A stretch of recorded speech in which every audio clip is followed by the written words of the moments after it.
Okay, we are live. So everybody, welcome to the Witchy Wednesday chat. Tonight we have Blue Whisper, Simply Gretchen. Is it Gretchen now, or you changed your name again? What's the No, handle on yours, Gretchen? it's called it's Gretchen for real. It's Gretchen. Okay. Yeah. And we also have Joyce, and we have Reagan, and we have Spin Pixie. And I'm Majabella, and Brandy will be popping in here in a minute as well. And we have sent out probably 20 invites, so whoever first come, first serve, because we only have 10 spots. So, who is going to introduce the first topic tonight? Okay, it's I'll introduce. Everybody all at once. No. Okay. What inspired us to begin our path, and does it still inspire us today? So, who wants to go first? I'll go first. Okay. What inspired me is the fact that I tried really hard to assimilate myself into organized religion and failed miserably because I didn't like their ideals didn't match up with mine, and I just always felt like an outsider, didn't quite fit. And nature is, everything to me. So it was pretty easy for me to just kind of be on my path a lot longer than I actually realized I was on that path. So it kind of found me.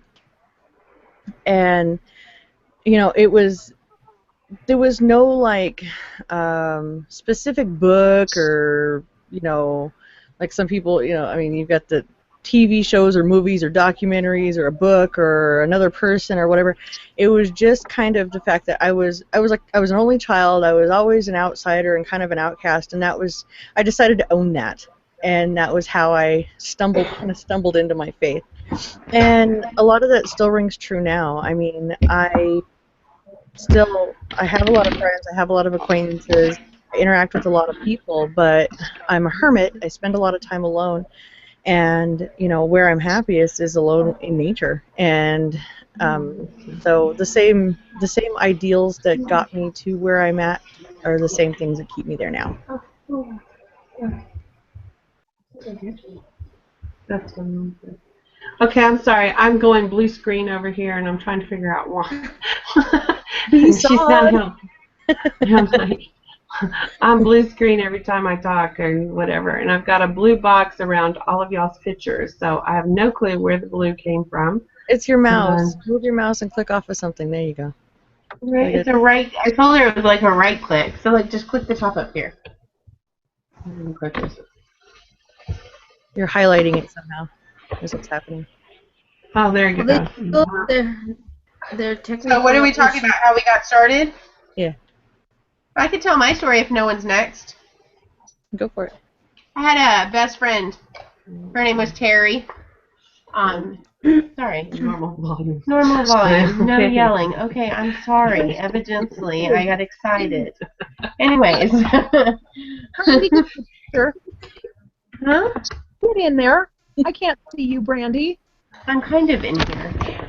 Oh, We're kind of trying to get the blue off. I hear your voice. I can't see you. Please Yeah. don't get the blue off. I want to join this conversation. Oh, there's Brandy's side of Brandy's head. Yeah. Red shirt. It's pink. Let's Okay, back there and get her into a silhouette. Go ahead. Yeah. Into Well, my let's see. I got started because, well, my dad's always been a mortician, so that's always been just kind of, there.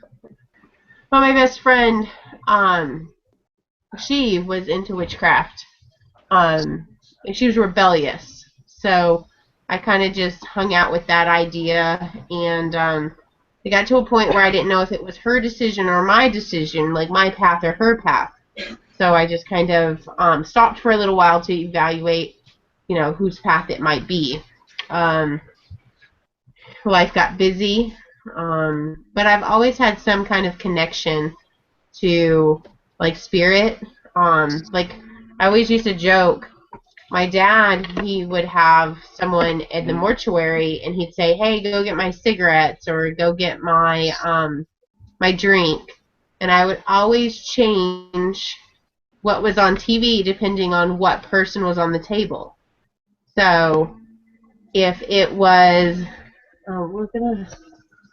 if it was like, say, like a little Hispanic lady, I'd put the novellas on, or if it was like a cowboy, I would put, CMT on,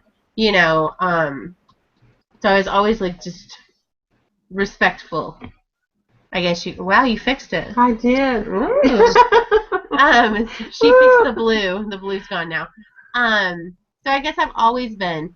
I just had to take a small break to make sure that it was my path and not something influenced on me, because I figured it's a big decision, I was asked to not come back to church one time. Me and my brother were kicked out of church.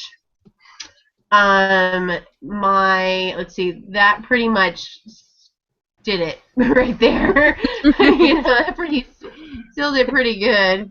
When they ask you not to come back, yes. Yeah, so That pretty much that's pretty much the beginning of that. I've always collected books. I've got a lot of books, and I think like everyone else, I kind of underestimated myself and my abilities and my powers until like one day you're just talking to somebody, right, and you're just really passionate in a conversation, and you start telling them all this stuff, and then you realize, well, hey, I got this. So one day I just had it, and it hasn't changed.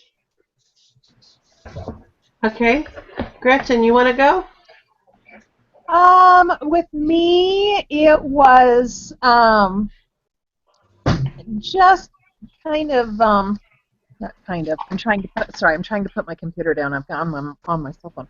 I've only been on my path for about 4 years now. But I went out of the Catholic Church because I was just tired of a lot of the things that were conflicting with what I was thinking, and everything still rings true to me today.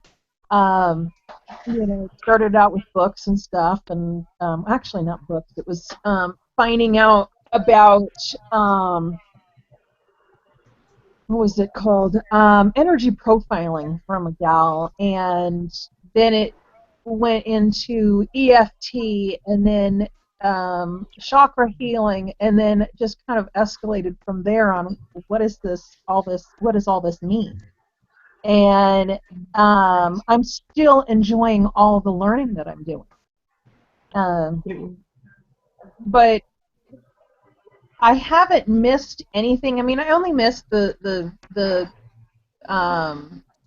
community aspect of it and the fellowship of of church, but I don't miss anything.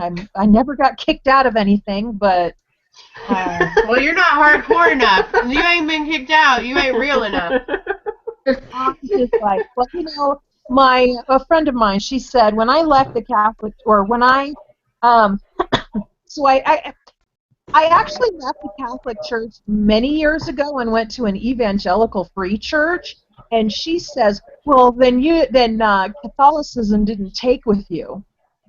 And I'm like, well, only if she knew. I don't think she knows. I really don't think she cares now, but it just didn't. I don't think anything took with me. And I don't know.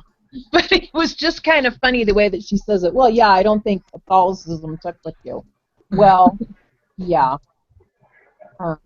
I just don't think any of it was really even in my boat, so to say. I paddle better with it. Yeah, I get that. Nothing stuck with me. Blue, how about you? Would rather be on my own in a forest or by the river or somewhere else than in a full room of Catholics and feel alone. because I can totally feel alone and totally happy in nature versus totally, feeling totally alone in a full room of people. Exactly. That don't have your back unless you're doing what they want you to do. Right, exactly. And or at some Bible study or book study that I could, I didn't feel like that my view didn't matter, and my interpretation was wrong. My interpretation in this faith is my own, and I don't have to justify um, my opinion to anyone, and that's what I like about it. Exactly. It's your own opinion. It's how you're shaped. It's your journey. Everyone Right. has their own journey. And you can be on a very similar path, because you can even call it the same path. Still your journey, not theirs. It's everybody, we each get our own journey. And we have our own belief systems. And that's what we need to do. It's what we need, not what everybody else needs. Right. Which is awesome. Blue, Yep. how about you? Well, I'm gonna have to be very vague about that right now, just for right now. But I'll just say that, in a nutshell, I was looking for answers for years. I couldn't really find answers. I did not feel complete, and now I do. I feel empowered. I feel complete. I feel like there's so much more to learn. There's some excitement. And have you guys noticed that Pip keeps showing up every chat? And she hasn't bothered me all week, but here she is. She's a chat. Also, on the YouTube channel, Jenny Card says, I love the flower headband. Oh, It is cool. I'm going to ask her about it when we start doing the crafting part, the wild crafting and her other crafts that she does too. Oh, also R Haven 50 waves, in and out, dinner time.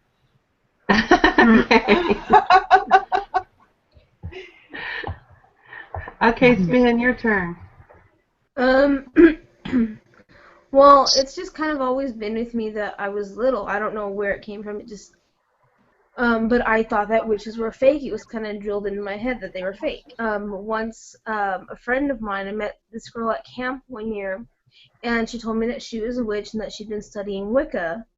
And I was like, what? You're a witch? Oh my gosh. And then later that year I learned about the witch trials and stuff, and I was kind of off to the races. And all that inspired me is just knowing that there were actual real witches out there doing their things, practicing witchcraft, doing that sort of thing. And nature has always resonated with me. I've been in a room full of Catholics. I was raised Catholic, and they just had no community and about each other. And when the priest would be doing the give peace and to turn to people and hug them or shake their hand and do the peace thing, I'm like, well, everybody's doing that, but it's like a bunch of soldiers peace with you, peace with you. And it was just done afterwards. They were just they didn't care, they didn't talk. And then my aunt's church was very over the top Christian with their hallelujah, praise Jesus, testify, all that kind of stuff. Neither one of those areas really resonated with me.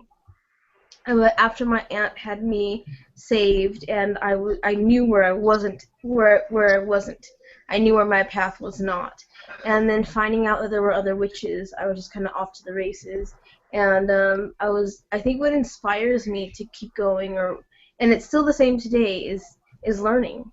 Every door I open, every new path or every new tradition I learn about is another door opened, and I think that still inspires me today. For me, I always talked to a thing in the closet since I was really young, and that I knew was something that was real. It was very real to me, and I thought I talked to God. When I started going to church, my born and raised Southern Baptist, so fire and brimstone and the whole 9 yards. going into church, they basically told me that I could not talk directly to God. That was the first thing I remember. They told me that I couldn't talk to God. I wasn't allowed. God didn't listen to you unless you talk through Christ. So I thought, well, maybe the thing in the closet's Christ. So I started calling it. I was very confused because I'd be talking to this thing, and I knew this thing had nothing but love and my best interest at heart because it kept me out of trouble. It always gave me what I needed to know so that I didn't get hurt and that kind of thing. So I knew it was good. But I would start to say, in Jesus' name, and I'm like, that doesn't make sense to say in Jesus' name when I'm supposed to be talking to Christ, and then I'm supposed to really talk to God.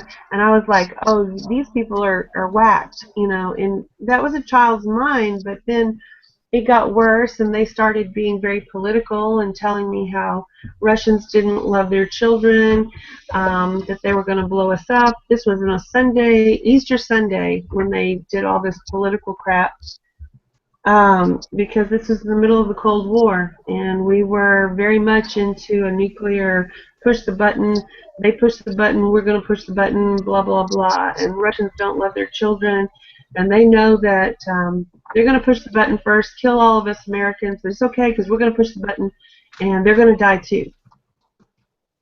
And that didn't hold with me when they told me that Russians didn't love their children.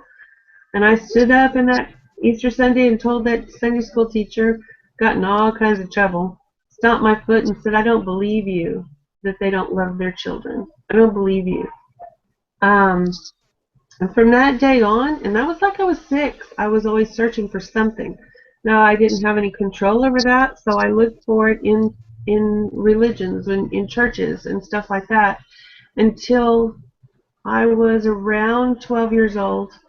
And I knew that we were related to William Butler Yeats, the writer. And when I pulled out his journal and the biographies on him, it said he was an occultist. And it linked him to the Golden Dawn, and it linked him to ceremonial magic, and it linked him to the foundations of a revolution for Ireland's freedom. It linked him to winning the Nobel Prize, and him fighting against injustices such as censorship. But it was the occultist thing, because back when my day, I'm born and raised in Corpus Christi, Texas, and Corpus Christi, Texas, Body of Christ. You can imagine what it was like growing up here, heavily Catholic society, and of course, if it's not Catholic, it's Southern Baptist, it's all the different, Christian religions. And occult meant the devil. Occult meant evil. Occult, anything to do with magic meant bad. But I knew this was not a bad man. And I knew that he was honored around the world. And I knew he was a great poet. And I knew all these different things. And so I wanted to know what he knew. And so I started delving in the names that were associated with him to try to find, because back then you didn't have Google, you didn't have the internet. You had a card catalog in your library, and you had to hope that there wasn't censorship in that library that you could get to these names, like Madame Blavatsky and a bunch of different, God forbid you try to do Aleister Crowley. Oh my God, he was the devil himself, and that, you just weren't. So, but I learned to piece it together. I learned through the Masonic Order, the Golden Dawn, things like that. It was such secret, but somewhere in the late 70s, it actually started opening up. This information started coming out. Funny, I did a video recently on Chiron, and that was when Chiron came about and was discovered in 1977. So was that when all these secrets started coming forth where we could actually get to them ourselves? And it's basically about us becoming our own priests in our own life and taking it by the hand. So it's very fitting that it was in the late 70s that I started doing this. And I was married in 1979, and that was the year that the church came to my door and told me that I was kicked out and no longer welcome in coming back because I had missed several Sundays. And I'd missed several Sundays because I was on to bigger and better things, and I was like, well, that's good because I haven't shown up in weeks and weeks now, so what made you think I was coming back? But they literally had to come into my door and tell me I was no longer welcome. I was like, They had to let you know that they broke up with you. You didn't break up with them. Yes. basically they did. Basically came to my door, knocked on it. Not to say, oh, are you going through problems? Do you have, issues that maybe we can help you with? Are you having trouble feeding your new baby? No, they didn't ask any of that. No, you're not welcome because you haven't been your ass hasn't been in church. I'm like, fine, thank you, no back. Please, bye. Leave me alone. And I was off to the races, basically. And my path has just developed from there. I am still inspired every day because I do not know everything that I need to know. And I don't think I will ever get to the bottom of the barrel of that.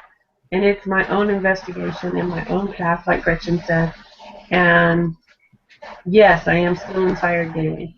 Do I have days where I get off track and I'm not at my altar and I'm not doing something that I should do to keep me focused? Yes. I do have stretches of time where I get so caught up in everyday life that I'm not in my magical practice. But the minute I go back to my magical practice, the balance comes back into my life. And so I haven't felt that in any other religion, and I have studied many of the Christian religions. This is the only one that gets me back to that balance and to that peace, that internal peace. I agree. So, I agree. It's just the way it is, and I think more people should find this path. That's the thing that you should do. It should bring you to a place of peace. It should not be like something that looms overhead like, oh crap, I kicked that turtle, I'm going to hell. Oh crap, hell. Like, that's like the Catholic thing was always hell. God's watching you, you're going to go to hell. Like, I think your path should be something where you feel like it's, you come home to it. That even if it gets in the way, when you come back to it, you're coming to it. Not that if life gets in the way, you're going somewhere bad, like to hell, because you didn't do your path that day. You know what I mean? I don't think that fear is a good way to get respect or a good way to live. And I think that that's what a lot of the Orthodox religions have you live in, is fear. It's true. To bend to the church's will, not to God's, but to the church. You're bending to their will because they need your money in that collection plate to Amen, survive. sister, you preach And it. they Amen. need you there every Sunday. And it's not about, are you sick? Do you need help? Are you financially strapped? Are your children having trouble? Is your husband drinking? How can we help you? How can we, no, if you're not in that church pew, then you are bad, going to hell, and everything's your fault. By Satan. But are they asking the questions as to why you're not there? Why are they helping you stop you from having the nervous breakdown? Are they there for you? They're not. They might show up if you're in the hospital. They might come in to say a prayer and ask when you're coming back to church. Do you realize that you really still need to be giving 10% of your tidings, to the church? It's just like, yeah, it was one of the videos I was watching. It was one of the clips from a 700 Club thing that they do on the call-in question things. Mm-hmm. And Pat Robertson's up there talking about somebody asked a question. The question was, they had been paying their tithing to their church for all of these years, and they noticed that the church, the money was being spent on like a motorcycle and an RV and all these things, and they weren't taking care of their less fortunate, members. So they were really upset about it, and who did they need to speak to? And his biggest fear and his biggest thing was that they needed to hurry up and find another church so that they could continue to pay their tithings, because they needed to not go without paying their tithings. Oh, well, that's paying towards your future. And I watched this, and I just shook my head. It's like, And yet, look at the house he lives in. mm-hmm. And how do you figure? I mean, they're sitting there telling you these people are swindling this money. It's not going toward anybody's future, but somebody that that Well, already has it. I'd like to chime in. I do believe that there are maybe a few small churches out there that actually believe, and they're not like that. But unfortunately, too many of them get too big, and then it just boils down to one thing: the pocket. And they're trying to tell you what your path is. And you're wrong if you're on your own path. Do it my way. Well, you know what? We all have come to this earth, and we all have to follow our own paths, not someone else's. Because ultimately, it's not about religion. I really believe all religion is man-made, and it's about your spiritual walk with whatever deity you choose. It's a personal relationship, and it has nothing to do with religion. Religion is maybe a way to teach about certain histories, certain things, what words mean or whatever, maybe how to do a ritual or whatever, depending on your church. But they cannot tell you what kind of a relationship that you can have with your deity. That's between you and your deity. Just like no one can, Reagan, I can't tell you what kind of relationship you and your husband are supposed to have. I think you ought to beat him upside the head every night. Am I right? No, it's your business. You want to beat him upside the head, go ahead. It's not my business. Well, I remember being at a church with my aunt one time, and she said, "Okay, well, after we go to church, we'll go out to lunch if I'm not moved to give up all my money." And I'm like, "Wait a minute. So, either you give to the church or you feed your family? There's something really wrong here." I mean, what? Well, yeah, and you get. I mean, look at these different groups. Look at Heaven's Gate. I mean, come on.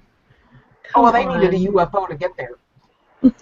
Well, the thing about the tithings, though, if you really investigate it, what they're talking about giving 10% back to God, what that really meant was collecting 10% of the seed out of your food, out of your harvest, so that you could replant and give back to the earth so that it could give back the bounty again. That's giving back to God. It wasn't.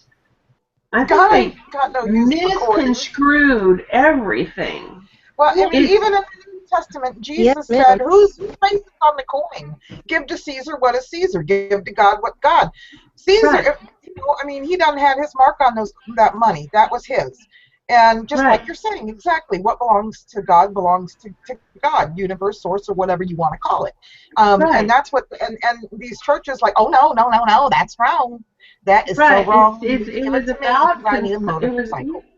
was about conserving a certain amount, not to eat that, so that you could have the next harvest.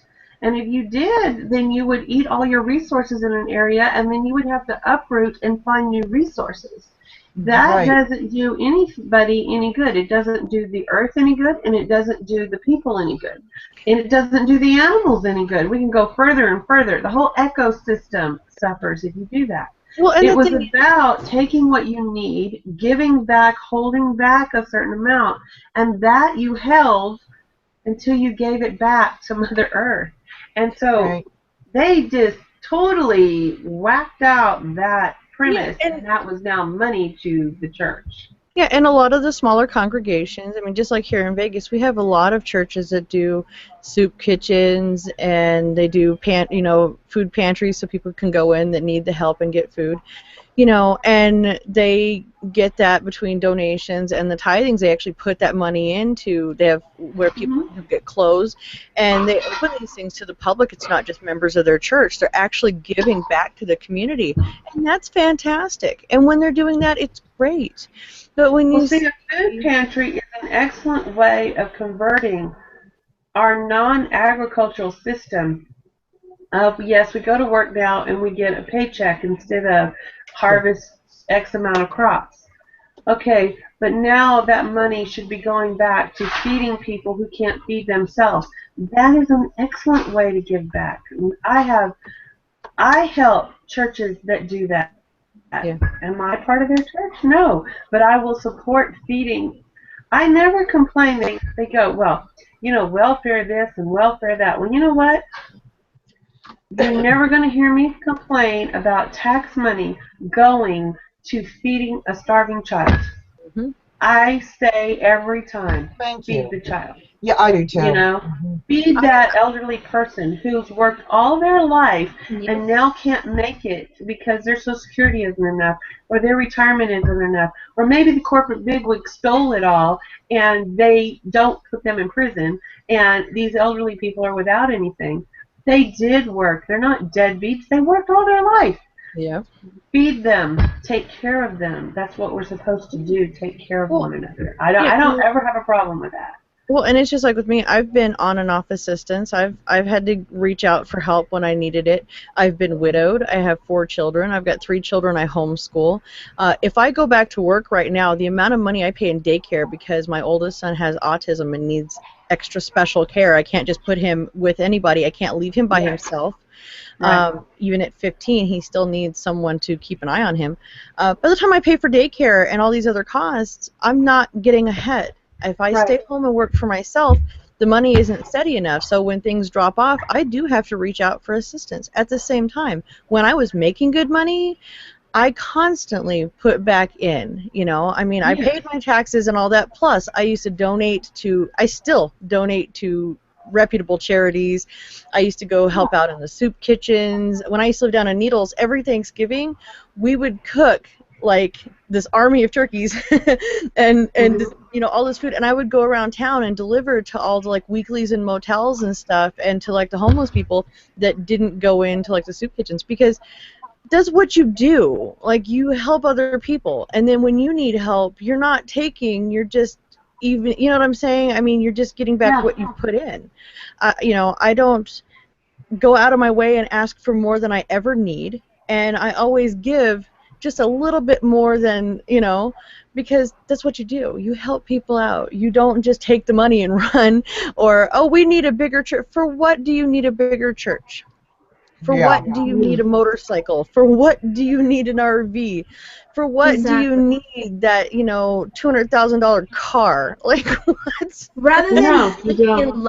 in Or a luxury limo. and living like better than their church, their congregation, they should be putting money into like housing for the poor, or camps for the youth in the summer, or something that really means something to somebody, not just living in the lap of luxury off their congregation.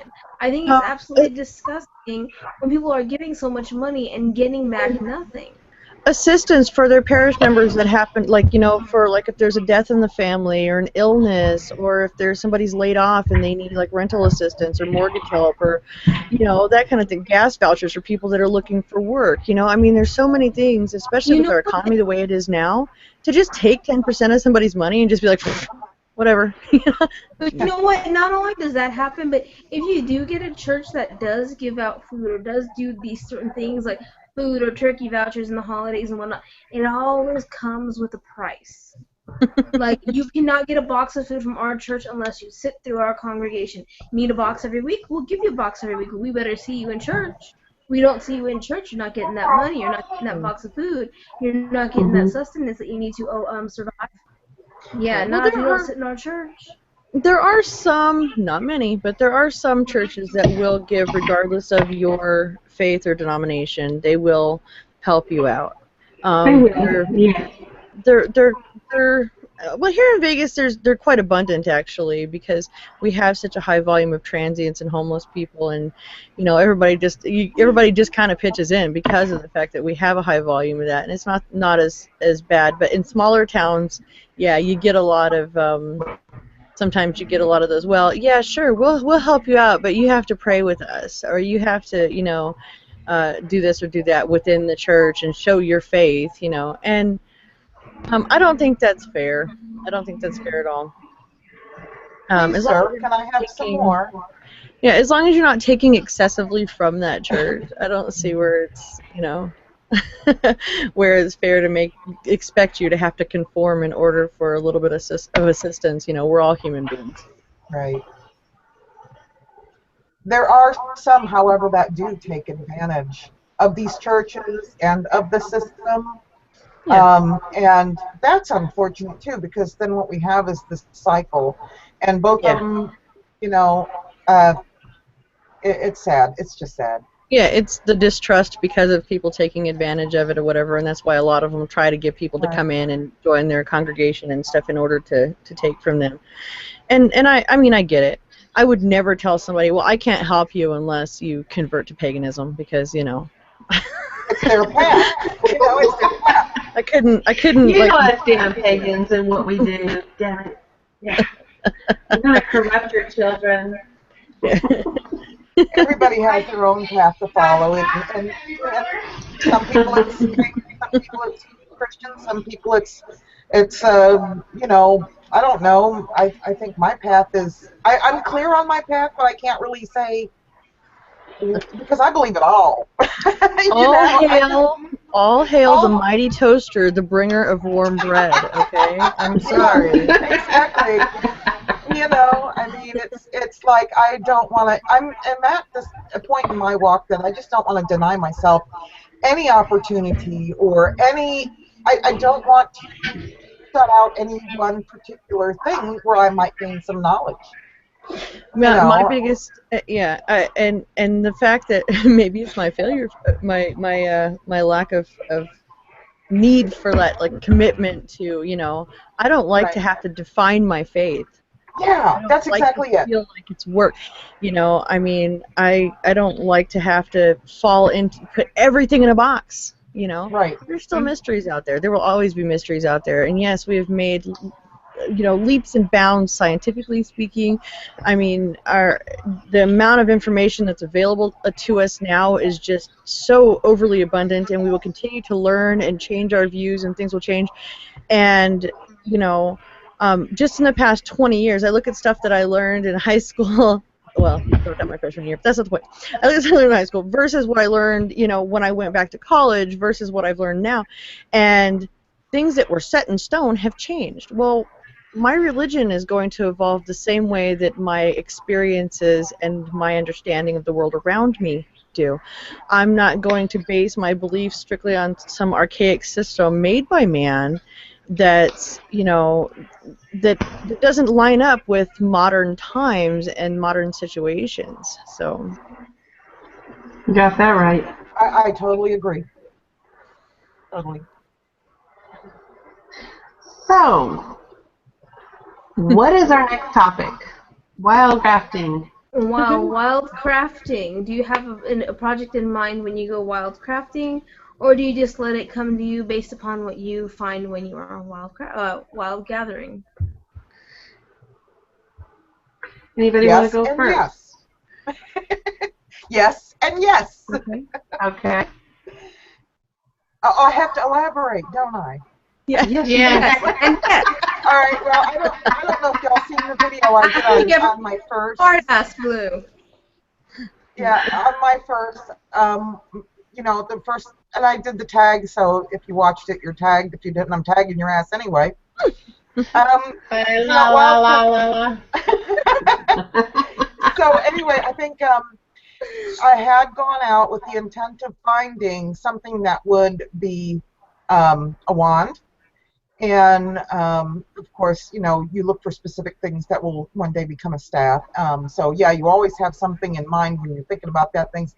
And then there's other times that you just go out there and you just see something and go, well, like, for instance, I saw where they were doing some selective tree cutting, which is really great for the undergrowth and the new trees, the new saplings to be able to grow. So they, around in these parts, Wayne National Forest, they do a good job. So that way, you know, the selective cutting, I do agree. Right, so that the other ones can continue to grow and there's always an abundance.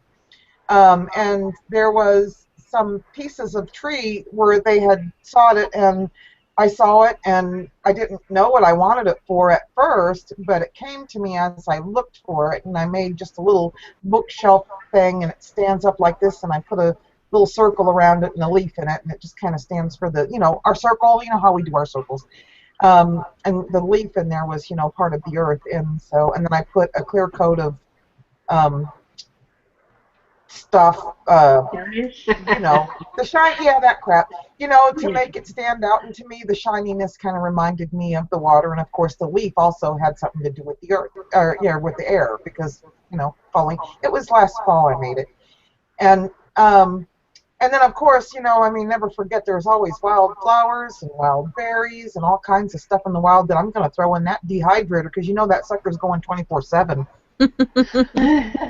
Snakes too. Yeah, snakes too. A dead snake, go in that dehydrator. Go in that snake. I didn't kill it. Somebody run over it. I just took advantage of it. I think I'm going to need this sooner or later. Get someone in the ass with that one. Okay. Okay, Gretchen, you're up next. You're up next on wildcrafting, and also your headband, since somebody has already commented about how cute it is. Well, this is not what I made. I got this from Walmart. Whatever. So I like wildcrafting. I go out every once in a while to north of our town, and I go pick sage.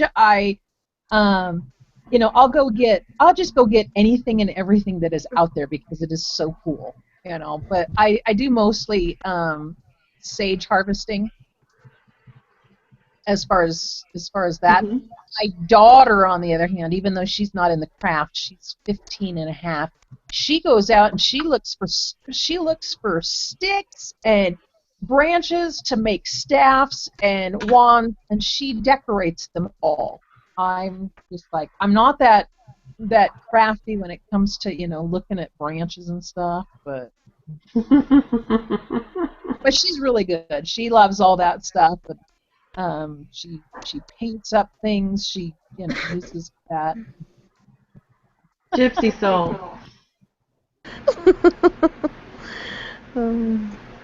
Okay, Reagan, you're next. Okay. I'm going in order of how you're appearing on this bottom screen here. Okay. Okay, perfect timing. I just chased everybody out of the room because they're harassing the crap out of me. This is just the day. Anyway, yeah, so sometimes I go out and I'll have something in mind. I'm like, ooh, I really want to make, and then I'll go look for tools to make that thing. And then other times I'll just be moseying along and be like, oh, yep, I have the perfect thing for that. And I have to make a really big confession here. I live in an urban jungle. So wildcrafting, when you live in a city, usually consists of a lot of dumpster diving. Yay! And I have no shame, and you will see me feet sticking up out of the dumpster if I see something that I'm like, ooh, I can repurpose that into something I need. I will also, pick weeds in open fields and stuff like that, and I mean, you find some of the coolest stuff just wandering around town. So, and yeah, it's either way. I don't really go out of my way and say, ooh, I want to, make this or that very often. Usually it's just I'm moseying along and something jumps out at me and I go, oh, yep, gotta have that. And I do a lot of things like the kids, they love any kind of craft, anything. So I'll get, we make, well, I'll spit it out in a minute here.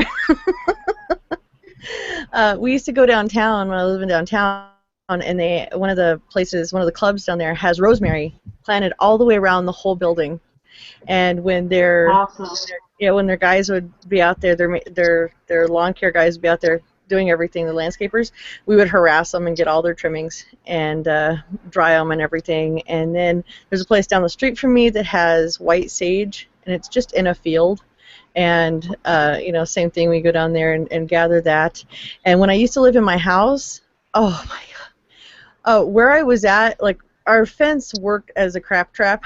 All the garbage and stuff would blow up, which was a pain. But at the same time, we would get all the everything that pollinated would grow in our yard. So we would have all kinds of cool weeds and stuff out there. And we would, there was a while there we let part of the the weeds grow in a section of the yard to where they had really big stalks so that we could use the stalks for craft stuff.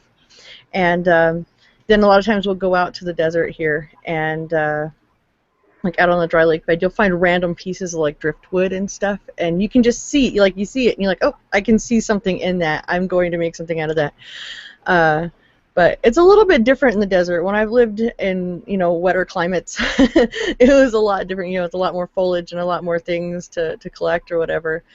But yeah, here it's definitely different and interesting, and I have a lot of stuff that just came straight out the trash. No shame. Okay, Spin, you're next. I do not choose what I want to do before I go out and forage, because if I don't find something that I want, I don't want to be discouraged. So I will just go and look and be like, oh, hey, I can do something with that. And I also, it depends, because there's a lot of trees and a lot of wood, different types of wood. So I like to go and collect them. And outside in my altar space, I have like bundles and bundles of like China berry wood and pomegranate wood and pecan wood, all separated into bundles. I'll be damned if I can remember which bundle is which, but they're there. And I like to do stuff with it, like I have a staff that I have to work on, and then I want to do a pentacle or a pentagram out of some of the wood that I've found, and make dolls out of certain wood that I found for different reasons. I've made pentacles out of clay. I've got a really pretty craft, a couple of crafts that I did from my altar that I've used wood and yarn, because that's pretty much what I have in abundance of. And so yeah, I don't really have anything in mind when I go out. It's just I get the inspiration from the things that I collect. For me, I do different kinds of foraging, and I am not above taking something and repurposing it. So, Reagan, you're not the only dumpster diver.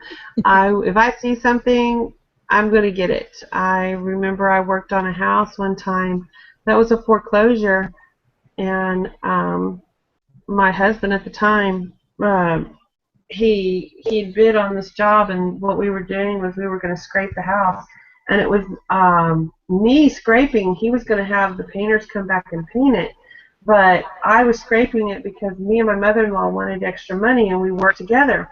Well, I saw that there was a shed in the backyard that had a cedar cabinet in it. I wanted that cedar cabinet. And the reason that it was still in there was because the shed had so much dirt built up around it and grass that you couldn't open the door. My mother-in-law kept telling me, you can't take that, you can't get that, you can't take that, you can't get that. And I just kept looking at her like, bitch, please, go stand over there. And I got myself, and that cabinet sits today in my dining room over there, and it's my food pantry still to this day. It's something that I took.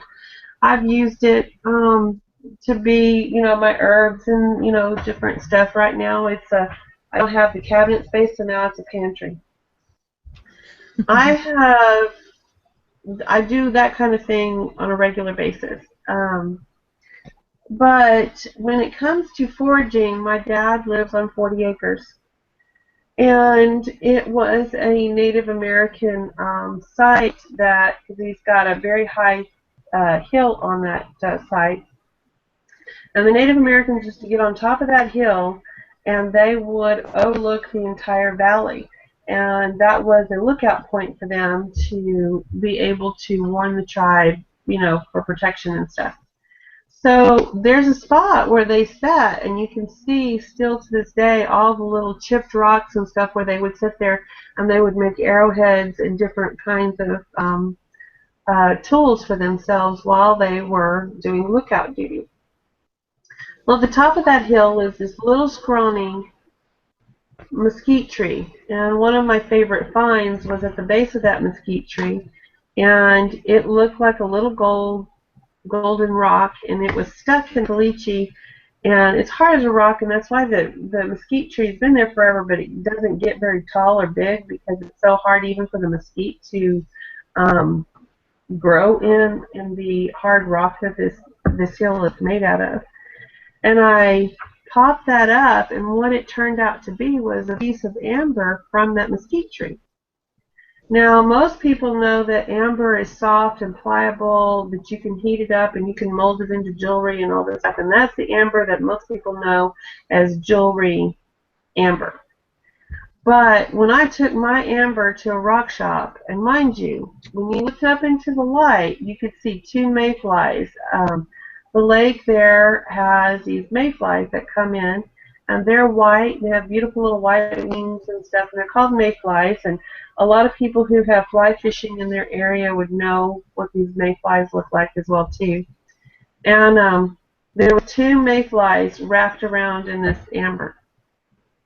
But I tried everything in my power to polish this piece of amber to shine it up.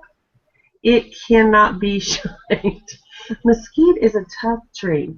It is as hard as a rock wood. It is you have to take a chainsaw to cut through it. Mesquite is just hard. Well, this amber was so hard. They told me at first it was just a rock. And I said, well, then how did those bugs get in the middle of that rock? And they're going, oh, crap. I stumped the rock people that were geologists with that piece of amber because they'd never seen mesquite amber. So that is my favorite find that I foraged off of my dad flat is certain crystals and rocks that you can find that you don't realize that they're unpolished, but they're the things that you pay a lot of money in the Witchy rock shop. What a wonderful gift. Yeah, these rocks can be found all around you if you know what they look like in the raw, because in the raw versus polished, they're totally different looking. So I do forage rocks. His place is also full of things like yucca, which can turn into staff making. It can turn into you can eat the roots as it's sort of like a potato type starch that you can make and eat. It's an anti-inflammatory, so it's great for arthritis, so it's actually medicinal. It actually has very magical properties to it as well. Mistletoe grows on there. Mesquite also has its medicinal properties, and not medicinal properties, I'm sorry, magical properties. It is a very tenacious tree that lives with no rain, it's hard as a rock, it's stubborn, it's harder than any oak ever thought about being, it's more pliable than oak, so it's got a little bit more flexibility than oak, so that anything you use oak for, well, mesquite's going to be a little harder, but it's going to be a little more flexible.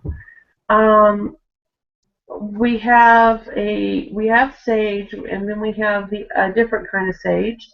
You can get sweetgrass, cedar, all that kind of stuff can be foraged all right around you. You don't have to pay for any of it.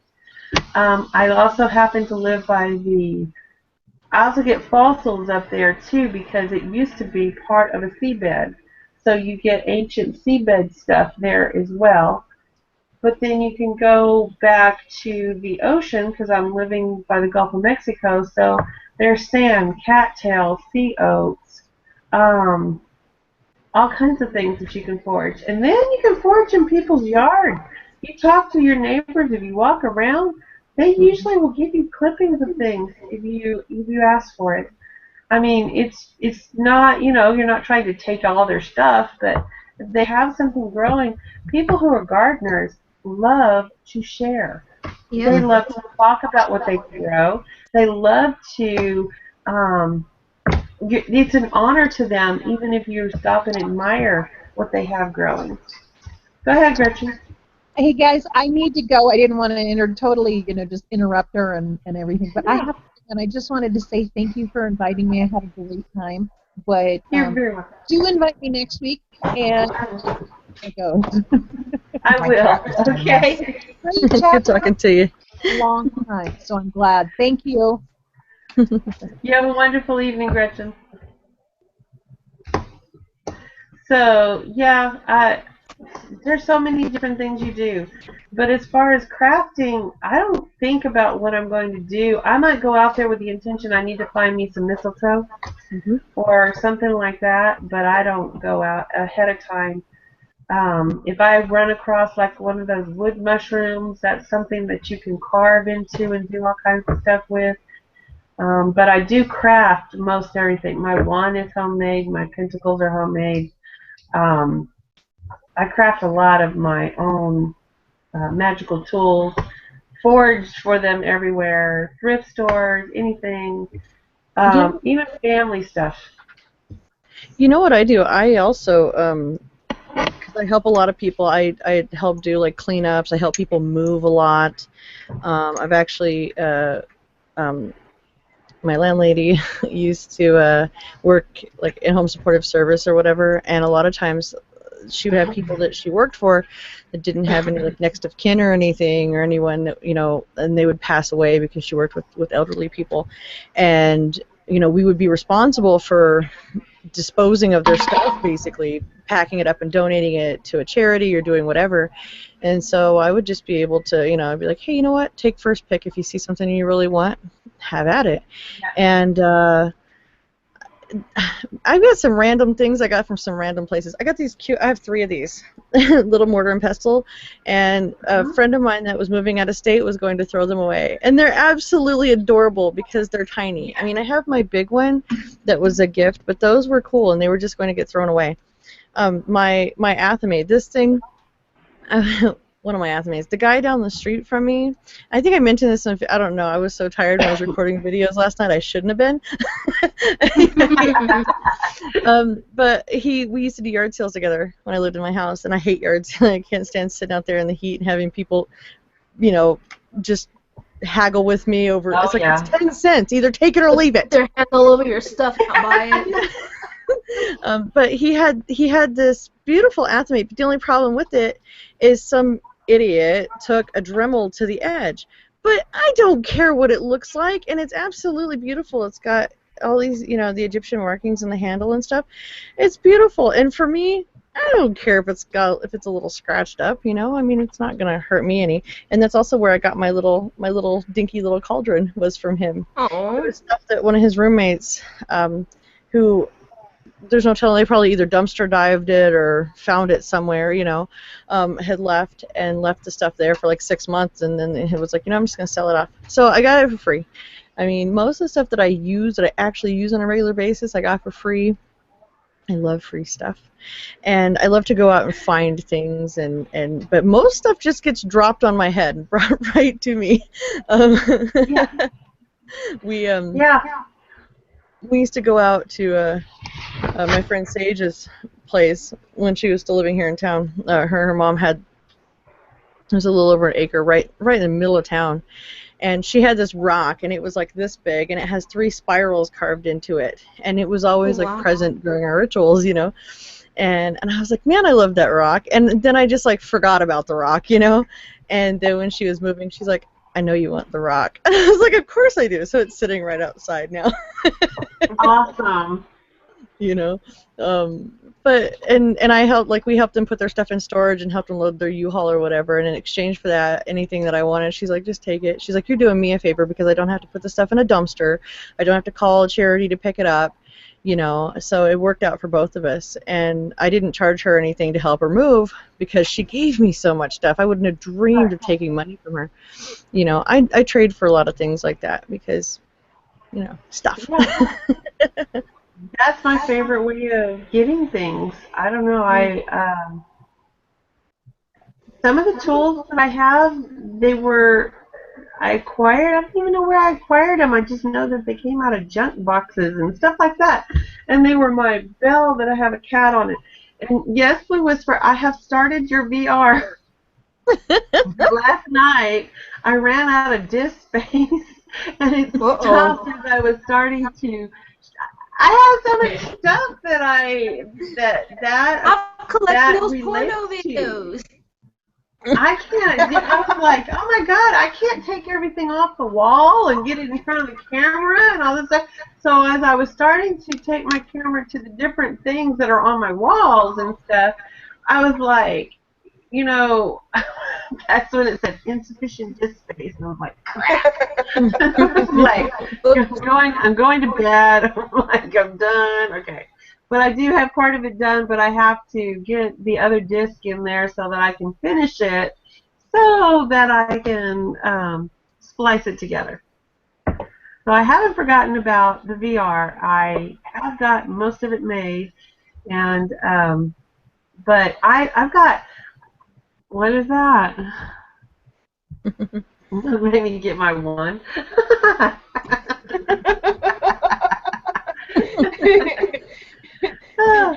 Well, let me tell you something I did.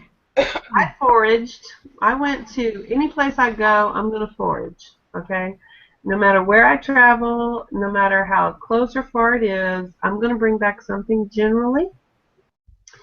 And my daughter took me to Europe, and I went to Ireland, and in Ireland, I took pine cones off of William Butler Yeats's grave. So I brought those pine cones back.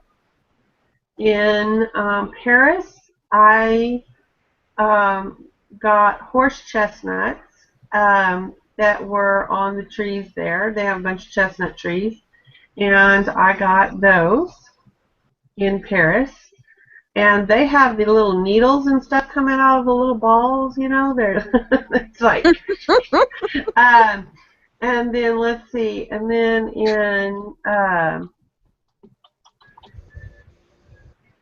in Prague, um, in Prague I got the most stuff, but it wasn't necessarily foraged. I got a willow wand that was interwoven. That's the place, by the way, they burn witches in effigy on like April 1st and stuff, and my daughter takes me there, so, where they burn witches for a national holiday. So I'm like, great. But when I got there, they had all these little witches everywhere, all this kind of stuff. So it's like, so I got a lot of handcrafted stuff.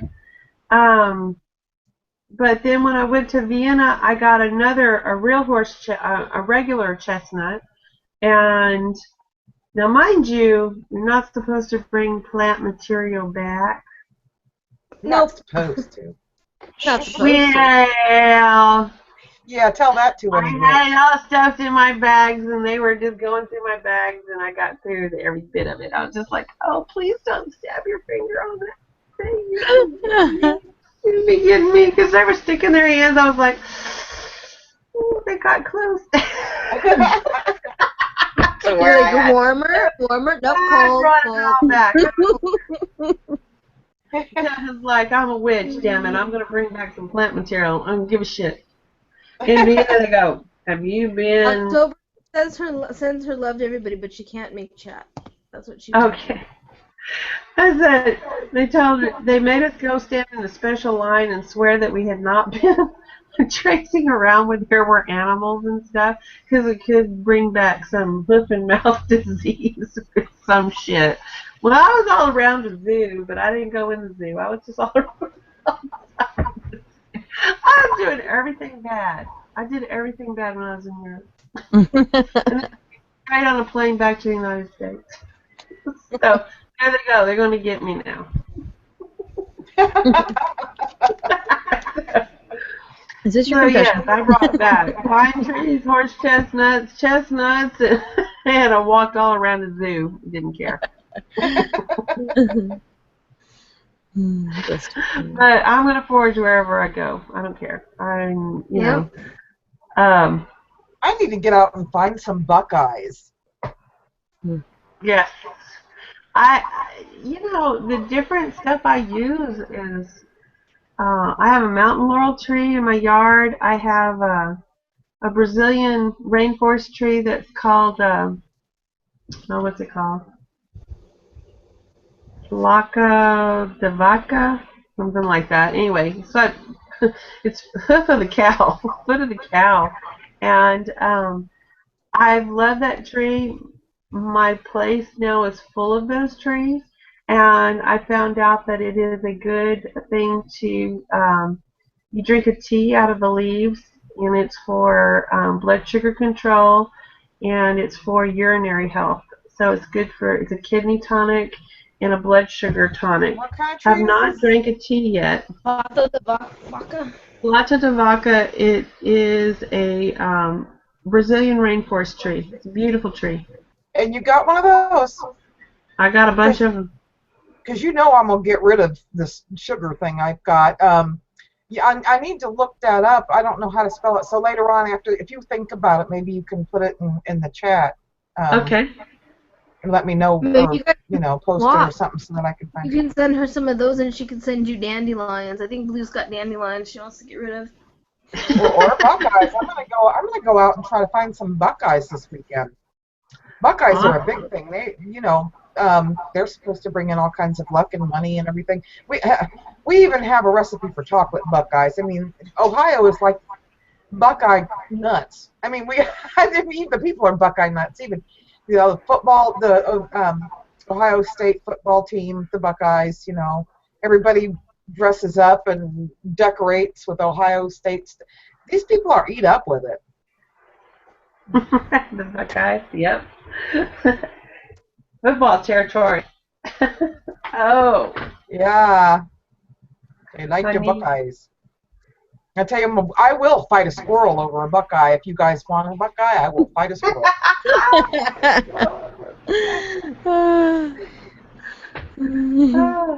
I have a tree beside my driveway, and I've yet to identify it, but it puts on a red berry that goes to a blue and has a real pretty white flower on it.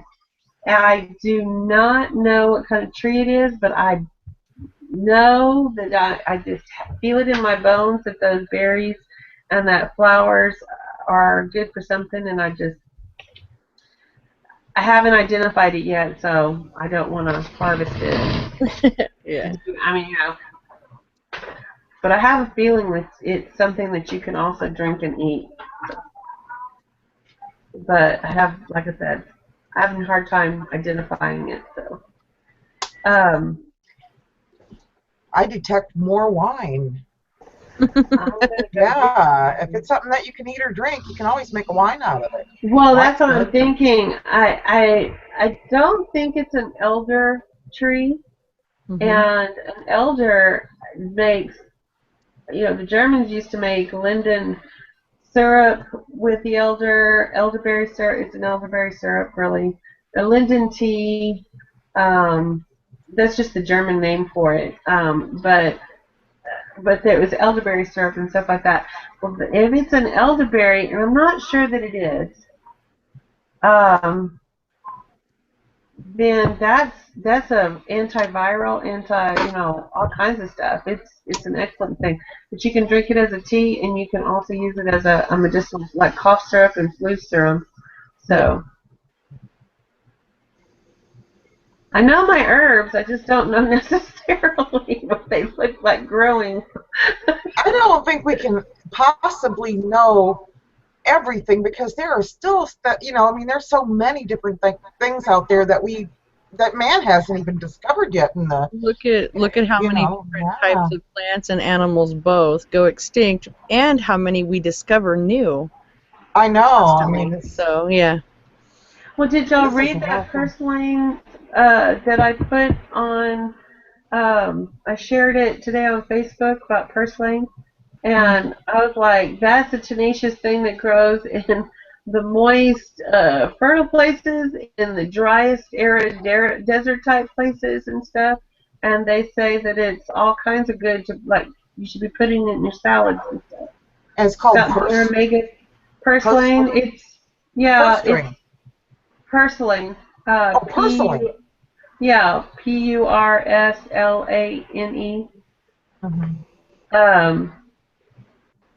I've gone blank right now. There is a more common name for it, because they sell it all the time in the South anyway as hanging baskets too, because it does real well in our hot weather as a hanging basket even. Well, if you get a chance to read about it, you need to read about black seed or black seed oil. It's like black cumin seed. I have it in my refrigerator. Yeah, the one that can heal anything but death.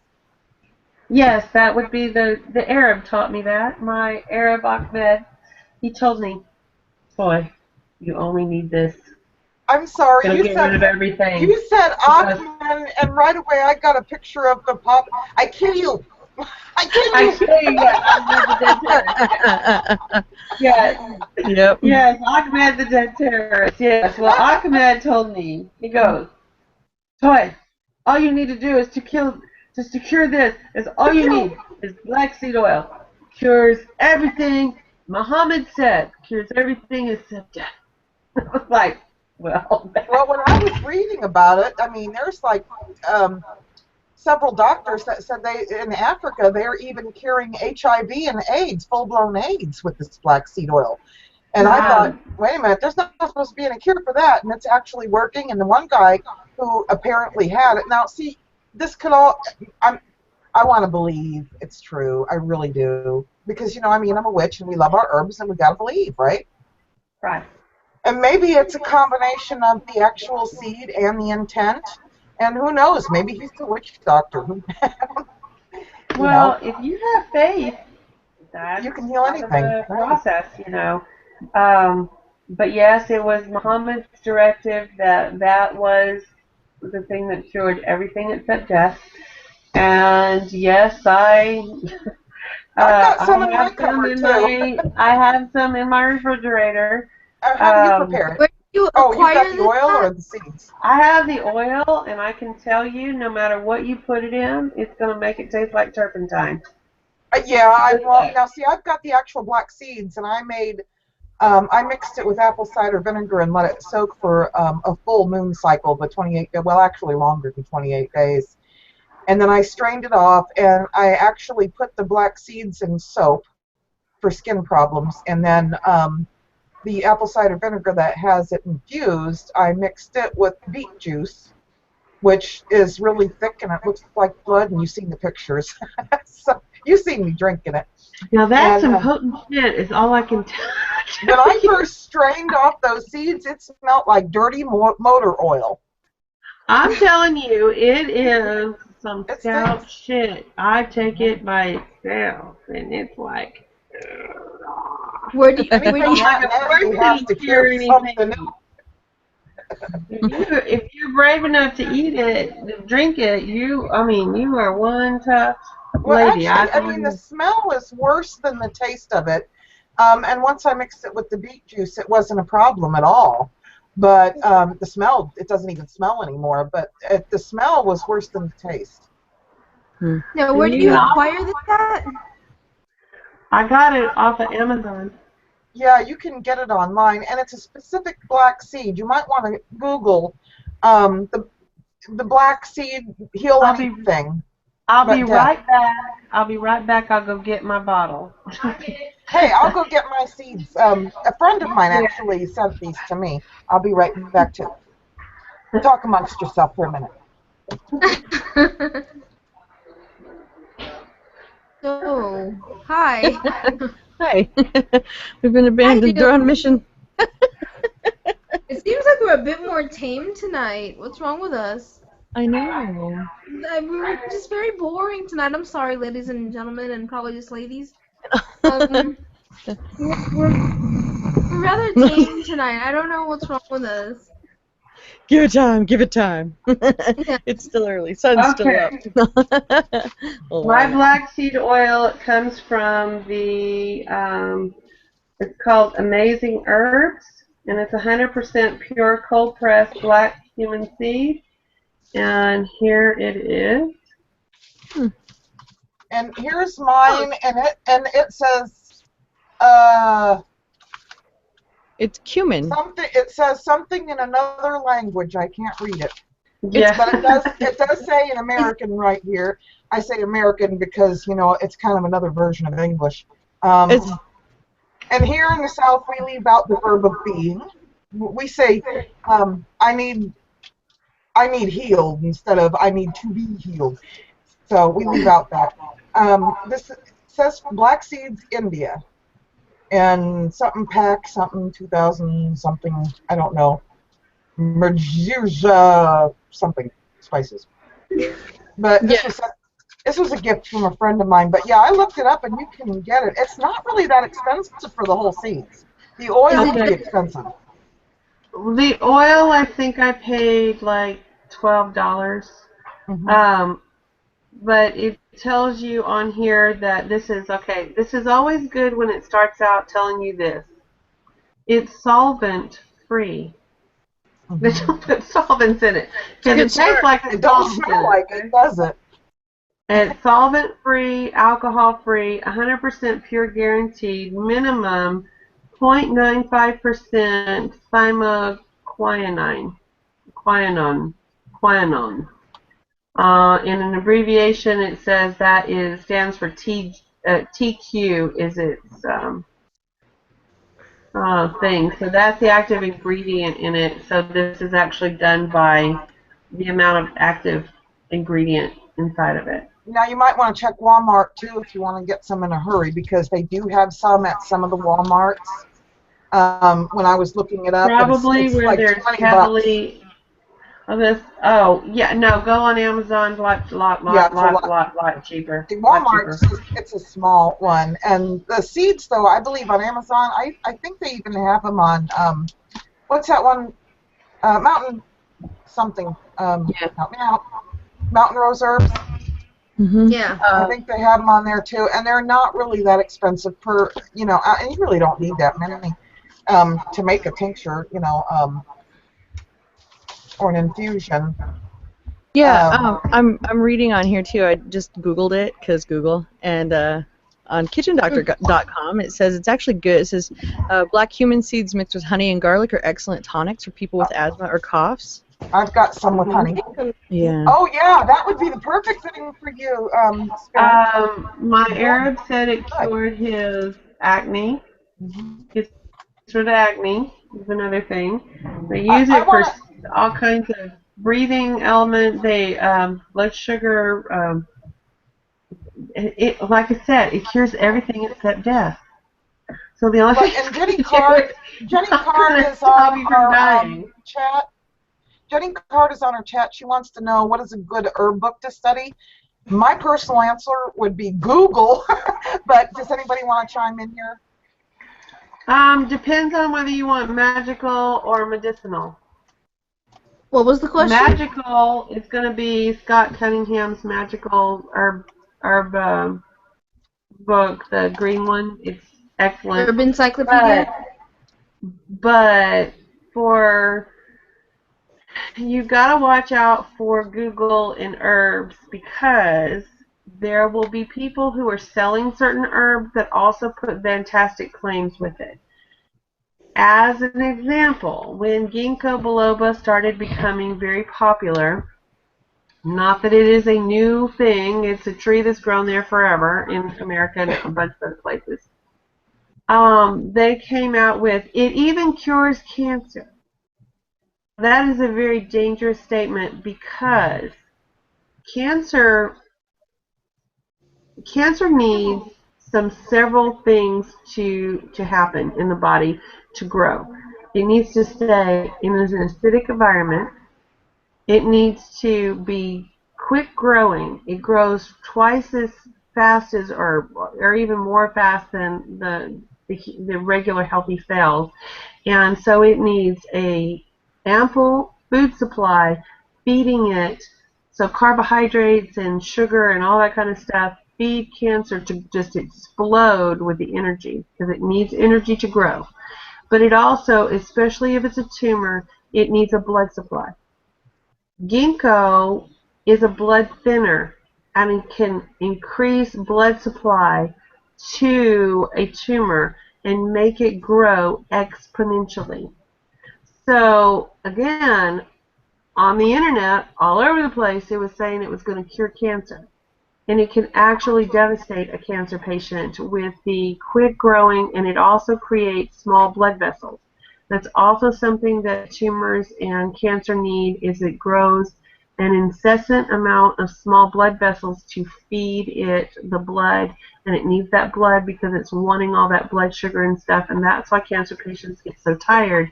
It's draining all their energy to that tumor so it can grow at a rapid rate. So the last thing you want to do is feed it more of a blood supply. Well, that's just an example of what Google was teaching people, and that we would have to fight against all the time, because you got to watch out what someone puts on Wikipedia, because anybody can go in there and put whatever they want, and they generally are trying to sell a product to you, and they're going to make fantastic claims until the FDA catches them. Go down to only the thing bottom, that- check the sources, verify those sources, make sure the Yes, information posted there. exactly.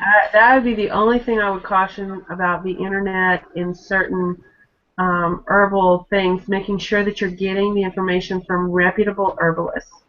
The one that I was looking for it. Well, certainly anytime you're going to buy herbs online, you're going to see all kinds of claims. But when I'm collecting, whether it's something I'm growing in a garden or collecting out in the wild, I like to use the Wikipedia. And I usually Google to the Wikipedia. Well, actually, you know. there's an herbal company, I believe it's called New Sun, and they had a catalog, and this catalog basically had all the herbs that they sell, and in the catalog it has it was basically like getting a herb encyclopedia for free. It had stuff like skullcap and like all these different herbs that did different things, like with Bell's palsy and with de-stressing and stuff like that. And I believe their website is newsun.com. But I think they're my friend who is an herbalist. That's where she gets her herbs. Mm-hmm. The one that I would recommend is a Michael Tierra. He is a registered CA and ND.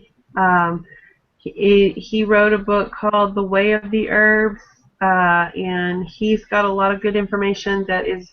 And what I would suggest is that you get maybe 4 or 5 herb books and cross-reference what each one is saying, because I've had through my herbal stuff, I have a whole bunch of herb books. I have one, Back to Eden. I have that's an old one.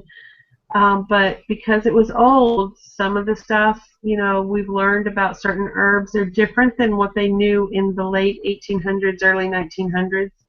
And I have a bunch of these different sources. But I go through and I read what each one has to say, and I look to see if there is some negatives or positives, because if I get a consensus on some reputable people talking about an herb, then I'm going to be more inclined to try to use certain herbs. Now, a lot of herbs are benign, like dandelion and stuff like that. It does great things for you, and unless you're allergic to it, it's not going to really hurt you or anything like that.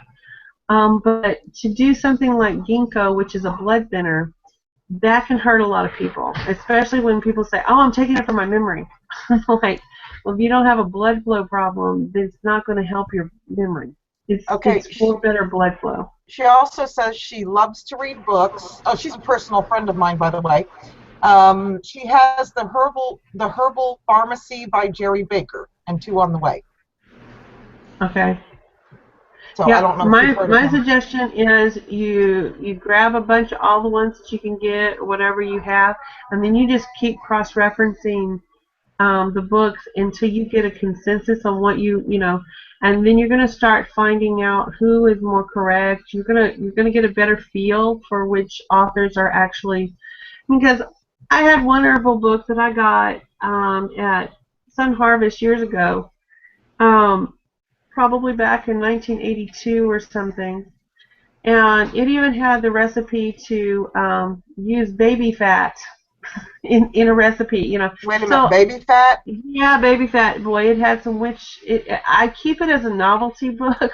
Yeah. Because I have to find the book there, that was some ancient, witch remedies and stuff like that. I still have baby fat. Look, who wants it? Yeah. Wait till I start digging through my books again. I will show you some books my grandmother gave me. Yeah.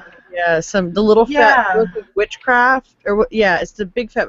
No, it's the little fat book of witchcraft. It's like this thick, and it's only like that big, and it's got a lot of herbal stuff and everything. And you start reading, and you're like, oh, this is really informative.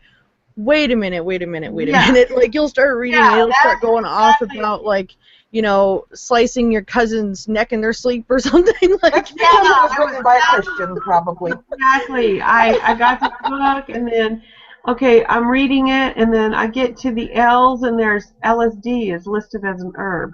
I'm like, That's an LSD? herb. Yeah, she's got LSD listed as an herb, and mescaline and peyote, and a lot of different. I was like, Let me just get my herbal wait a LSD. minute. Now we're just talking hallucinogenic herbs. So I'm like, okay, wait a minute. And then when she gets back to recipes at the back, it's like witchcraft stuff she's saying, and you take the fat from a baby. No, we're talking a baby. Okay, Human, right? I don't know. She didn't specify. I picture a fat bastard in my head. Get in my belly. Yeah. That thing where he's hiding the baby bottle. Yeah, I was like, so I take, if there's information that I'm gleaning from that book, I make sure I can cross-reference it with several sound people, because someone is going to end up putting LSD in an herbal book. With baby fat. Yeah, that's boiled, and when you do all this, yeah. And I think that was for the flying ointment, if I'm not mistaken. Flying. Yes, baby fat. Oh my god. Yeah. Wow. The flying ointment was something they rubbed on the broomstick and rode, and Oh, they yeah. just had, and all it was really, Yeah. I'll tell you, they weren't really flying, they were just having an orgasm. It was lubricant. Well, with baby fat. I don't know. I understand what baby fat has to do with it.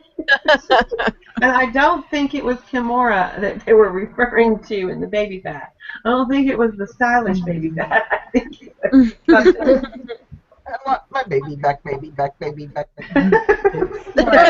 So you do have to watch out for just because they wrote a book and just because they got out there does not mean their information is sound. You really just have to really start learning to trust your authors and stuff like that. And that's why I To say meet the get a publisher couple of authors. that said LSD is an herb. Yeah, it's not. It is now my novelty book. It is not one that I. Yeah. I'm sorry, where does LSD come from? I know I'm just ignorant to this kind of shit. LSD came from a military experiment to make the universal soldier, and then the kids at Berkeley stole the recipe, figured out how to make it, and then it became a popular hallucinogenic drug. But where does it come from? I know It's were a chemical process in the lab. It's all chemical. It's actually synthesized from ergot, which is a there you green go. fungus from rye. Hold on, I'll tell you more. That's actually where they thought. Now I'm where actually they gonna thought, Google the it. first. Lysergic acid Oh gosh, she's gonna go diethylmide. Google crazy. Yeah, I couldn't think of the guy's name. It was Arthur Stoll was the one that originally did it. He derived it from ergot. And let's see, LSD was first synthesized by Albert Hoffman in 1938 from ergotamine, a chemical derived by Arthur Stoll from ergot. Yeah. So, and if you Google LSD, you will talk about conflicting stories and ideas, okay? But if you get past all of the crap, actually the Wikipedia on it is pretty, and they've actually talked, like, there was so many experiments done with it, and at Berkeley was when they started doing it with people, and they've actually, if you go on YouTube, there are old black and white videos of people using LSD for the first time and drawing and doing different like daily tasks and stuff, and it's kind of interesting. But I really don't see where personally LSD would fit into my practice. Well, I think anything mind altering would be kind of a slap in the face to our to my deity. Yeah. The Whoever I'm problem working is with. the It's like, LSD, you're not going to get to control it. That's the yeah. problem, is you can't control it and you can't control the flashbacks from it. And that's what happened to the Vietnam soldiers who were given it in their food in the mess halls, unbeknownst to them by the U.S. government, who was trying to help these wholesome kids go out and kill anything and everything that moved in Vietnam. And they were trying to do it so that they would put moral, their moral upbringing holding them back. But that's why the Vietnam soldier had so much hard time coming back with all these flashbacks and stuff, because you put them in a horrible spot and you have them fucked up on drugs, and you're like, and people are shooting at you and you're in survival mode, and that's why their flashbacks are always so horrific. It's not, it was the place and how it was used on them, and they didn't know what was going on with them. It wasn't like it was given to them with their permission or knowledge beforehand. And then you get into the acid tests where regular people were doused with acid and then brought back to like FBI bases and stuff and made to go through acid trips. They did studies trying to use it for everything from, and they don't really cover all of it on here. They cover some of it on the Wikipedia page, but they were trying to treat alcoholics with it. They were trying to treat schizophrenics with LSD. Are you kidding me? Because one of the side effects of LSD is a schizophrenic response. So the fact that they would try to, but you got to realize, I mean, right now we're looking at they're trying to use ecstasy to treat PTSD. So they were creating a super acid to treat schizophrenia. Yeah, they were. I mean, yeah, they were trying to. Yeah. They were trying to find a valid reason to put this crap on the market. Well, back in the 60s for and taxes, the 50s, they used MDMA in marriage counseling to get couples to talk and open up to each other, and it was actually working. The reason that they put MDMA as a Schedule 1 drug is because Reagan came in there and he declared everything a war on drugs, which actually stopped the research of MDMA and into its benefits for people. And they were using it like in marriage counseling? Mm-hmm. Oh my God. Yes. Why couldn't you just give them I just need you to stop let me tell you something. The night that I met Scott, we were at the Artisan here in Las Vegas. We met at a steampunk party, and we were sitting there, and there was this guy, and he was on ecstasy. And right before I started talking to Scott, I was sitting there with my friend Fee. She's sitting across from me. We're sitting in a booth, and this guy sits down, and he takes my hand, and with his hand, he did something that is. I have 4 children. I have been sexually active since a very young age. What that man did to my hand with his hand made me feel really dirty. What is And it was only a hand touching a hand while it was above the table, okay? But, I mean, I've been to a lot of, like, clubs and stuff where people were on it, and watching people... I can see where it would get you somewhere in marriage counseling until I gotta write this shit down. Makes people open up to ecstasy. But it also makes people open up to each other. It makes you talk. It makes you open up and let down walls. Like, I've seen people who were doing it who weren't like, because you have to understand when it's in the clubs and crap like that, it's cut with other it's not stuff. and it's not a controlled amount. Cough syrup, and it could be more or less than a person needs. Like when it was being used for marriage counseling, it was dosed for people, not just one particular dose. You know what I mean?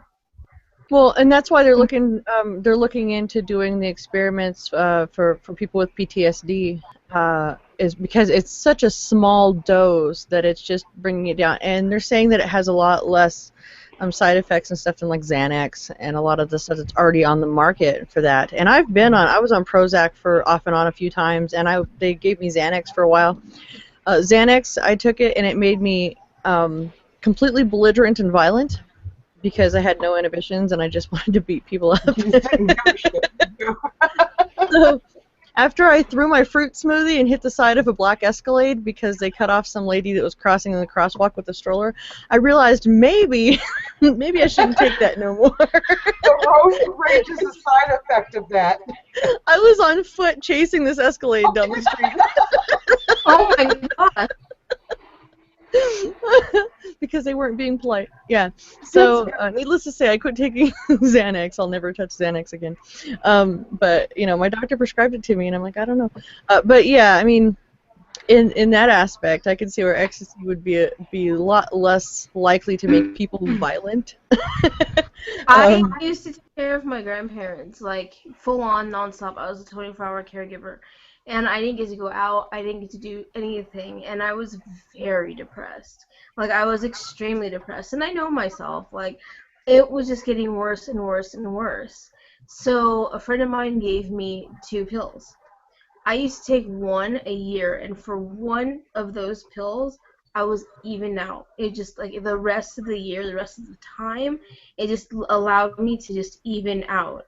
Because it didn't let me get to that point where I couldn't get out of bed. It didn't let me get to that point where I couldn't clean or do the things that I had to do. Because I was working, taking care of them, giving medicines, cleaning the house, doing all that kind of crap. And it was just a depressed I think the best thing for my depression was finding my feet. Well, for me, it was just watching people I loved die. That's what it was. Watching people I loved die. And that's kind of depressing when you're a young adult, you know. You're not getting out there or going out or doing things with friends. You're watching people you love die. And so this was something that really, like, it wasn't something I needed to do all the time. It was, like I said, I took 2 pills, and it was over the 2-year period. And I mean, like, one and then one, like one a year. And it just kind of, I don't know what it was about the serotonin, because it floods your brain when it's actually happening. But as the serotonin and the melatonin even out in your brain, for me anyway, it allows me just to be even, just allows me to be balanced. So I can see why they would do the tests, not only on marriage counseling, not only on depression, but on PTSD as well, because it's just, it works with the emotions. Like, if you're one of those idiots that's out doing it every week, then it causes depression because your brain cannot create serotonin. It stops being able to create serotonin. So when you don't have serotonin, what floods your brain? Melatonin. And melatonin is what makes you sleep and what makes you depressed. Yeah, you push yourself too far the wrong way. Well, and that's just like with everything. I mean, you know, the last 2 doctors I've had, I go in there and they give me this laundry list of prescriptions. Here, take this, this, this, and this. And it's nothing that I need, you know. I mean, to walk in the doctor's office and walk out with, you know, a 90-day prescription for Xanax, Prozac, Lortab, Flexeril, what else did they give me? They gave me another one to go along with the antidepressant that I don't even remember what it was because I wouldn't take it, you know, and it's like, you know what I do to deal with my depression now that I'm off medication? Earl Grey tea. The bergamot oil does wonders for me. I tell you, my sleep has been so much better since I started making my herbal dream pillows, the aromatherapy. Yeah. I suffered from really bad, severe depression for years and years. The minute I decided on my path and took power over my own life, empowered myself, I was talking to Spin about that recently. What my Spin? It was like it just lifted. I snapped out of it, literally snapped out of it after all these years. And I've been on the Zoloft, I've been on Ativan, you name it. I mean, I've been on all of them. And now I have to take medication, but only temporarily. And I'm really lucky. I've got a doctor who's really on board with herbal, and she prescribed for me prescription fish oil and niacin, so that I wouldn't have to pay for it. And you know, the insurance covered it, and it's really weird because I never really thought they would ever cover herbal remedies. And she's actually I'm going to be going to physical therapy, and she's also going to try oh hell, what's that called where they stick needles in you? Um, Acupuncture? Acupuncture. yes, that for pain. And I'm like, yay! I'm not really cool about the needles, but I'll try it. You know, It's not bad. I've done acupuncture before. I'm more worried about the biopsy than I am acupuncture. It's like because of where Yeah. it's going. Yeah, that's understandable. Yeah, I Yeah. found that for my depression, St. John's wort does wonders, and like I said, my Earl Grey I absolutely love because the bergamot oil really really helps, and I could live on tea, and B vitamin supplements really help me a lot too because it gives me the energy because that's where I get depressed, and right now I mean being hot all the time. It's hard. I mean, it's bad enough when it's hot, but then when you're fat and it's hot, it's Black hard to get cohosh. motivated. And Black then, cohosh. yeah, and well, and then of course, I go in there and I make myself, something with caffeine, which is usually tea or coffee, and then I can't drink something hot and then sit in the heat. I will die. So, always moments away from death in this place. No, but so I try to. Do what I can to. I've been bad. I've been drinking Monsters lately, but they're loaded with B vitamins. So, shh, we're gonna act like that's okay. And I'm getting on my caffeine. It is a chat and she can't get in. Can you send her another invite? Who? Rain Poppy? Okay. Let me.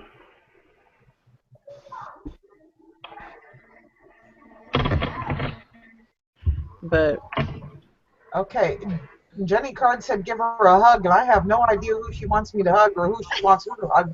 Oh, somebody hug somebody quick. I'm hugging Jenny Card. Okay.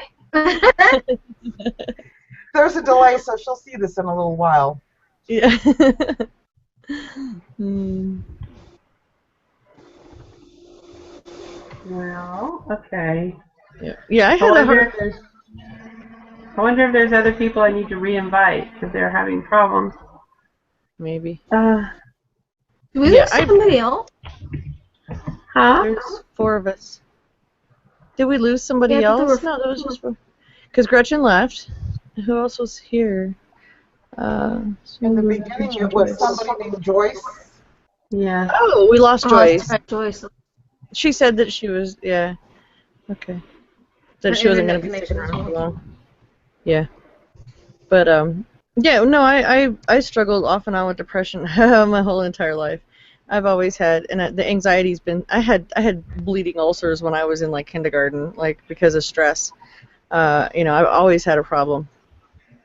And, and I get good and bad, and things go, back and forth, back and forth, back and forth. And it's like each time I overcome it, I get that much better of a grasp and understanding of it, And my really low points are getting shorter and shorter, and it's getting better and better, and I'm having an easier time self-analyzing and going, okay, Reagan, snap the fuck out of it. People say, well, you can't just tell people that are depressed to snap out of it. Well, it depends on what you're depressed for. I mean, usually if it's an outside thing, then it's like, yeah, I can just tell myself snap out of it.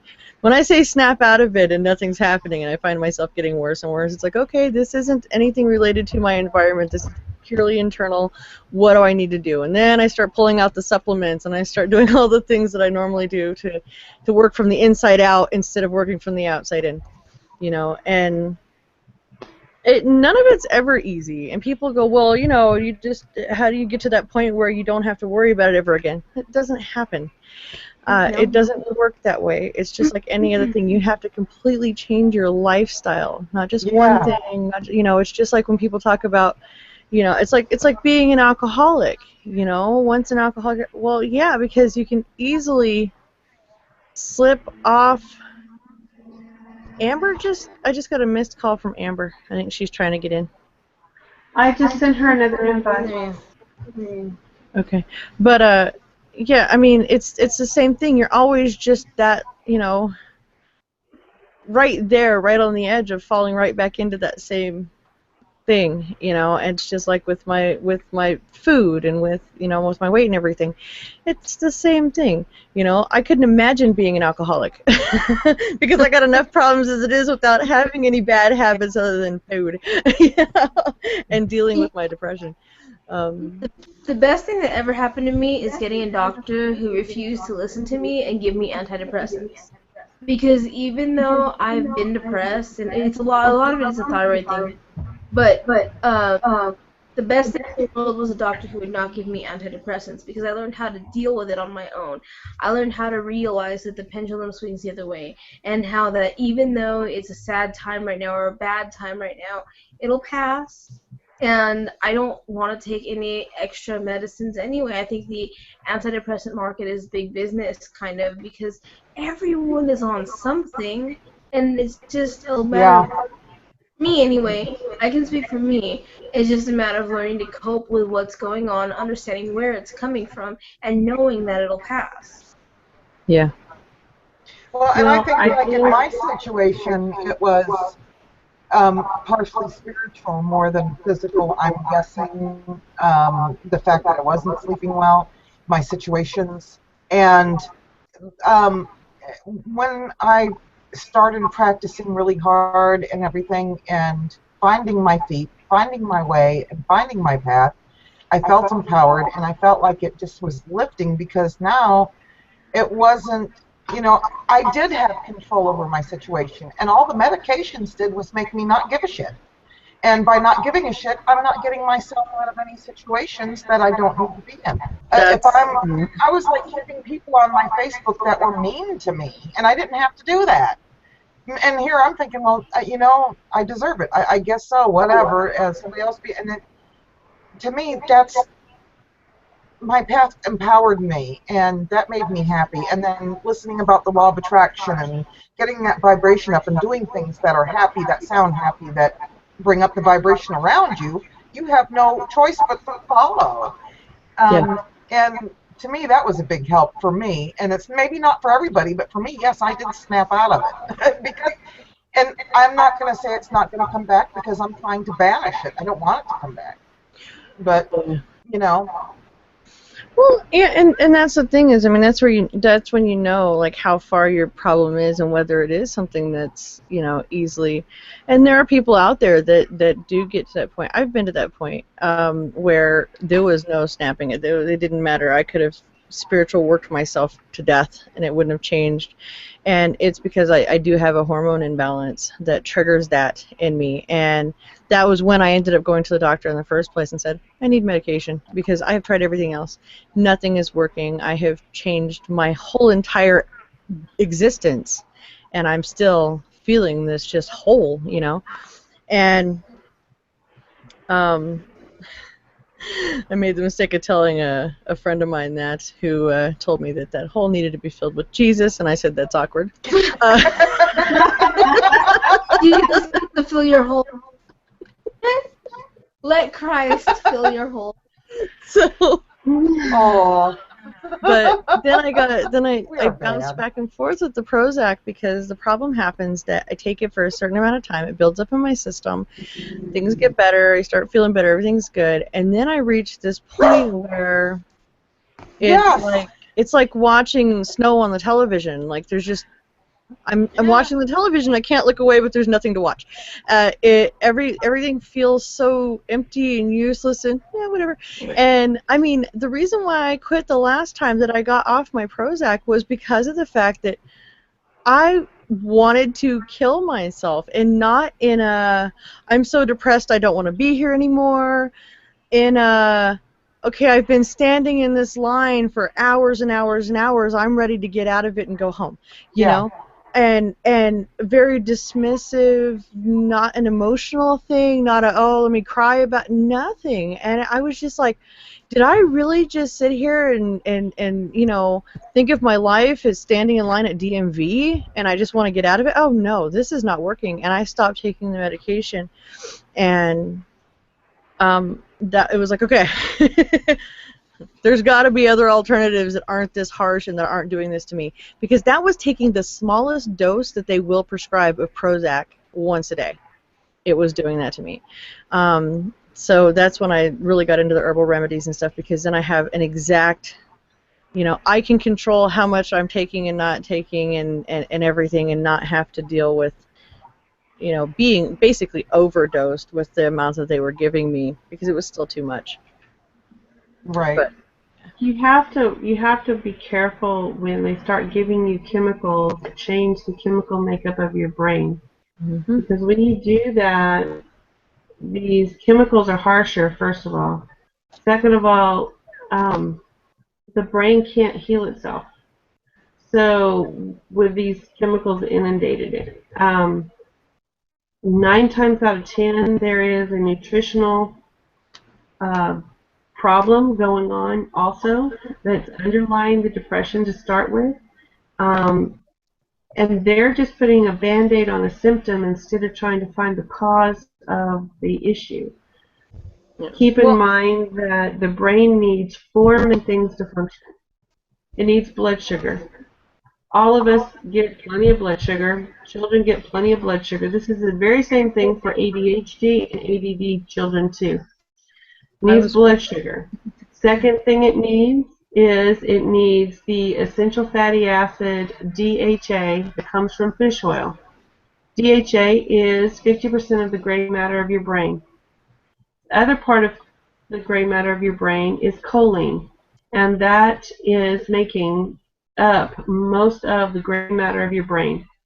If you don't have enough choline, then you've got a problem already with your alertness during the day and the ability for your brain to think clearly and um, in its logical patterns. The third major thing that the brain needs is B vitamins. There is not a single brain chemical that the brain uses that does not start with a B vitamin reaction. B vitamins are commonly taken out of our food in these processed situations, and even when it's in fortified with this and that bullshit. It's not fortified.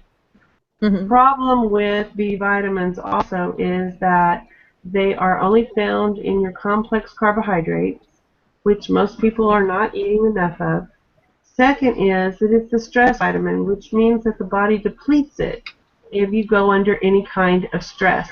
And that's It where I was means at. that mega doses need to come back in to fix all of the issues that B vitamins do.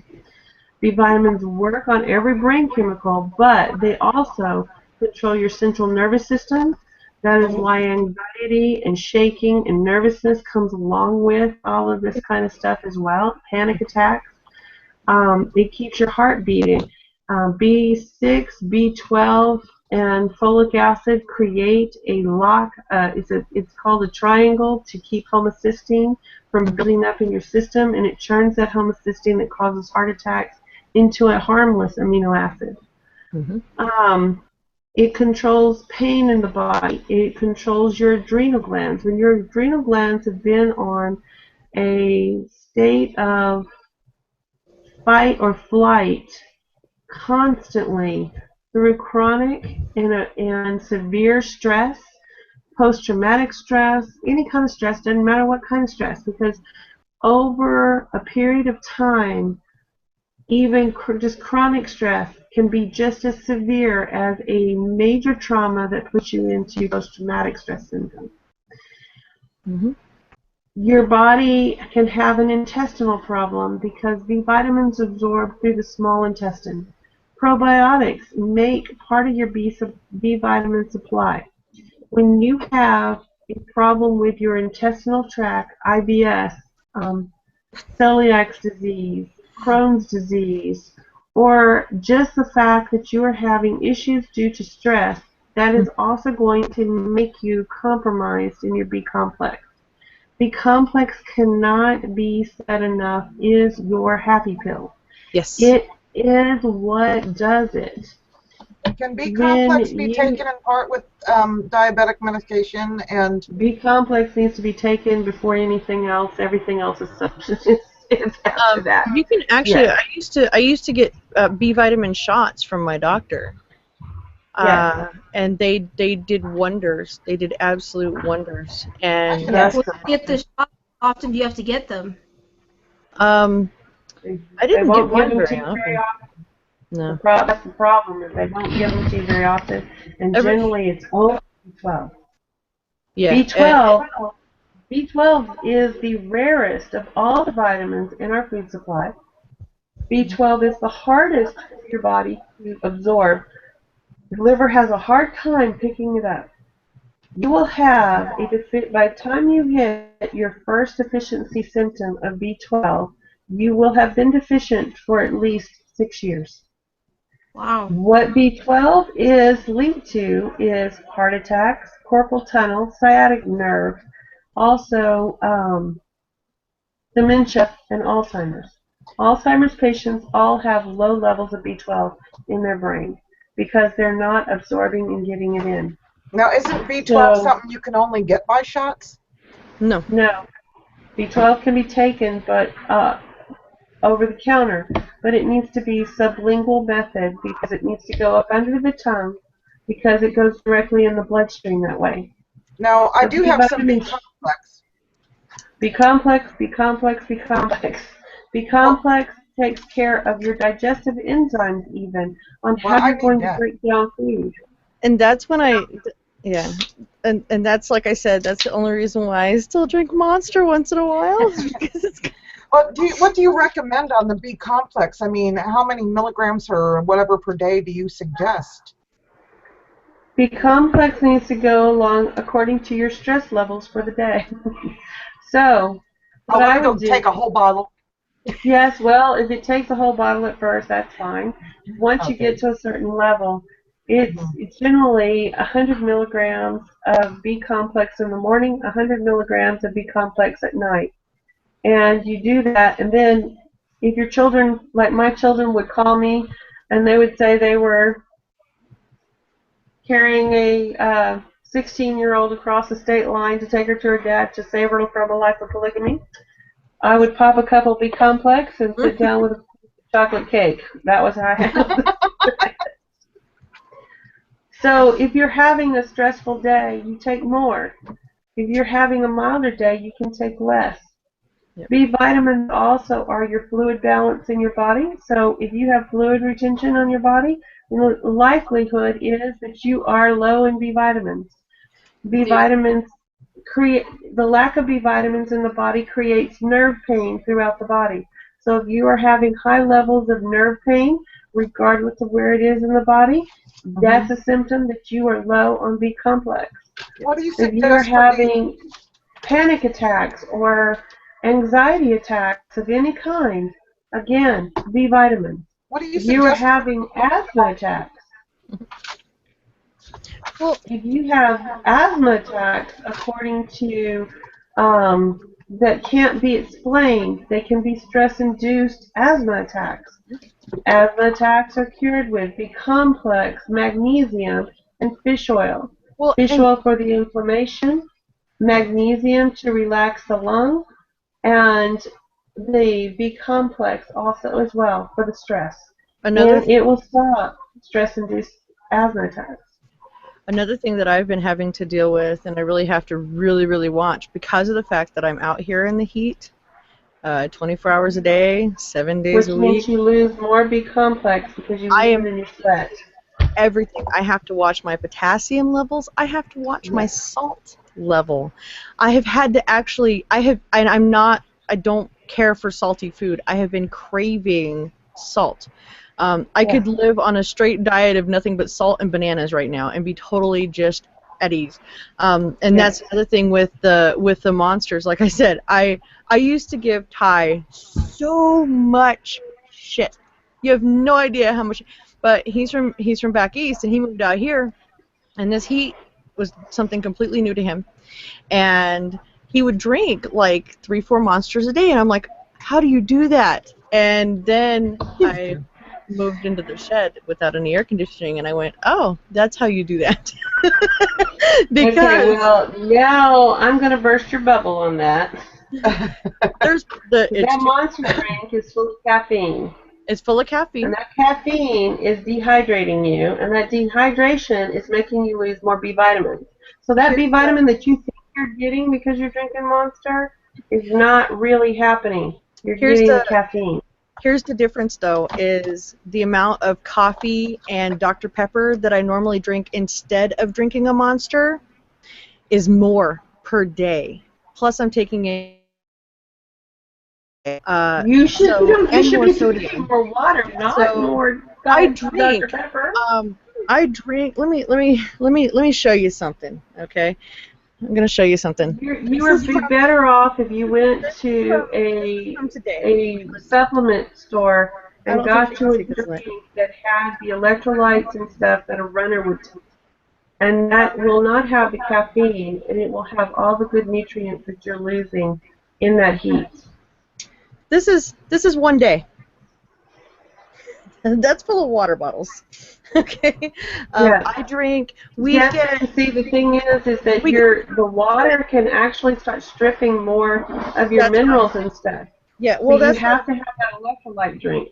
yeah. That's what I'm saying is I'm watching everything, and the sad thing is I am on well, a totally jacked income at this point, and I don't have the resources. First off, I don't have a car. I live a long ways from any shopping. The grocery store here is over a mile away, and it's 115 in my room. It's hotter walking out there in the sun. Where are So you I getting get what those I water can get. bottles from? The Smiths, and no, they don't have anything there that I can get. Like low the non no blood sugar. I mean no blood sugar. She's gonna have bad blood Gatorade, sugar. the Gatorade or something like that that doesn't have the sugar added. I can't do any kind of artificial sweetener at all, and I can't do Gatorade, period. I can't even look at Gatorade. Like I said, the Monster, the reason why I've been drinking Monster, I'll have 1 or 2 of those a day, as opposed to drinking like 2 liters of Dr. Pepper and 2 pots of coffee. And drinking 2 liters of Dr. Pepper and 2 pots of coffee, my kidneys go, F you, I'm leaving your body. If I drink, like I said, I drink water. I get up in the morning, the first thing I do when I open my eyes is I drink 2 bottles of water. And I drink, the idea, and I do better than this actually, is when you're in the heat to drink water at least every 15 minutes. Mm-hmm. Between Scott and I, we go through about, 20 bottles of water a day? Mm-hmm. Yeah, plus. And what I did. You're talking to somebody who lives in the heat too, so I do understand that. Well, I've worked in it for several years. I worked in an auto auction for like 8 years. I climbed in and out of cars. I was a push car driver. What's the problem with Gatorade for you? What is the amount of sodium? It doesn't have to be Gatorade because there's other ones and they don't have any dyes. The amount of sodium and the amount of sugar, it's too much for me. And that sounds funny coming from somebody drinking Monster. And Dr. Pepper. And Dr. Pepper. Dr. Pepper, for some reason, it doesn't have not even half of the sugar that Dr. Pepper has. Yeah, Dr. Pepper, for some reason, is the only soda that I can drink that doesn't tear me up. I can't touch Pepsi. Pepsi gives me immediate heartburn. I'm trying to quit drinking sodas altogether. That's why I said a can of Monster versus 2 liters is an improvement. My goal is to get to the point where I'm drinking nothing but water and taking supplements instead of drinking. Well, yeah, because you can also do these electrolytes in pill form. They don't have to be in a drink. It's just that the water will become a problem in stripping more of your minerals. Well, because it goes out in your urine and you're not replacing it. The water doesn't have the minerals. As much water as I'm drinking, I'm not retaining water and I'm not peeing. I pee twice a day, and it's clear. Yeah, I'm sweating it out, but I don't. You know what I'm saying? Like if I get to the point where I'm peeing more than a couple times a day, I slow down on my water.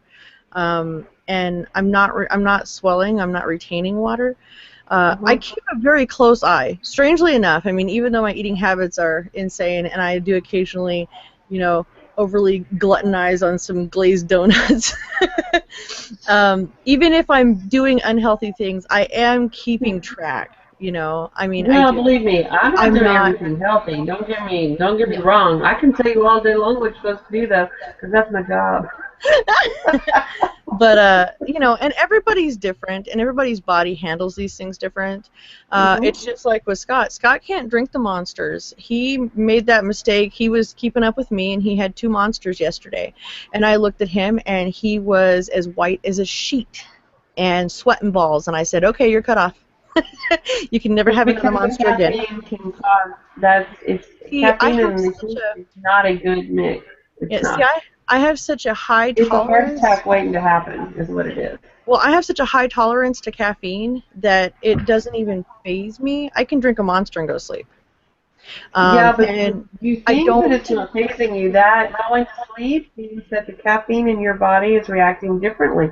That's what caffeine does to me. I can't drink it because it'll put me to sleep. Yeah. Well, it doesn't put me out. What I'm saying is, 45% of the people go the opposite way with caffeine.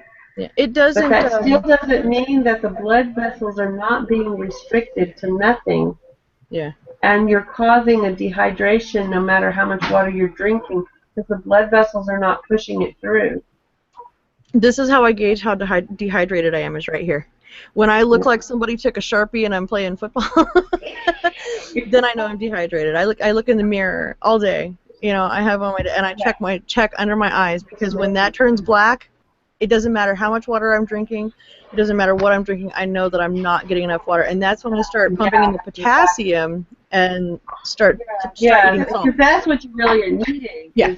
You're needing the potassium, the magnesium, and all of that. Yeah. I watch these things really closely. I really do, because I come from a long line of heart patients and diabetics, and I am neither. Every year I go for my physical, and I'm in and out of my doctor for other bullshit all the time because I'm clumsy as hell and I love to hurt myself. But my blood work is always beautiful. I have my blood pressure. The last time it was actually a little bit on the low side. And I had a low blood pressure problem before, right around the time that I had my gallbladder removed when I was like 19. But I do suffer from IBS, which is a combination from the off and on with the ulcers, which I also have to watch because with the Monster, if I overdo it, I will flare up my ulcers and I will feel like I'm dying. Like I said, I don't have a gallbladder, so of course that's always an issue. The hormone imbalance came after I got my tubal ligation, and that's something they don't warn you about. They act like just because you have all of your parts still, that just because they're still there, that they're still going to work the same. But when they start cutting into things and doing things, when they start messing with you, they're messing with everything. Yeah, and I'll be 38 this year, and I do worry about my weight because, like I said, I do come from a long line. My grandmother had her first heart attack at 30. Okay, I've dodged that bullet. I have went in and I've had extensive testing done, preventative care back before I was on, when I was still on private insurance. I had, as much testing as I could possibly do because I'm a total, I'm paranoid about this shit, and if it wasn't for the depression and the crap, I wouldn't be where I am now as far as my diet and stuff goes. That's a lot of the problem. Is I stress. You're getting lectured on the YouTube chat right now. Uh-oh. Yep. But I know. and see, I know she says she likes Dr. Pepper, but it makes her mouth dry. I don't know why. I don't know what it is, but Dr. Pepper is the only soda that doesn't make me ill. And that's what I hate about it, because it doesn't make me ill. If it made me ill, I wouldn't drink it. But that's my weakness. That's my alcohol, okay? And Monsters and stuff, yes, Monsters and stuff are bad for your heart. They're very bad for your heart. And if you drink too many of them, or like I bought a 10-pack. A 10-pack will last me 2 weeks, and then I won't have any for the rest of the month. I only buy, I don't go, oh God, I have an acquaintance that will go buy a month's supply at the beginning of the month, and then 2 weeks into the month be ran through that full month supply. And I'm like, how can you drink it like that? I can't do that. I can only take my unhealthy in small doses. Today I got up this morning and my breakfast was a banana and 4 eggs, and I fried them over easy in grapeseed oil. I didn't put anything on them, and well, a little bit of Cholula, but that doesn't count. And I was so proud of myself. I'm like, look at me, I'm just eating normal, not unhealthy food. And then my son walked up and said, Mom, I can't finish this crumb donut. Can you? There went the Why, other. of course, son, I can, because, we don't want to waste things. Yeah, We're starving people in Ethiopia. Gotta eat it. Yeah, and as much as I would love to completely cut caffeine out of my diet, I have been trying really, really hard. And with the heat, I have no energy. And if I don't drink the caffeine, I have no energy. And then I just lay in bed in the heat and get more and more depressed and feel more and more sorry for myself. So even though the caffeine is a short-term solution to a ridiculous problem that I shouldn't even be having, at least it's something for right now. You know what I'm saying? It gets me through I hear your ice cream truck. all the damn time. I swear they... I've got the kids convinced that they turn the music on when they're out of ice cream. No. You see what I mean? But, yeah, Well, I don't know. I've got something to tell everybody. Okay. I decided, okay, I'm on my diet again, and I'm doing what I'm supposed to do, right? And I've been doing my work, my shadow work and stuff, and my thyroid's working, and things are going good. So something in my magic room was going beep. I had nothing electronic in there. 15, 20 minutes later, I'd hear beep. Like, what the fuck is it? And then 15 minutes later, beep. And I'm like, it's a damn brownie. Beep. I'm like, okay, it was my scale. I thought, okay, well, the only thing in here is I have a scale close to here, and maybe it's the scale. So I changed the batteries, and the last time I got on it, it gave me this weird number, and I thought, well, maybe that's why it did. The batteries are going low.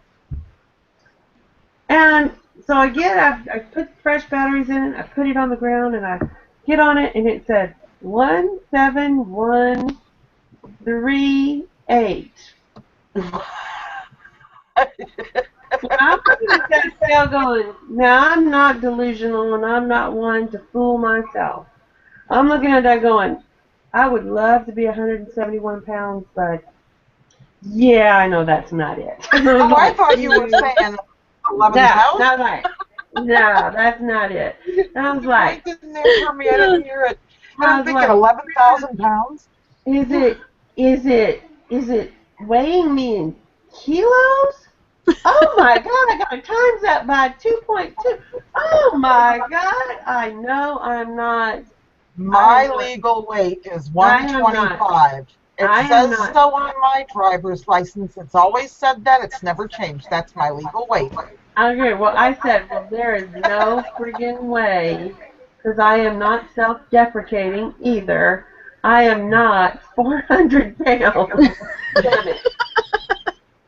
Oh, no. So I'm like, I turn it over, and I see that it's set on pounds, but I see that there's a place for kilos, and I see that there's a thing called ST/LB, and I'm like, is that stones?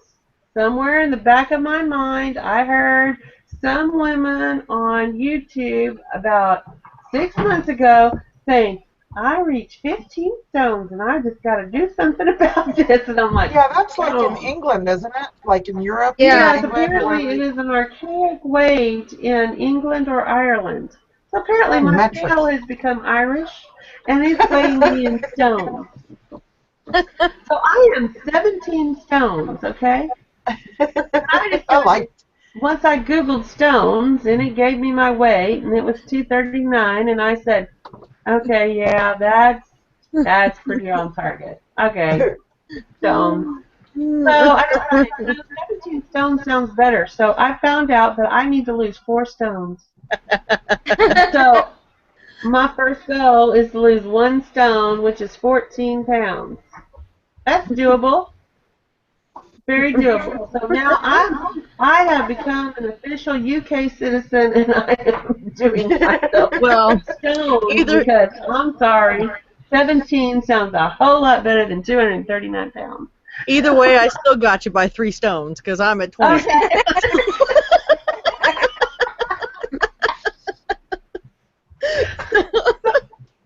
So I am on my new goal of losing 1 stone. Okay.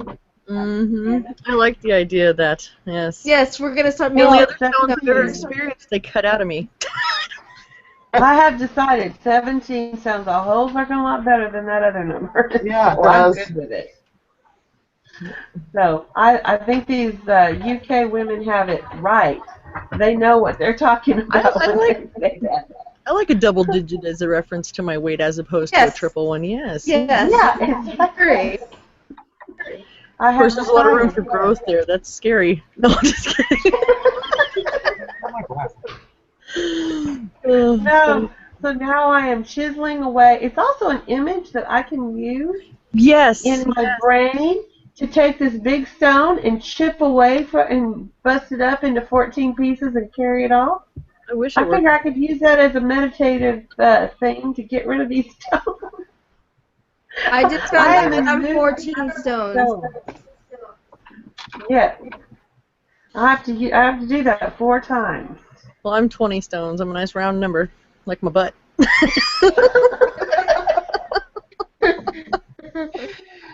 My stones will end up on my altar.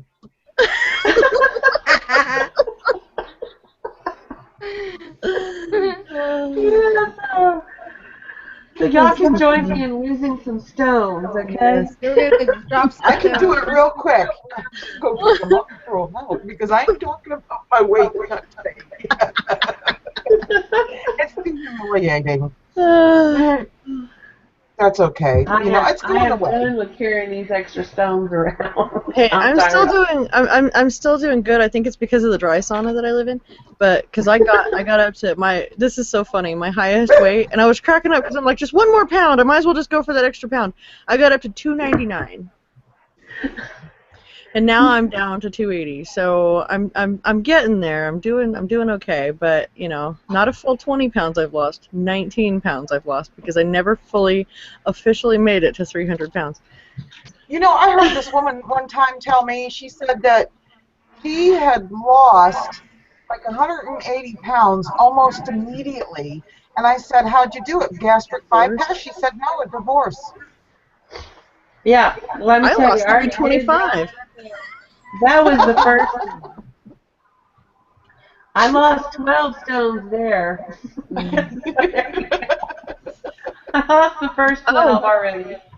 Oh, and I don't know. I told you guys before I was trying so hard to quit smoking and I was down to my occasional smoking. I have officially completely haven't had a cigarette, even had the opportunity to have one and said no thank you twice now. Oh, shit. Now Yay. you're looking straight at me when you say that, too, ain't you? I might be drinking damn Monsters in the heat, but I quit smoking, so. Hey, well, you know what? If you quit smoking, that's the harder chore, so, hey, drink all the friggin' Monsters you need.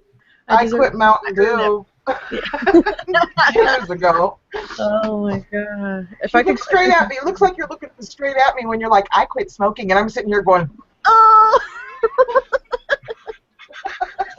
That was a hard road. I quit with each one of my kids, and then I would last about a year.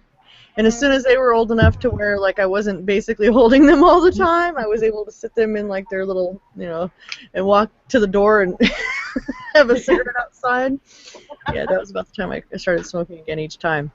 And after my youngest son, I was like, I'm done, and I lasted about 6 years, and then I fell off the wagon. So, but now I'm like, you know what? I'm past this. I know I can get past this and stay past this, and I'm not around any smokers, so that helps. That helps a lot. yeah. Well, I got Living in the asthma house most likely with from secondhand smoke, and I did not smoke for a very long time, but I'm like, you know what, screw it. My lungs were screwed anyway, so I'm going to smoke, and I did in high school a little bit. I don't really smoke now. I mostly stick to my hookah, and in its absence, I hookah vape, but I don't really smoke cigarettes. It's so funny because I was in oxygen tents and went through all kinds of crap as a child. I had horrible asthma. And then I quit taking my asthma medication, started smoking, and was running in track and swimming all the time and working. But it was actually the swimming and the track and all that stuff that was building my lungs. Psychologically, I was like, oh, I started smoking and cured my asthma, because I was a kid. But the funny thing is I was more active, and that was what happened. But then when I quit smoking the first time, imagine my distress when I ended up back on a damn inhaler. Because as my lungs were healing from quitting smoking, so then I'm going, I'm psyching myself out. I'm going, but if I'm back on an inhaler the second I quit smoking, maybe I should start smoking again, and I've had to quash that, I mean, that's been going on in my brain all these years. And finally, it's like, you know what? Grow the hell up. Just get over that. Stop it. Just stop it. Reagan, I sense some shadow work. Well, and that's what ultimately, it was like, Tell okay. your teenage self that they had that wrong. Stop it. And that's exactly what I had to do, is go, no. We put shit in our heads, Mm-hmm. Yeah. Well, just like, it's unbelievable, some of the shit we can put in our heads when we're and young. and that's the thing is, I mean, just like with the monster, oh, honey, I know how bad those things are for my health, especially sitting here watching him after he drank 2 of them, okay? I know how bad they are. But compared to some of the other shit that I've been putting in my body, I'm still doing better than I was. Am I doing the best? No. Do I have a long ways to go? Yeah. Oh, yeah, well, don't we all? At least it's something that, My brother drinks an energy drink a day. It's either Monster or Amp or Red Bull, whatever his phase is at the time. And then he doesn't smoke or anything like that. He used to run track. And then one day he started finding it hard to breathe. So he went into the doctor. They admitted him to the hospital, found out that he had developed a small hole in his lung, like a tear in his lung. And it had to do also with his heart. Something was going on with his heart as well. And his doctor basically put a moratorium on energy drinks for him. And then once he got healed, what did he go back and do? Energy drinks. So then what happened was that stuff happened again. So he just needed to learn that he can't be doing energy drinks. And I don't have it against energy drinks. It just... It's moderation. It's moderation. Yeah. If I drank a Monster a day, every day, I would probably be dead in 6 months. I mean, I can't even lie. Those things, when you build up all that bullshit in your system and you do that to yourself repeatedly and don't give your body a chance to recover, it screws you up. Like I said, I'll drink them for a couple days and then I just won't, and then I'll go back and, and then go weeks without having any. But if I did it every day, no, I wouldn't make it. I know I wouldn't make it. Yeah, because the caffeine also messes with that adrenal gland, and people don't understand the reason they think they have to do more and more of them is because they've overtaxed their adrenal gland and they're in adrenal fatigue, and they're actually creating their problem until they can completely collapse. Yeah. And you don't want your adrenal glands to stop functioning because you don't want that to happen. It's not a pleasant illness, and it's sure not a pleasant cancer to get. So it's like people don't realize that, these things will set up in the system, and they do it usually from stress. And the thing is, caffeine's one of the worst stressors on the body. It is an artificial stress to the body. So it creates that same stress. So even if you feel better for the moment, you've just put yourself under another stress, and you don't even realize that that's depleting those B vitamins more. It's all the little circles that we create in our lives. Everything's a circle, and these circles are all connected, and we got to stop and make them rotate the right way instead of the wrong way. Well, and it's hard. It's very hard. And caffeine is another one of those things. In the proper doses and the proper amount, it can be beneficial. It's when you overdo it. Everything is that way, It's all about control, moderation, monitoring yourself and what you're doing to yourself. Yeah, but the problem is if you're under high stress situation, it's not. There's no moderation in that point. It's got to not be there. Everything has to be alleviated until you get through the stress.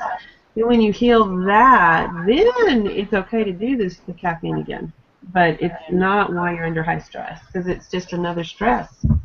Well, and see, for me, No. like I said, my biggest problem and the only thing that was really getting to me that was causing a lot of problem with the depression is the fact that I couldn't get out of bed. And I'm like, why can't I get out of bed? Oh, yeah, that's right. I quit drinking fucking caffeine. I got this brilliant idea. I was going to get healthy. I got stuck doing nothing but my herbal teas and water. And I went several weeks without a drop of caffeine. No coffee, no tea with caffeine in it, nothing. And I was like, man, I gained like 30 pounds. I was like, what the hell's wrong with me? Why do I feel so, just run to the ground? And then I was bad, and I went and got myself some Dr. Pepper, and it was just enough pep to get me out of bed again.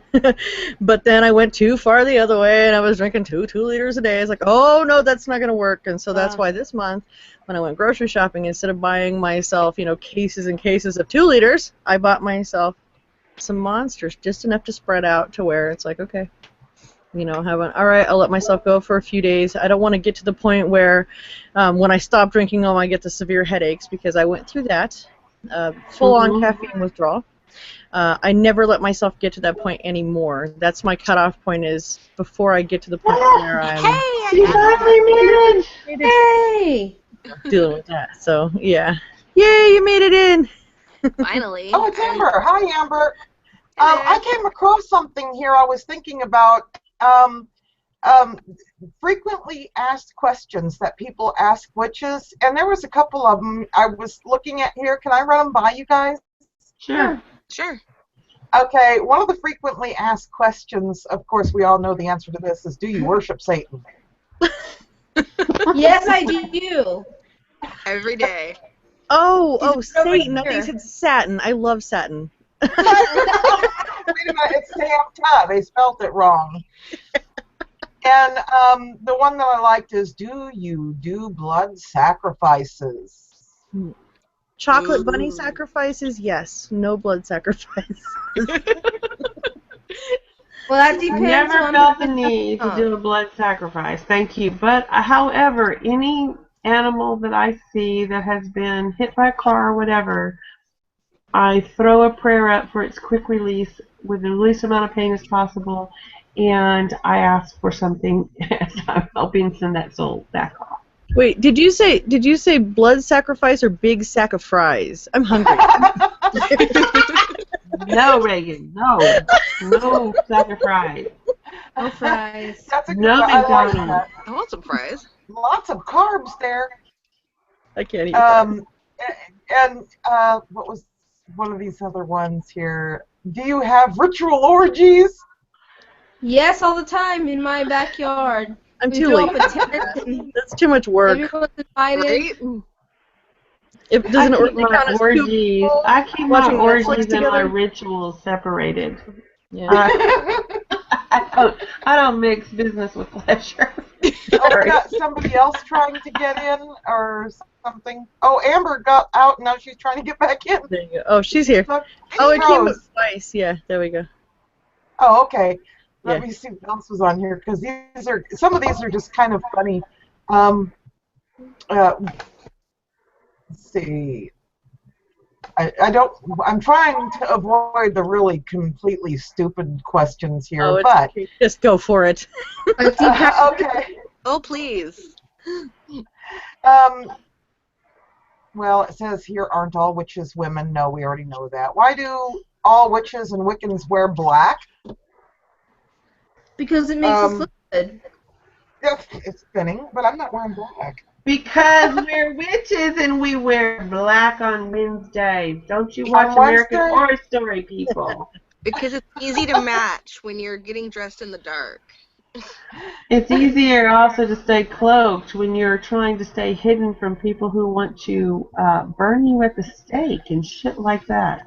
It's I'm slimming, sorry, and I I'm love wearing food. black. I didn't realize. Well, I guess I'm doing this all wrong because I'm wearing black, baby. Did you see Hold that up, I study? They say that people take people wearing black more seriously. It exudes more confidence and intelligence. And they look like they everybody. can kick your ass. everybody should be wearing black. I mean, like, they've done studies on this. Like, people take you more seriously as a human being in general if you're wearing Well, black. Will Smith and Tommy Lee Jones looked pretty hot wearing black, didn't they? So, There's that. Even Tommy Lee Jones, the old fart. you know Black what? Black Men is in an Black. absorption of all color. So Right. all color comes from black, and everything comes from the dark of the womb. So all creation comes from the black. So I can't wear white clothes because I pour stuff on it. yeah, that would be a dirty thing. Yes. White gets dirty. Yeah. Dude, I I like the spill bus. There's red no way wine I'm on wearing it, white. and it looks like I had a blood sacrifice. There you go. Blood sacrifice. Blood of the grapes, baby. Blood of the grapes. Do you use blood in your rituals? Have no need. But every once in a while, I'll put my own blood in my own holy water for my own personal use, but not Some, generally. no, Don't sometimes I need get nosebleeds. A lot of times I get nosebleeds during ritual, but it's not intentional use. No. And do all witches have familiars? I want to I say don't I think don't, all- but I do. I do. Not all witches have familiars, but some witches can use anything as a familiar. I have a Batman and a Ra. I have a pile of familiars. They get fur all over everything. The black one's cool though because he doesn't get fur all over my clothes. Well, yeah, he does, but you can't see it because I'm wearing black. He's a fashionable one. The rest of them just make a mess. Okay, so some of these are just plain stupid, and I'm not even Read going to one. continue with Read it. one that's Huh? really stupid. Read one that's really stupid. Why? Okay, really stupid. Why do we worship that satanic symbol? You know. Which satanic symbol would that be? Apparently with the answer in here, and I accidentally closed it out already, but apparently the answer was something to do with the 5-point star, and that's not, I mean, even the Christians use that, so that's not satanic as far as I'm concerned, but You don't like people because the 5-pointed star, first of all, okay, 5-pointed star. Let's talk about 5-pointed star. That's an interesting topic. Right. 5-pointed star. What is, okay, you have the goddess out there, Venus. What pattern does she take in the night sky with Earth? It takes her around 7 years and she makes a 5-pointed star. It is a symbol of the goddess. What is it also? It's also the symbol of man. Top point is the spirit. You've got each of the 4 directions, but it also represents like Da Vinci's picture. Is that satanic, Da Vinci's picture of the man that's in the circle with his legs spread, his arms out, and his head? That's all this is. People need to get with the program. So watch the Da Vinci Code. Didn't he explain that shit to him, Tom Hanks? well, even the Christians claim the 5-point star because it represents almost like hanging on the cross. I was reading something about that. I think last week maybe it was the week. It was when I was trying to research that weird symbol I saw on gravestones, which also had the star, but the star was in a circle, and it's really hard to figure it out. But I do know that there are some groups that call themselves Satanists or whatever, and they have a star too, but their star has the goat not a Baphomet. satanic star. I'm So sorry. they like to turn the star upside down.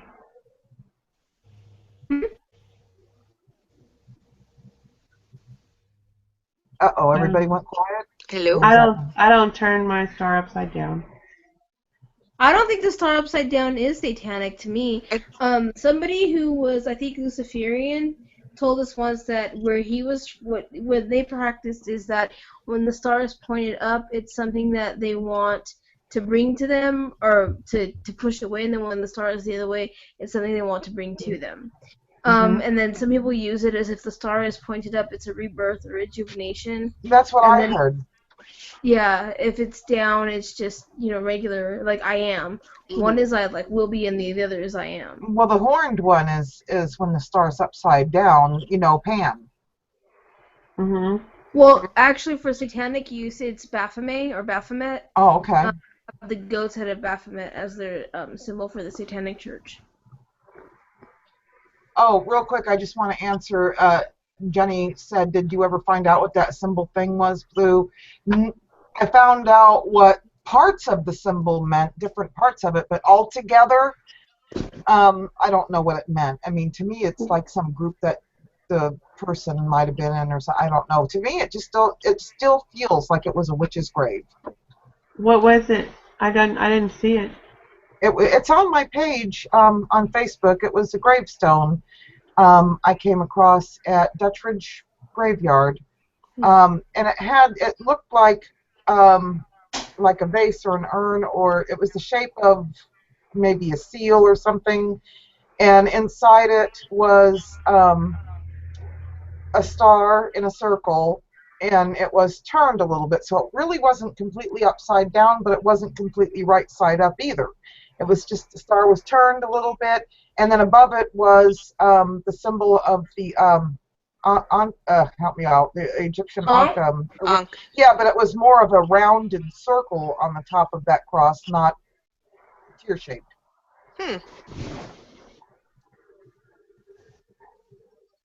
It was I'll have interesting. to look at my symbol books. I have some symbols. I've looked everywhere. I've Googled everything, and I found what the star can mean. There's like several different things the star can mean, and also the Ankh had several different meanings, and even the urn had a meaning. But all of them together, and as old as it was, because it was a little bit older than even the Masons, because somebody suggested the Masons. I believe it was 18 something. I ran away, sorry. That's okay. Welcome back.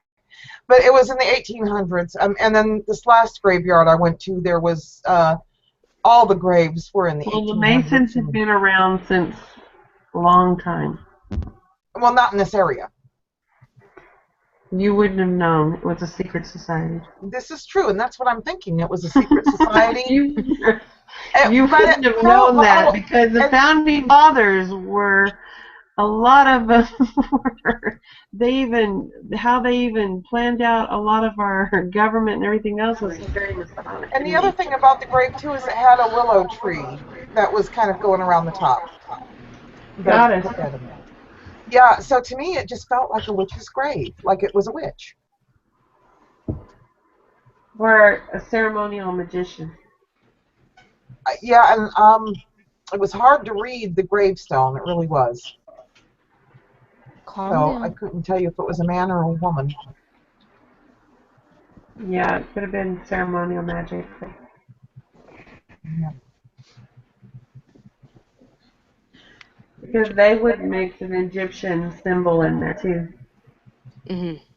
Well, let me know when you see it on my page. I really would like to know because I really felt like it was drawn towards that grave in particular. I'll look on there. I missed it because I've been so busy at work. I miss so much of what's on Facebook and stuff. I'm missing everything. I'm not even saying happy birthday to people. You saying happy birthday to them, like crap, day's already over. Yeah. I've been doing that too, and it's so bad because I'm on Facebook, like I'm chatting all day on my phone, but I'm not actually looking at the feed on Facebook or anything, and I've got so much other stuff going on. It's just Exactly. And I can't keep up with y'all in chat, so I was like, oh my god. Oh my god. I don't even try.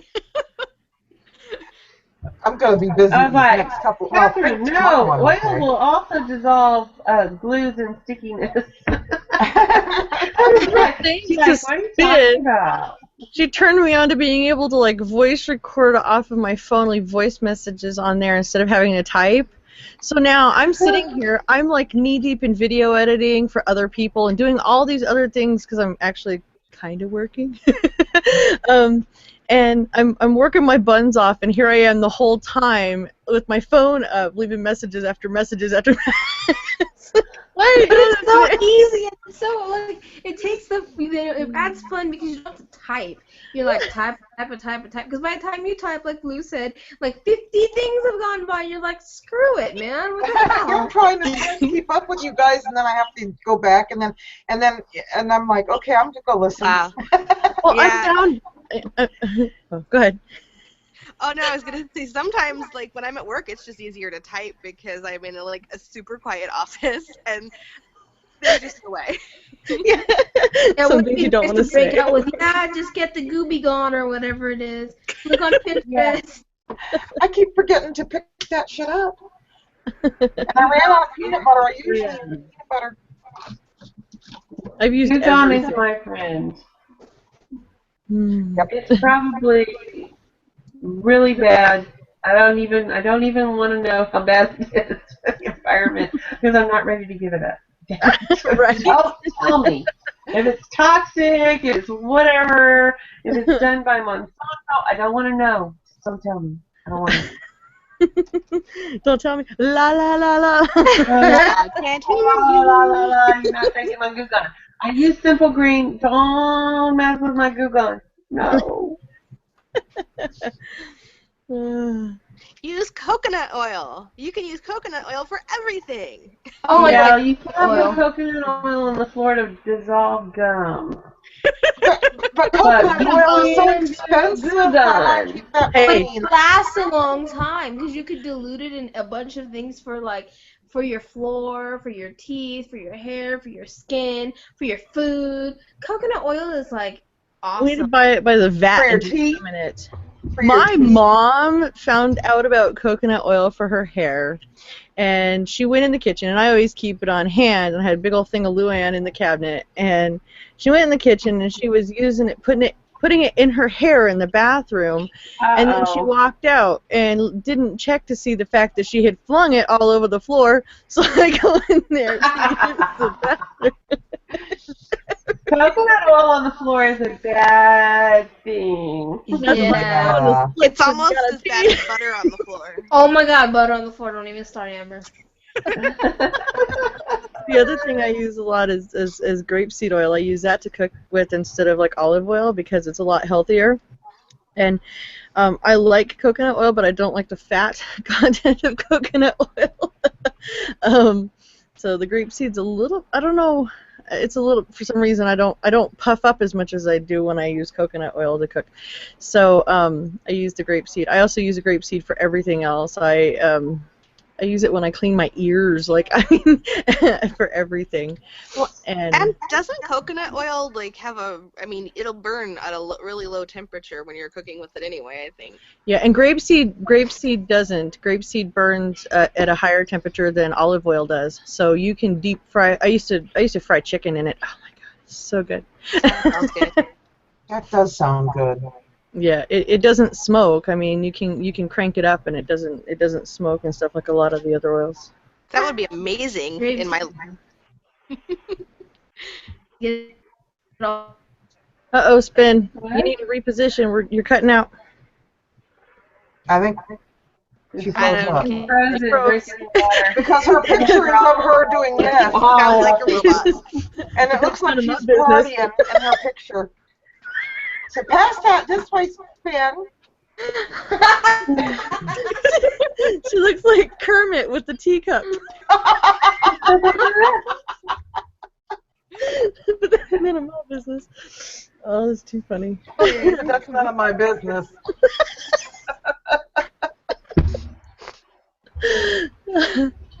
Things got quiet in my house. I'm sorry, she's doing I think my roommate left me. like this, not just like this.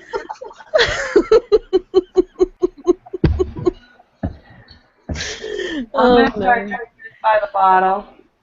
Oh, God. Oh, no. Okay, my friend gave The me brownie? the dollar store tarot cards. I have those! Somebody gave me that deck, too! Oh, how cool is that? They're amazing. I was like, damn, that Queen of Swords means business. Don't fuck with that. Right? I haven't even had a chance to look at them all yet. Too funny. What is that deck? Yeah, hold on. It was at the dollar store. Hmm. It was at the Oh. Dollar Tree. At the There's Dollar Tree? Are you the kidding art. me? Yeah, the tarot deck at the Dollar Tree. Oh, wow. I What have not department seen did you that. find those in the Dollar Tree? Where I at? didn't. Brandy did, and she gave me a deck. Because, you know, it was $1. Oh, a bargain. I need to get. Well, I doubt very Yeah. seriously they'd have them in my Dollar Tree. My Dollar Tree sucks. They don't have anything good. My Dollar Tree doesn't have any damn thing. Well, even our Walmart doesn't have black candles. Who doesn't have black candles except for this place here with a bunch of people? I mean, this is like every street there's. Look at that. Every street there's a church, and you know, if I came out of the closet altogether here, that'd be No, it. Canada doesn't have candles either. Canada doesn't have candles. Who's Go in the capering way so of bad they look Canada, like? that's all. Blame Canada. Yes. Okay, yes, everybody blame Canada. They don't have candles. Look at that Well, Queen they of don't have Swords. tissue paper either. I'm wondering how they blow their nose. I've never even opened, like somebody gave me these, I counted them and I put them back. I haven't looked at them all Okay. either. Let me Look see. at This that. right here is the Queen of Swords. Now, does she mean business or does she mean business? What? She's saying, bitch, I'll cut your head off. She's fierce. She shows up, you're in trouble. Oh my goodness. Oh, These Mystic Moon just said something over here. Wait a minute. Okay, hey guys, just wanted to jump on and wish you all a great 3-day weekend and hope to have electric and internet in quick. Okay, wish me luck. See you all. Yay. Oh, wait a minute. That's right. She had a problem with internet. And many blessings. I miss Moving. being Have a on. good move and be safe, Mystic. She's doing well. She's just waiting for electricity and that stuff. That's awesome. So she's where she's going. Awesome. See, I just feel so bad for her. I still feel so bad for Reagan. I just want to go adopt her and bring her here and let her sit in my air-conditioned living room. I know. Now, Even Texas is hot as hell, but my AC works, babe. you know, and it sucks because every time I go to the bathroom or get a drink, I walk into a house that's about 75 degrees. well, now this shed out here ain't got no electric. Well, wait a minute. No, it don't. I can give you an extension cord in my shed if you need a shed. It's tiny though. I mean, it's real tiny, but you know that's okay. I'll let you come in to use this bathroom when you know. Well, I'm in a 12 by 15 right now, so. Hey, you I know. offered to clean up my house and move so her and her family could move into a house. And then I would just go get a place that is smaller because I only need a small place. They need like something that is not a shed.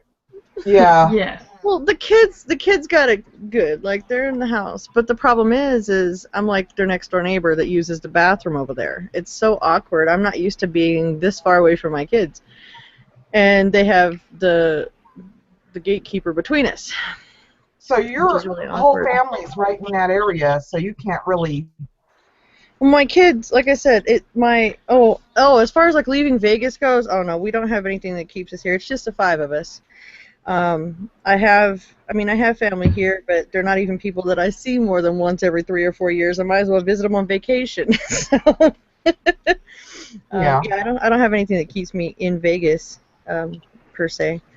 But yeah, Well, you need to to Ohio and just join me up in Hillbillyville. right. Yeah. I'm going to be when I do taxes, I get a pretty decent tax return. So when I do taxes, I'm buying a car this year, and you know, I figure I'll have enough to put a down payment, get something big enough for all of us, because that's what's held me back before is I want to buy a car, but then I'm like, well, yeah, sure, I can get something that's good on gas, some little compact something, but my children are large. And not in a fat sense, they are large. So, You need a sunroof, right?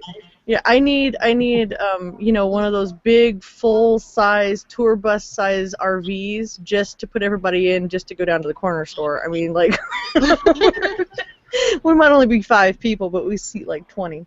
So, Well, no, my oldest son is over 6 foot now, and Wow. he's a little over 200 pounds, and it's not fat. The child is just massive. And my stepson was Like over here the football other day. player style. Yeah, my stepson was here the other day, which is his half brother, and it's so funny because seeing those two together. Ian was about his size at his age at 15, and then he shot up, and he's.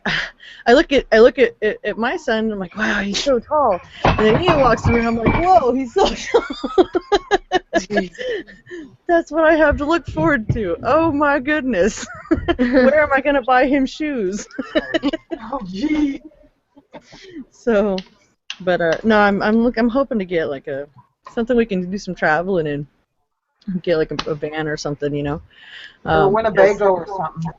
Yeah, I'm gonna start off. I'm gonna get like I used to have a Dodge Grand Caravan, and we used to go all over the place in that thing, and it was perfect because we'd pack up all of our camping stuff in the back and go do things. I homeschool. Like we don't have, you know, as long as I have my my mailing address for that stuff, which I have. We're not tethered to anywhere. We can go anywhere and do anything. As long as we have internet and our laptops, we're good, you know? And I want them to get to do a lot of things that I did as a kid because my grandmother took me everywhere. We traveled all over the country, and then after I got a little older, I went off on my own adventures. You're And, a gypsy. Hell yeah. State, museums and state parks and landmarks and monuments and stuff. You know, I got to see everything in the United States, like all of it. That's cool. And I've lived all over the country. And I want them to get to do the same thing, you know. And they want to. Like, they're really excited. We did day trips and stuff here all the way up until I didn't have a car anymore. And we used to go all over the place, and they love it. So hopefully I can get back to that this coming year. Mhm. And eventually I do want to get a motorhome and start doing some cross-country stuff and That would be awesome. Yeah. be mobile. And go visit all your witchy friends. Yeah. That's right. Come to Portland. There's lots of camping here. Right? Or Appalachian I area, love it. southeastern If you need a Ohio place here. to park, you can park on the land that I live on. I live on an acre, and it's just a big, huge field. Oh, right on. Yes, we'll have to get out and make the rounds and go visit everybody. That would be Well, so much fun.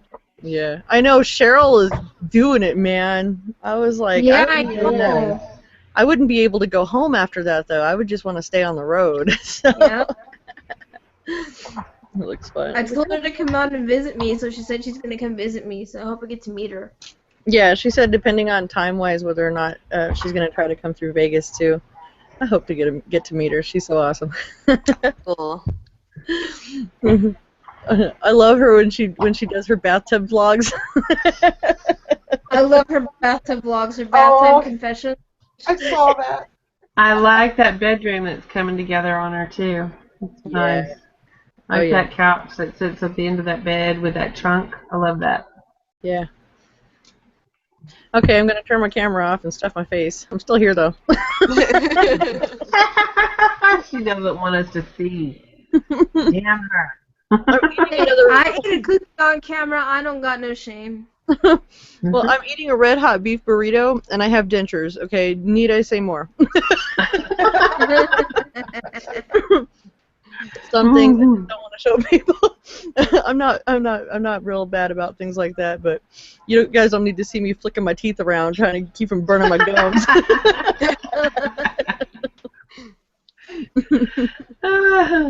Oh, I'm Lord. still alive. I'm not doing that to people. What is your guys' worst pet peeves? People untying my damn shoes. I'm not kidding. I will fuck you up if you untie my shoes. I don't know why it makes my feet itch. Do you have a problem with people untying your shoes?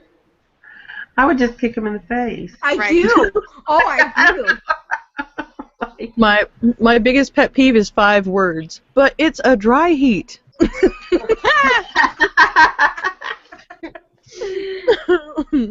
That's funny. Your turn, Maggie. My Biggest pet peeve? Yeah. No, Mal, you can't I have. can go to 0. I can go to what is that? I have an expression on my Facebook page. I can go to lady to ghetto in about 3 seconds flat. So just don't push your fucking luck. I don't know. Anything can set me off. And then be right back to being sweet as pie right after I kill your ass. Mm-hmm. I'm a Southern woman. I will fuck you up and then smile. When she likes a gravy cat. I think that's the worst part, and I had that same problem too. I mean, I might have pretty much grown up in Vegas and I've traveled all over the place, but I was born in Texas. Yeah, us Texas women are a different breed. Mm-hmm. I can be just smiling and laughing and just cutting you through the floor. And then fuck you up and then smile. How are you doing it? Yeah, yeah. So pretty you much up, make you your have a mama lot of pet cake. peeves. Yeah. All the pet peeves. Yes, all the pet Pretty peeves. much, yes, I do. I have What a about pet, him? Okay, I go have a ahead. pet peeve about being a keeper of the stuff, and then they tell me what I need to do with it, and I'm like, Oh, you know that what? sucks. Yeah. You leave me with all your stuff. I finally got rid of the narcissist books, and then I actually started feeling guilty while I was waiting for Half Price Books to tell me how much the bid was going to be for these books. It was like 160 pounds of books I would like to mind, to add, taking up a huge amount of my space. Mm-mm. And he's left them here for 2 years. Oh no! After 30 days. Yeah. Gone. So 30 I days was and they're feeling- gone. I was feeling guilty about trying to get rid of them without asking him or telling him. And I was like, oh, hell fucking no. And then they give you the bid of $76 for them doing it. Oh, fuck that. Thank you. Yep. I got some Guilty books over here. gone. All better now. I was no longer feeling guilty about getting rid of the narcissist. Amber, how about you? I don't know. Everything is a pet peeve. People who say I don't know, oh yeah, I'll be there in like a minute, and then like 45 minutes later, like they're like, oh, I'll be there in a minute. Oh yeah, I don't like people being late. I mean, I'll admit, everywhere I go. I'm late. Like I run late. I take the bus. It doesn't matter. I run late. I will tell you I'm running late. I'm not gonna be like, yeah, I'll be there in a minute. Yeah, I try to be a very punctual person. That's the thing too. People who try and make me wait for shit, because that's a power trip, and I had a friend who used to do that shit, and we would end up leaving her behind sometimes because she'd just make us wait because she thought she could do that, you know? But we taught her that no, you can't, bitch. We will leave your ass. And speaking of being keeper of the stuff, I hate being keeper of the stuff. Like, oh, here, can you hang on to this for me? Or like, I'm going to leave this stuff at your house because you have room for it. Guess what? Yeah. That stuff doesn't stay around very long. That's right up there with having a pickup truck and everybody saying, oh, so you're going to help me move next weekend, right? Yeah. I'd say, you're going to give me gas money, you're going to feed me pizza, you're going to feed me beer, and you're going to load the truck yourself. Mm-hmm. I do have a pet peeve. The biggest pet peeve I have is lie to my face like I'm stupid. That's And it is the very fact that you think I'm friggin' stupid that pisses me to the end. And I will deviously fuck your world up. Just because She'll go get a penis candle, she will. I will. You know what? One of my pet peeves. One of my pet peeves is being denied ice when it's 115 degrees. Yeah, got that right. And that bitch would be in a box. I'm sorry. She'd be in a box. She would not be. No. Be in a box in a hole in the ground. That's fine. I don't even want to know what the fuck I would do with her and a bottle of wine, that full moon in Pisces, and that fuck her world up. No. Deny me water? Deny me ice water? Oh, wrath of Neptune on your ass so fast, I Oh would my never God. understand. She would be hit by that tsunami quick. Oh my god. I think my truly though, all joking aside, as far as pet peeves go, my biggest one is when someone starts an argument with you, runs with it, and then when you throw out a valid, this is why you're wrong, I don't want to deal with this with you, calmly, and they dismiss you and I'm ending this conversation because I'm right, and walk away. No. Oh, yeah. Or Yeah. the best one, whatever. Here, it's like, no, get your ass back here. We're going to hash this out now. I will show you exactly, bit by bit, why you're damn wrong. I know Okay, my exactly. husband would come home, start a physical fight, and then leave in the middle of it while I'd just gotten started ripping his ass apart and go out the damn door and leave me seething in the house. Ooh, I'm I like, hate that. I would have followed his ass. Ooh, ooh. oh, I didn't. I waited for his ass. 'Cause he had to come. I And would he be the had person to that's go like to sleep throwing things sometimes. out the door, like Burning the clothes and shit. I think I Like, have this actually. I was like, motherfucker, come back here. My father taught me how to fight fast. Leave when I'm starting to get the better of your ass. It's like, no. Yep. Yeah, that was the 30 years of my marriage. Thank you very much. And me deciding that I had to keep it working. Why? I have no idea. Be careful what you ask for. You might get it. Yes, exactly. I got it. I got exactly what I asked for. Oh, oh, thank you. I was wondering where the hell you went. My roommate left with her son. I was like, where did they go? She was doing my laundry. See, this is how this stuff works, Reagan. You need to get on board with me. That's what kills me, is that's how I usually am. And that's why I've been so, here, I'll cover this, I'll cover that, here's money for this, do that. Okay, no problem, no problem, no problem. Because that's what you're supposed to do, but that's when you're being treated like a human being, There's a Okay. difference. My advice to you is to go in your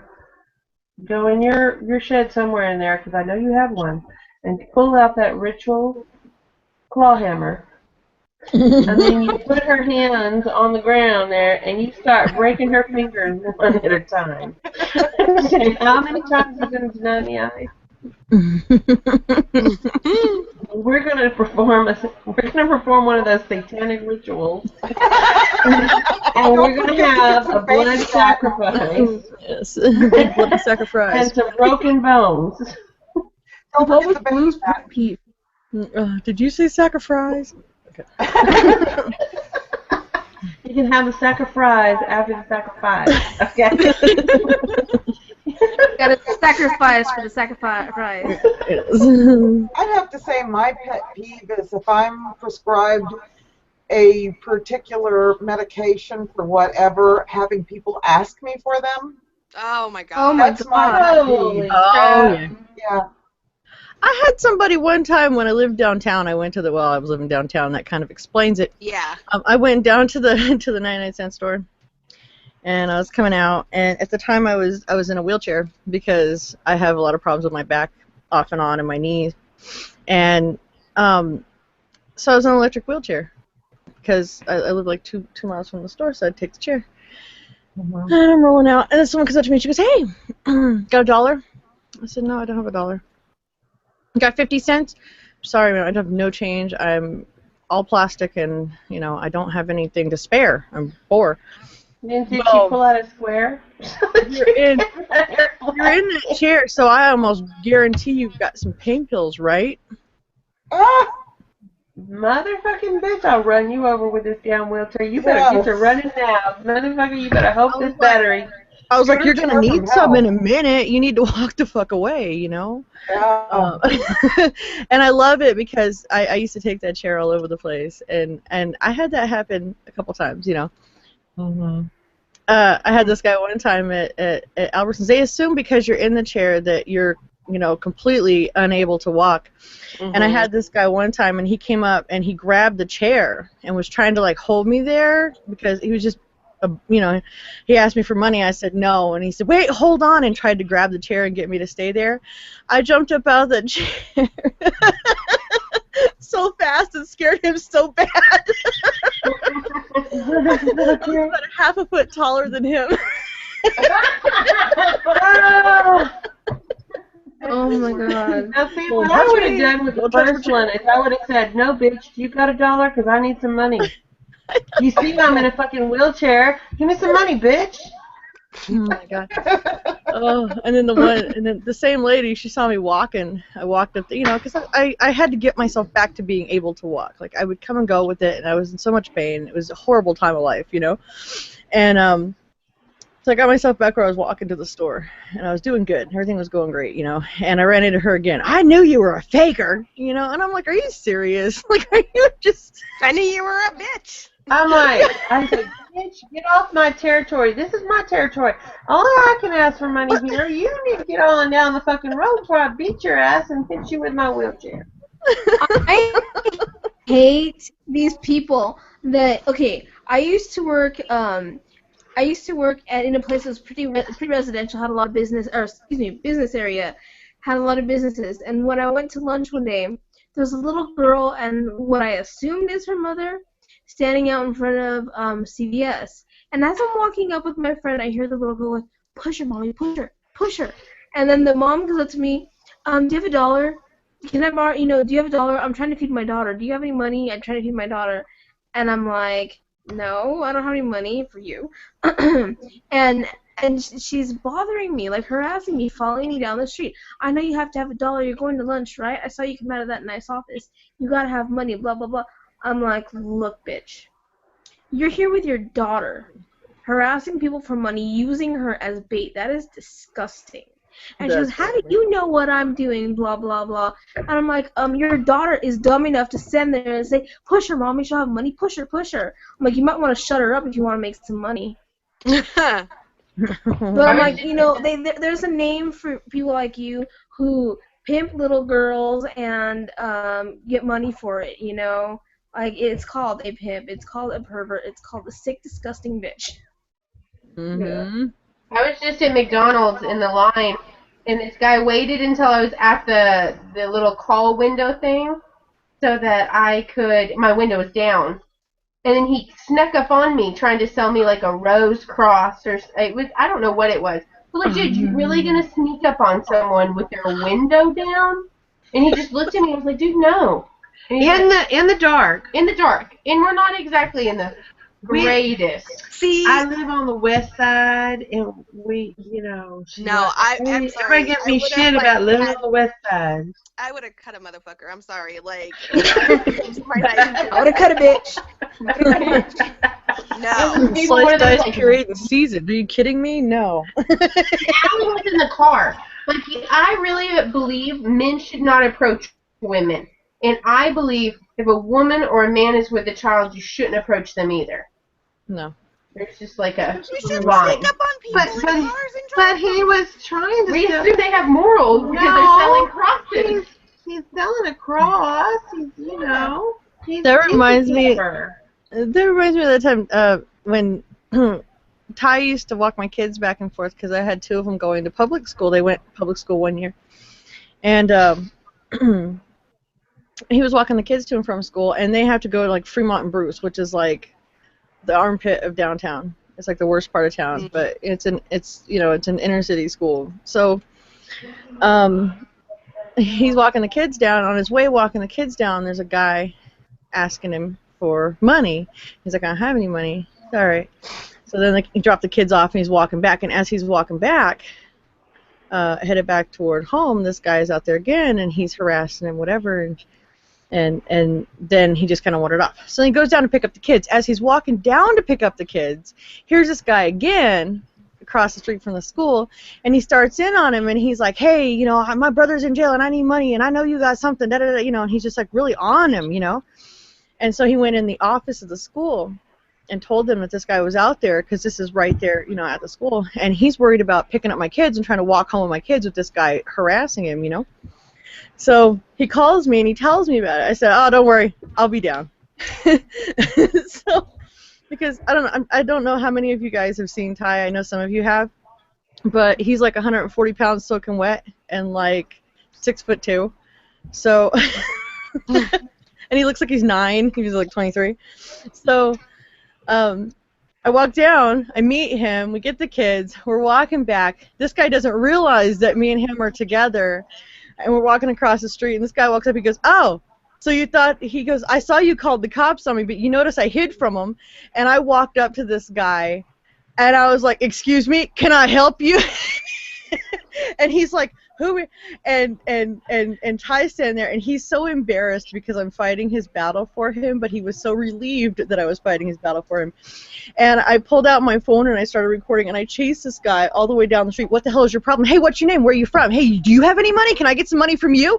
Oh, you want to fight? I'll fight. I like to fight, you know, and just acted completely nuts.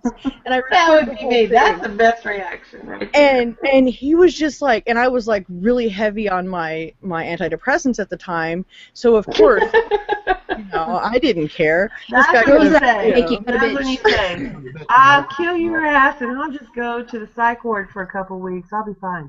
I'm like, I'm on meds, and I think I skipped one today. Can I help you? I was acting so, like, I was embarrassed of how crazy I was acting toward this guy. And the kids are cracking up laughing, and Ty's just like, oh my god, this is so embarrassing. And the guy went in 7-Eleven to get away from me. He was scared. He started running. He was trying to find somebody to help him. It's like, don't play this with me. I have no patience, and I've lived in some bad neighborhoods. I am not afraid of people, because if they're going to do something to you, they're going to do it whether you're being aggressive back or not, you know? Exactly. So I really go down with a fight. The only thing that you can do is catch them off guard. And if you catch them off guard, they're not going to stay because you caught them off guard. Well, and you see me walking down the street. I mean, I'm 5'8" and 280 and a full bucket of crazy with a pink mohawk and some space Yeah. piercings. So I do kind of, people are like, oh, how do I get away from her? She's going to hurt me. Well, I have that devil worshiper face when I get pissed off. I will never forget though, when the first weekend, I think, when I was living in Vegas back in like 2007, 2008, and I'm at the bus stop on like Paradise and Flamingo, and this guy comes up to me and starts talking about my tits like in Spanish. And at that time, I spoke pretty good Spanish, whatever. I can't remember most of it now, but I'm just like, unless you want me to cut your penis off and hand it to you, you better leave me alone. And I tell him this in Spanish, and he just looks at me, looks down, and he walks away. Speaking of cutting, I hate people. I hate people who cut and run. Okay, I'll be like, I was sitting on the corner waiting, not a corner, on a bus stop waiting for the You were bus. sitting on the corner. Yes, I was. I was sitting waiting for the bus, and this guy drives by, and he's like, badass! And he's driving by in a car. Like, people who have no balls, they just cut and run, and like, then you're like, am I supposed to put my day ruined because you're too much of a fucking pansy to get out of the car and voice your opinion? And so, like, my thing is, I freaking hate people who do that. They just cut and run. Yeah, I have some shirts that I want. Then just get away. I thought I had Yeah. three of them, but I'm not sure. Retaliate. I used to have a problem. I rode the bus here too many times. Mm-hmm. One time I got on the bus, and the only seat, it was one of the double length bus, you know, with the accordion middle. Yeah. And I was sitting in the seats that face sideways right there on the accordion part in the middle of the bus, and our cat bus. So I'm sitting there, and here comes this, and I had my youngest son with me, and he was about 3 months old. I had taken him down for doctor's appointment. My car was in the shop. I was back when I still had a car. So I'm sitting there on the bus, and I got him in a baby sling, and this little bitty Filipino guy sits down next to me. I could have put this man in my pocket, okay? He was nowhere near 5 feet tall. He was nowhere near 100 pounds, okay? A little bitty guy, and he sits down, and I feel something on my leg, and I'm ignoring him because I'm holding the baby, and I'm just zoned out. I got my headphones in, and I'm just trying to, like, I don't deal with, and it was Maryland Parkway bus. It's, like, packed, so I'm, like, God. trying not to freak out in the first place, and I got the baby, and I'm just like, okay, by myself. Okay, I'm just going to get through this, do the thing. And then I'm like, what is it on my leg? What is it on my leg? Okay, I'm just going to look. And I'm going to hope it's not this guy because I really don't want to have to pick his teeth out of my knuckles, okay? I got this. So I look, and it's him. He's rubbing me with the side of his pinky. He's rubbing my leg. And he points at his shirt, and it says, I heart BBW. Oh, no. What is that? What's that? Big, beautiful women. And I Oh. said, honey, you're hearting up the wrong tree. Would you kindly move? And I grabbed the top of his arm and just picked him out of the seat and scooted over and took up the 2 seats with my hand. That The is look my on his trick on face, the he bus didn't even- anyway. I will take up 2 seats. It was so a Filipino, huh? Yeah, My he did. my daughter was stationed in Guam, and she was in the Philippines a lot, and she said those Chamorros and they love big women. Mama, you would be a queen there. And I'm like, what the fuck you said? Was that an insult or what? Well, they feel that way apparently in Jamaica, and I'd rather be in Jamaica than the Philippines. Right. Right? I'm going to agree there. I'll never forget that guy's face, though, because I just basically picked him up and put him out of his seat. Oh, my God. I get like weird. you. I've been put in so many, like, really rough situations, and I used to work a lot of man jobs with men, and you have to hold your own. And, I curse like a sailor. I don't have anything that really holds me back. Physically, I'm strong as a damn ox. I raise a whole bunch of boys, It's not like I have much as far as, like, feminine influences in my life, so I really don't, You're just you. I'm not intimidated easily, and it's funny because, I mean, just like with my ex-husband, and I really got to get a divorce. His girlfriend now, she told him, she goes, have you ever seen a woman as strong as me? And he goes, honey. No, I've seen a woman about 1,000 times stronger, and she still terrifies me. I still have nightmares about that woman. He was 350 pounds. I used to pick him up and throw him around like a rag doll. My kids would leave for the weekend, and he'd start his shit, and I would just tear into him. Nope, I'm not dealing with this with you. Let's go stick you in the closet and cool you off for a bit. When I get rich and famous, I'm hiring you as my bodyguard. Right? Once I start working out again, Just give her a few monsters, and she'll be fine. She'll get you for you. Oh my God. Yeah, I'm naturally really wired, so the caffeine is mellowing for me, which, yes, is dangerous. How do you activate your Reagan monster?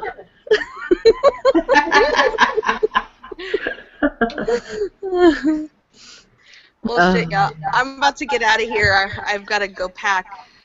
Right. After where? I'm leaving for California on Friday, so I have to get stuff done. Okay. It was nice to meet you, Amber. It was nice to meet you. It was nice to finally chat with you all. Yes. Bye. Drop in more often. I will. Okay. Absolutely. Bye. Oh. Ew. Oh. I was like, why does my thing keep going off? Somebody's I in. don't know, but I forgot. I started to make a puppet, and I was going to show it to you guys. I don't know if it'd be appropriate for live. What the I hell? would wait. I would wait. It doesn't have a penis candle. Who all is in this call? There's somebody I saying think I got put hello. away somewhere. Hi to the person that said hello. Do you want to be in chat? Oh yeah, I don't have. There it is. Does somebody want to be in chat?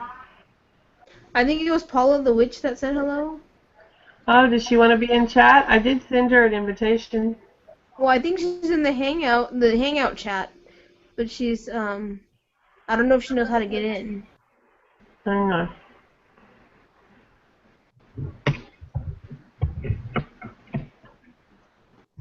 No clue.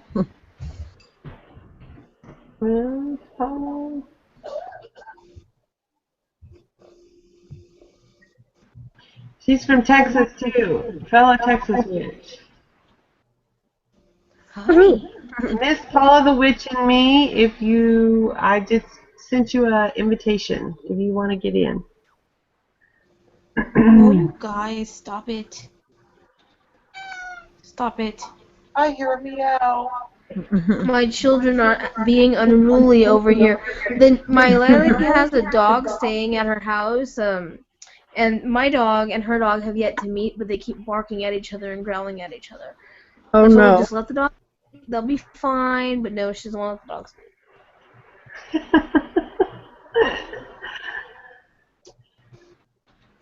So, did anybody do special for this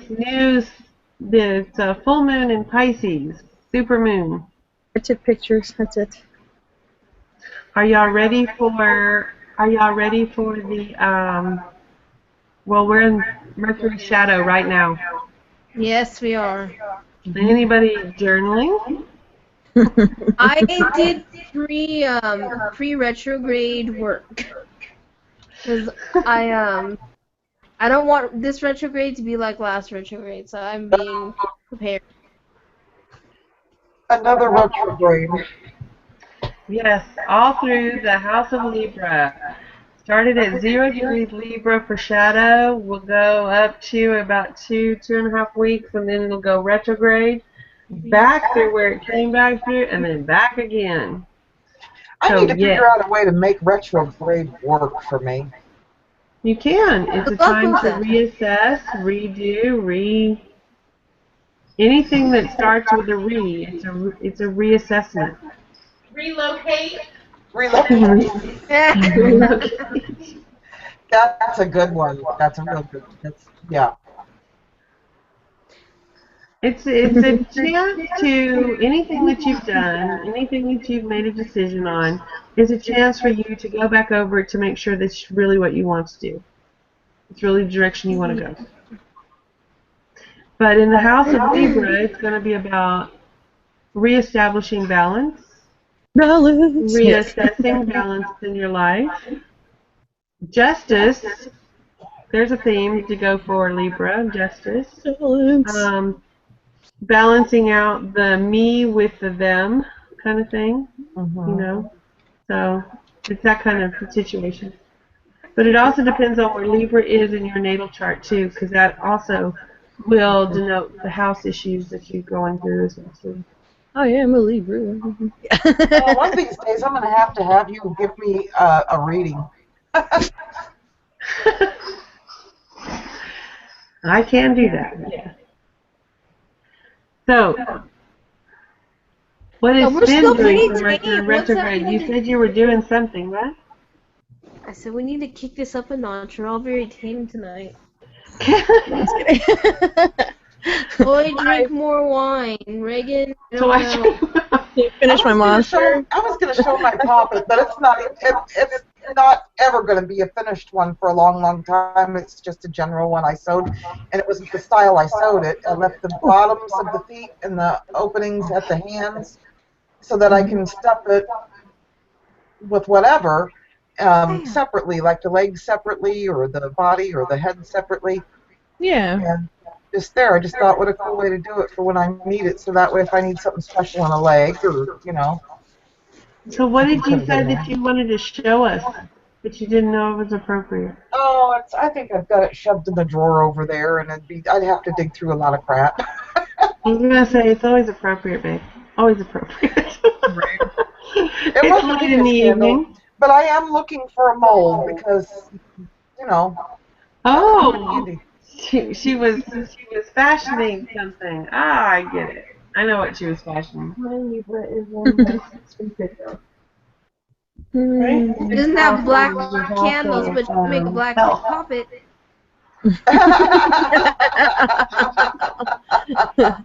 Compartmentalized testicles. I can fill them with anything I want to because I left the ends open. So that way I could just, put whatever in and then just take a piece of thread and just tie it off at the bottom rather than, and, that's and the way I did it, it's like, I wonder if I could, as long as I don't really tear up the outside of it, which I probably will, why couldn't I just re-cleanse and reuse it for other things? Like if I'm going to use it to draw out certain things out of my body or impurities, or if I'm trying to heal something or wanting it to take my stress for me, why can't I take the innards out of it and then Well, reuse the it body depends itself? on when you were making it. The whole time that you were making it, were you focusing on your intent for what the puppet was for? I mean, my concern, if I were to reuse one of my cloth puppets or knitted puppets, is that while I was making it, the intent went in to do this, that, or the other for me, and then if I wanted to reuse it for something else that didn't concern me or someone else, that I might inadvertently get a backlash. The only Well, puppets I can I didn't really have a purpose, just trying out like a different style of doing something and wasn't really putting a purpose into it. But I was thinking, when you stuff it, is it the doll itself or the stuffing? The doll itself, it's the whole doll. The intents Oh, are yeah. in the I wouldn't want to in reuse it. total encasement. Better just to create new one. Yeah. Unless you're But using like a plastic dollar store doll, and then you can wash it in like soap and water and cleanse it that way. Oh, Because those thank I think you. are. I'm sorry. You said plastic dollar store doll, and that so reminded me. Um, we did You're that welcome. for. Well, a friend of mine and I we got some, and we made them up like little fairies, and we were doing some magic work with them during one of the group rituals that we did. And I laughed so hard because they had this male one, and it looked almost like a Ken doll, except it had on really heavy makeup, and it was so like it was so cute. I laughed so hard. I was like, oh, that is adorable. It had like the girl face makeup stamped on it, so it wasn't quite right, and his face looked pinched. But we made that one our fairy godmother.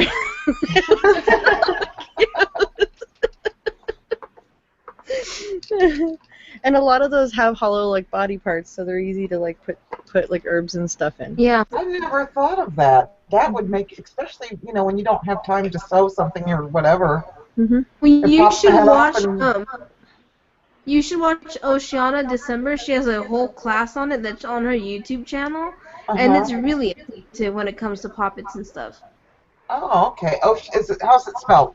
Is it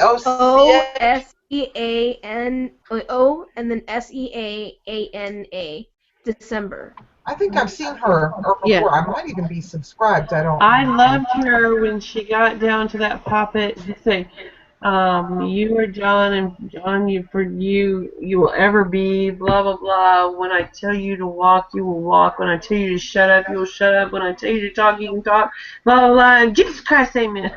It was that Jesus Christ, amen at the end there. I was like, I like you. I don't know about that, but I like you. Like, I don't know about that Jesus that was Christ, hooked amen. on her at that very moment. Jesus Christ, damn it. You I guess I'm are. gonna be going to the Dollar Tree this weekend. I usually just make poppets out of felt, and it's cheap.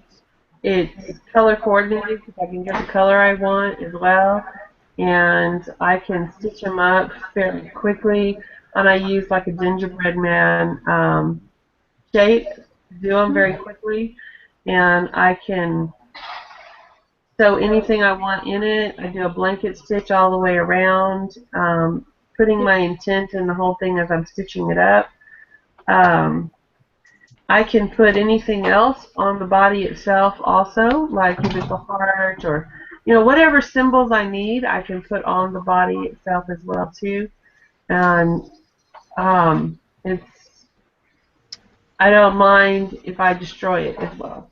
I don't try to keep it because there's some herbs and things that can stay and cling inside a fabric, kind of casing and stuff, and you sure don't want that Yep. when you start doing another kind of work. Yeah. I like But the you way she can says make a another kind of healing. work. You can make a healing poppet that's you. Yeah. And every time you want to do certain things, you can use that as a magical way of removing illness, disease, anything from your body. Well, that's what I was thinking of. Now, I wasn't thinking of that when I actually was first sewing this one together. I seen one done and I thought, oh, neat, because it looked like the arms and the legs and the top of the head and the side of the body were something that, you could like make a drawstring out of. And I thought, oh, I'm going to try to make one of those. And mine, it's pretty rough looking. It's crude looking, but it's in the drawer until I decide what it's going to be for or whatever. A poppet doesn't have to be beautiful. That's one good thing about it. It doesn't have to be, yeah.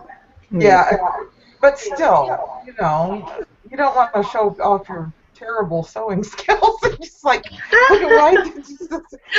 I'm sure they're better than my sewing skills, let me tell you. But I want to hold it up in front of the camera and say, look what my granddaughter made. Oh no! You can also take like the small, like little teddy bears. Once again, something else you can get at the dollar store a lot of times is just the little stuffed animals, and unstitch the back of them and put your whatever you need to in there and sew it back up. Right. In a pinch, I never thought of that. That's a really good idea. This is what I love about you girls is I'm learning, always learning. And my kids, like I always make them dream pillows, and I'll take their favorite stuffed animal and I'll put. They're making a fortune out of that crap. Mm-hmm. They sit there and say, put the heart in, make your wish, blow on it, let's activate the heart. Hey, they're making poppets. I know, They're right? introducing children to entities.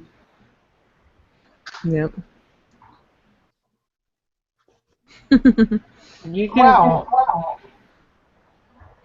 We've got an echo for some reason. Oh, who's echoing? I don't know, but it's been there for a while now.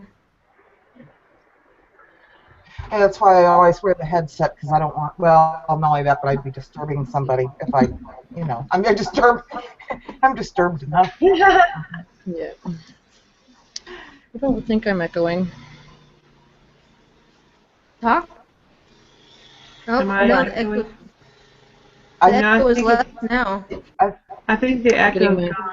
I'm getting my nightly dose of scooter exhaust.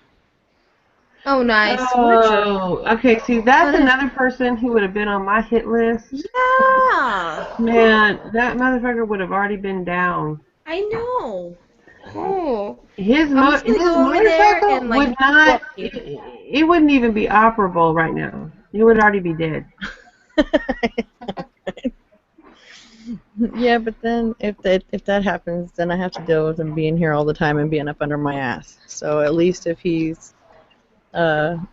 running, he leaves and goes places most of the day, and I don't have to deal with the shit. So it's a start. Could you kindly move your fucking scooter, you asshole? First of all, you didn't ask me how I'd get rid of the scooter. He'd be in the hospital. He wouldn't be coming back. Don't worry about it. You take one of those little dollar store motorcycles. There would be an accident. Throw it up the cliff. There would be an accident, and he would not be coming back for a while. I love how this chat always Or he starts. wouldn't be always coming back the same. This chat always starts out very benign, and this is how we herbs and stuff, and we end up killing people off. We're like a good. You asked what my pet peeves were. Gonna be killed off next. Oh my god, that's so funny. You asked what my pet peeves were. That's not pet peeves. You didn't ask me how I handle my pet peeves. That would have been a better topic.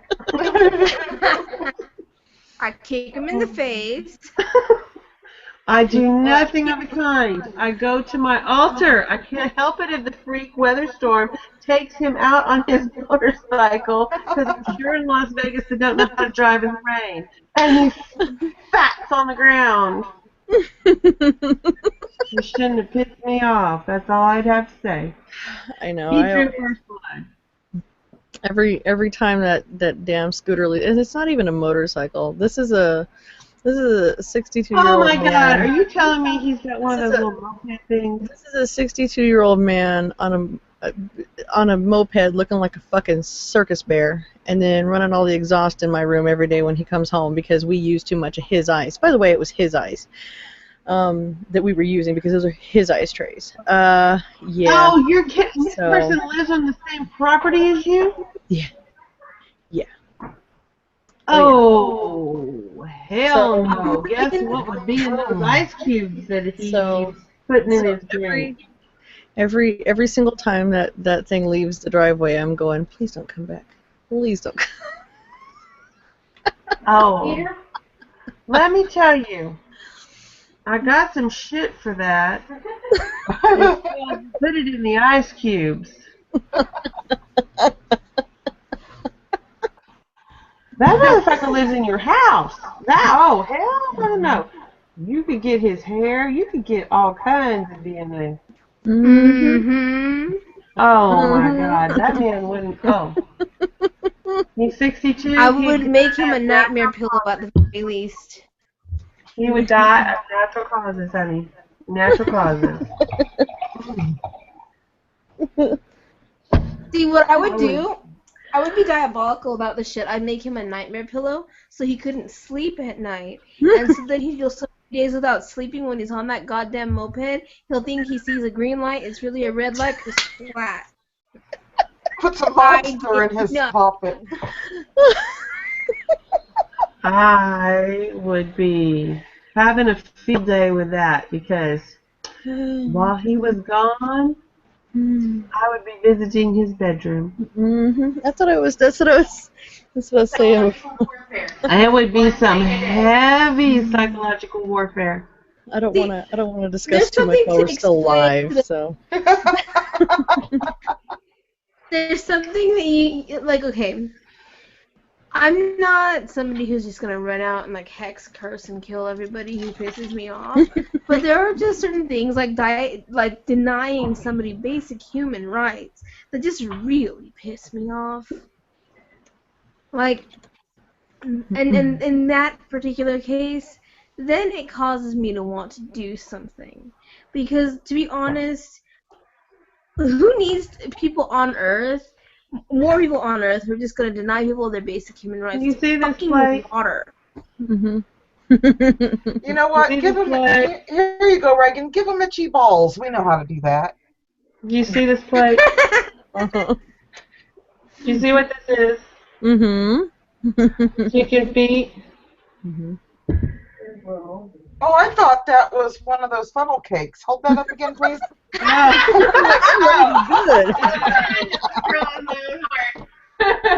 Chicken foot.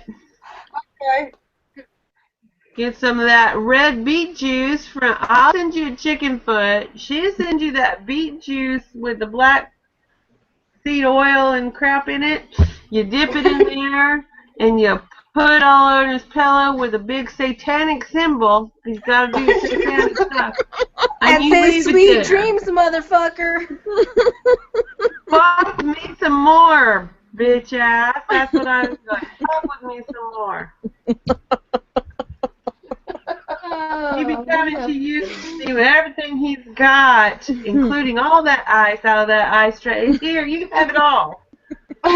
Just get this shit off of me now. You won't do nothing. And if she says something, you do the same damn thing to her. Yep. Right. Well, Grab that's hold what of makes those me- underwear. That's what makes me so mad is they take my kindness for weakness, because, like I said, I've gone above and beyond with everything, and I just come across as a pushover, and people don't realize it's like I have my limits, and you really don't want to. I mean, it's Libra nature to pin that shit up to the point where you just want to fucking explode, and then you do. I mean, that's just my I just get and I'll just let it go, get all Ned Flanders about that shit, oakley dokley, everything's good, and then just kaboom, and that's That would be that opposite sign of yours, Aries, and its ruler Mars coming out. Yes. Oh, that is Yes, funny. I'm I'm sitting just here telling thinking you. how many things you could do, and I Chicken need to. feet? Chicken feet are good. Mhm. I made those. I'm going to paint them. I'm going to put them all on my porch, and I'm going to hang them there. Come to my porch again, motherfuckers. Come to my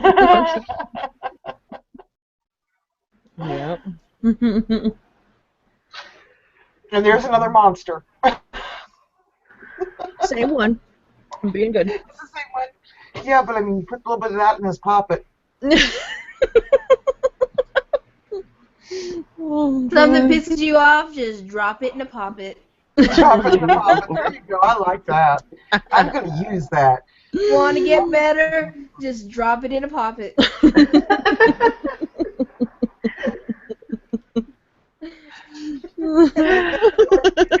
Why wait anymore? No, I'm not a white witch. I'm an extremely dark ass witch. But no, I'm kidding. I know I had somebody ask me one time, "Are you a gray witch?" And I'm like, a little darker. It's like On a good day. gray witch? No, bitch. 50 Shades of Gray Witch. Okay, I will fuck your world up. Okay, I can fuck off. You're the witch with the hammer, right? Exactly. Dropping the hammer. With one part, yes. Oh my God, that reminds me of that movie, Witch's Hammer. What's that about? I don't think I've ever heard of that. Oh, It Mr. is- Moon came on. Yes, I had to. You guys were killing me over here. I don't know how many times walking around shit, and I can catch you guys, and I'm like, oh my fucking God, did he really just say that? Oh my God. Funny. I did. He did you wrong. Drop it in a poppet. Well, I'm on a mission. Freaking funny. My mission is to this month let this shit go and get myself past it. But nothing happens overnight, so it's probably going to take me the entire month of September to stop. And I realize this, so I'm going to just get it out there. Just get it out there. Vent to my heart's, desire, and then bring it back in and get myself under control here. Take some action, But yeah, just just be able to say, it'd just be really nice to just, and that whole fiberglass thing, man. That sounds just sweeter and sweeter every day. Doesn't it though?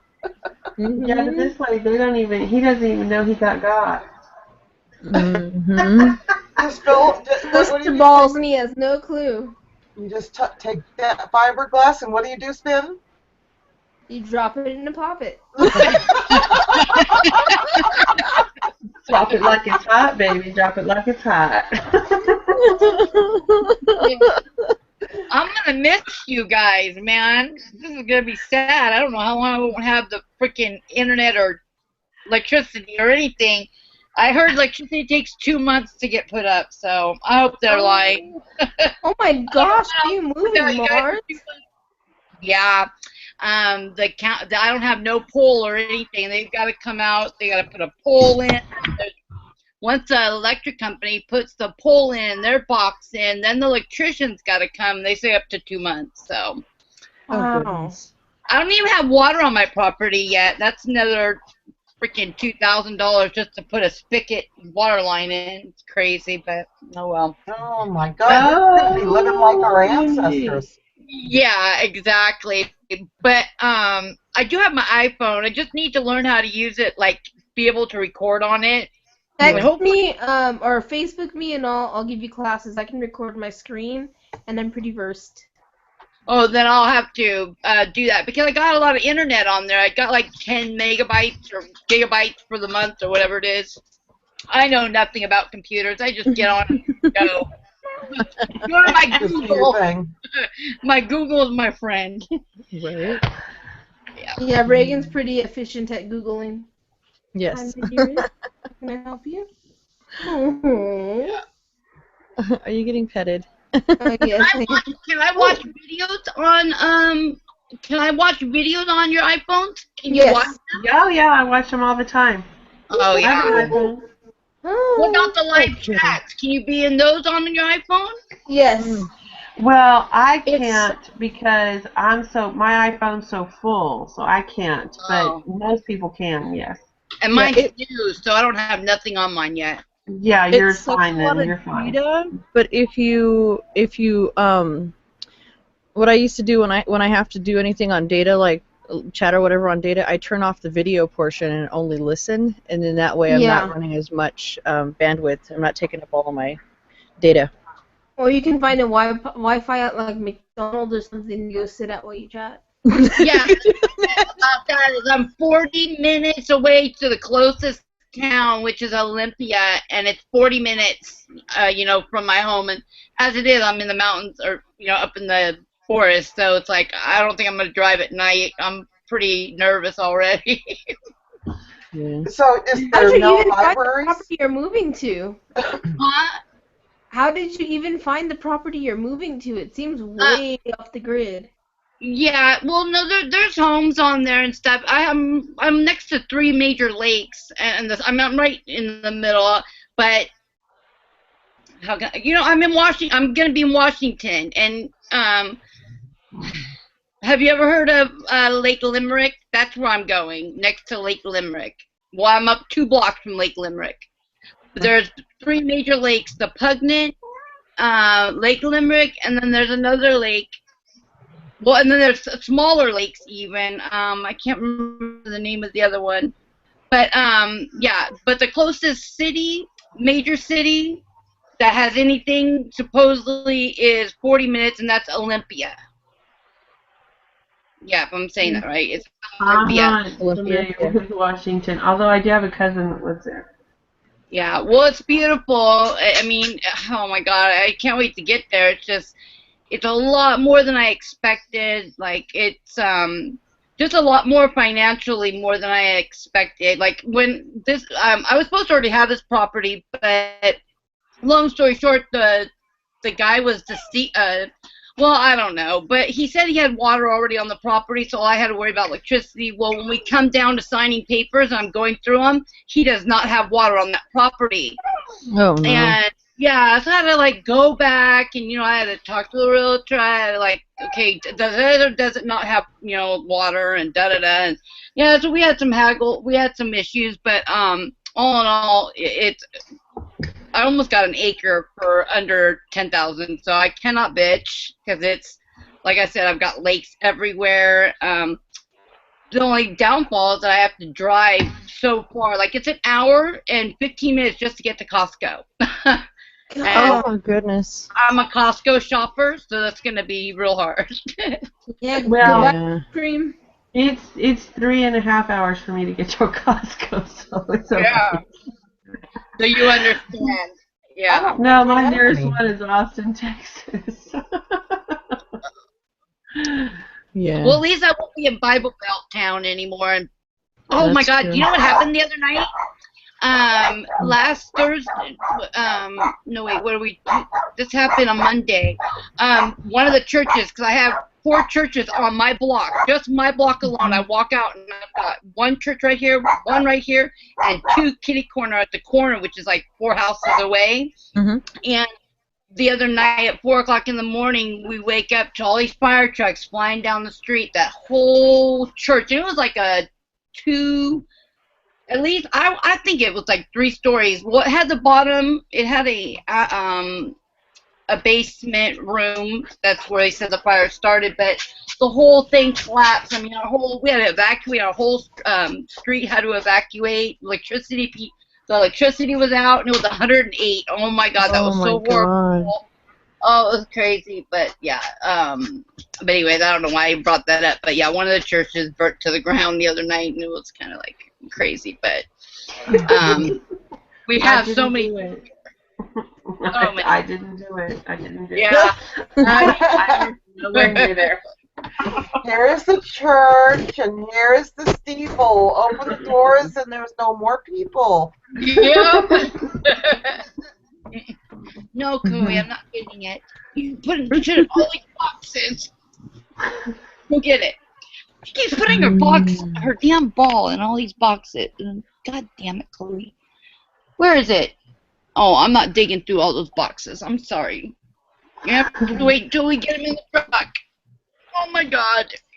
Get out. So when are you leaving for Washington? Friday morning. Friday morning. Yeah, at 8 o'clock. Super excited, though. Oh my God. It's like a 13-hour drive, though, and I'm not looking forward to that because I'd rather fly than drive. Yeah. I'm not a big driver. But my son, who's 19, going to be 20, he's in college here, and he's taking off Friday, Saturday, Sunday, and then Monday's a holiday. So, well, there's no school Friday or Saturday either, but so he's driving me up there. So it'll be fun. It'll be fun. Yeah, road trip. Yeah, and it's not that often we get out, so we get too much. It'll be fun for the first 3 or 4 hours. Yeah. Please don't curse me, okay? I know. I'm already not looking. Then after that, it's like, where's the wine? I need some wine. Right. That's why I have him driving. I'll be right. I'd say stop, pull over. I need to get a rock on the side of the road. I can't even smoke with him. He won't let me smoke around him, so I have to quit smoking tomorrow. Oh no. Oh my goodness. And I'm going to be driving for 13 hours with this kid. Oh boy. Big trouble. Big trouble. But I would definitely be saying, I gotta get out and I gotta go get that rock right there. You need to pull over now. I know. Now. Hey, Smoke a cigarette while you're looking for rocks. You gotta stop And and I get that weed check my purse somewhere. Because, Mom, I want you to know I'm going to be checking your purse before we leave. If you've got cigarettes, I'm not driving you. Oh, no. There's all kinds of flowers and dandelions along the way. Oh, yeah. Let me tell you, you got to start everything. Oh, Just yeah. go forward. Yeah, If you everybody could else be sees going the and weed, coming I'm back out there digging up. Yeah. I know. I don't know if we're going to do the 101, which is coastal, or if we're going to do the 5. I'm not sure yet. He's going to come over tomorrow night, and we're going to figure it out, because 101 is beautiful. We've got all going through Oregon. It's just gorgeous, but it takes almost an hour longer going that way, and I think I just want to get there. I don't really know if I want to be stopped, sightseeing on the way up there, because there's so much to do. I'll be right back, people. Be right back. If you guys see me going and coming back, I'm in the middle of making my spoiled ass dog's dinner. So how you been, Reagan? Good-ish. Well, you get to hear some of my fun. We're getting up there, huh? It's actually been cooling Super hot off. there. It's finally getting a little bit better. I don't think it made it to 100 today. I think we stayed under 100, and this is the first day that we've been that lucky in several. And it wasn't that humid. Usually we get that exchange. It's 115 and nice and dry, or 102 with as much humidity as we can possibly muster up around here, which pisses me off. But it's I hate these.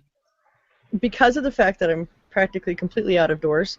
I can definitely feel the season change coming. It's cooling off a lot more at night and stuff here, so it's getting better. Okay.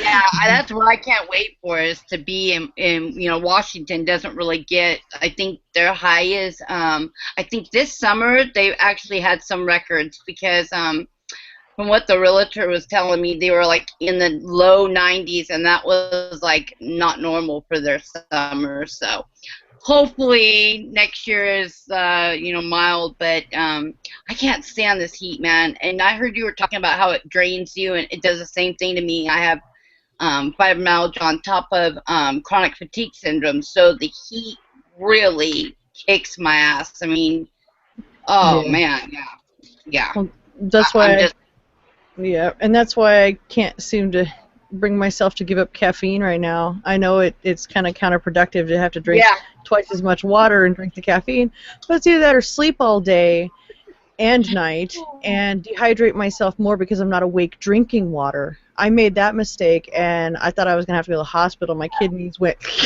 no! You know? So at least if I'm drinking the caffeine, I'm awake enough to drink the water. Yeah. You know, and I don't feel as bad. I was getting a little worried there. I was feeling pretty rough. And I was like, okay, just drink some more water, drink some caffeine, get yourself going. Hopefully we'll get out of this warm weather soon enough, and then hopefully I'll be back in my own place soon enough and not have to worry about all of this loveliness. Yeah.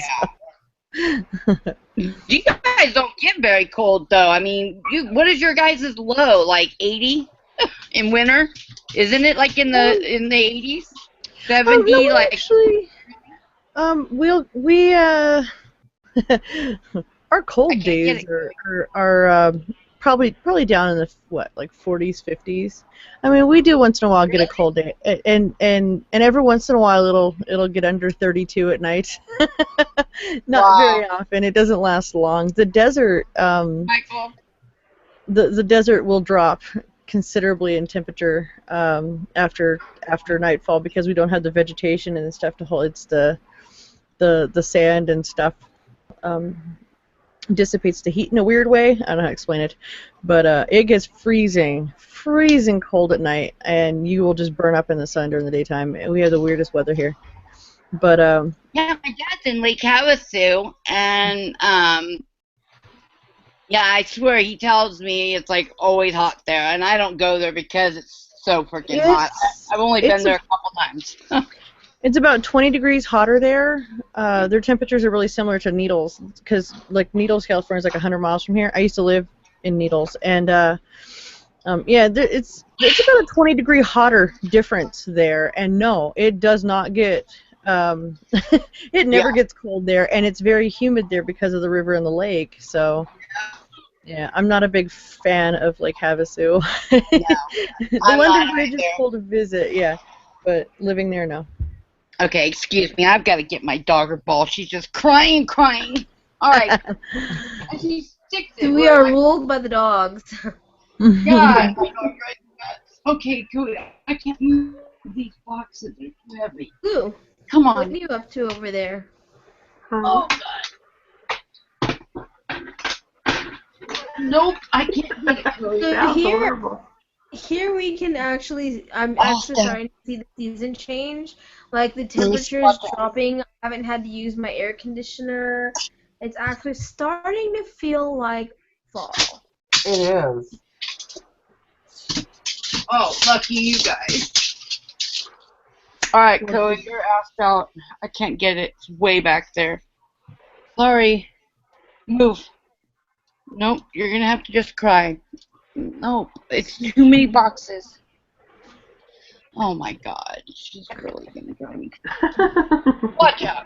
Oh, she's really going to make me move. Like, I mean, I've got freaking this whole room full of boxes about 6 feet high. Oh, my gosh. I knew. Oh, she's too much. How did you even get it back there, man? Damn it. How did you get it back there? Oh, my God. But getting it back there was easy.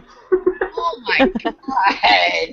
She really doesn't. Like, this ball is like her best friend. She sleeps it with it in her mouth. She's just like, oh, she's funny. Oh, well, then you have no choice. And she will. I know. She really Or stuck you will me. be sleeping. No, and she'll lay here and like she is right now. Look at her. She's just sitting here looking through the cracks of the boxes trying to find it. Oh. She's literally like looking to see which one it. She doesn't know which crack it went down. And oh my gosh. All right, come on, let's try moving this damn thing. Drives me crazy. All right, watch out. Mama's gonna try one more. See if I get this. Oh my goodness. You know what's So what funny? did I miss while I was gone? I bought a bunch of balls just in case she does this at the property. I don't have to go chase them. She keeps talking about those balls, and I keep thinking about fiberglass. Blister balls? Oh, blister balls himself? Oh my gosh. Hey, he brought it on himself. All right, go over there. Go on. Is it over there? Go. Hurry up. He could have behaved and nobody would have got hurt. Oh my gosh, there goes something. If you don't stop it, I'm gonna drop it in a pocket. Oh, God. That's funny. So I have to find out. I don't know if you guys. I know a lot of you aren't over on my pagan naturalist page, so you probably don't know this. But my friend that I was talking about, that I got a lot of stuff from when she moved out of state. One of the things that she gave me was a statue, a Sekhmet statue that she had. Oh my God. That had been promised to Vajramma up in Oregon, in southern Oregon, and at the goddess temple there. And she gave me the statue, and I contacted Candace Cant out here at the goddess temple, Sekhmet temple here in Vegas, and returned the statue to her. And they're going to repair it and get it up to Vajramma up in Oregon.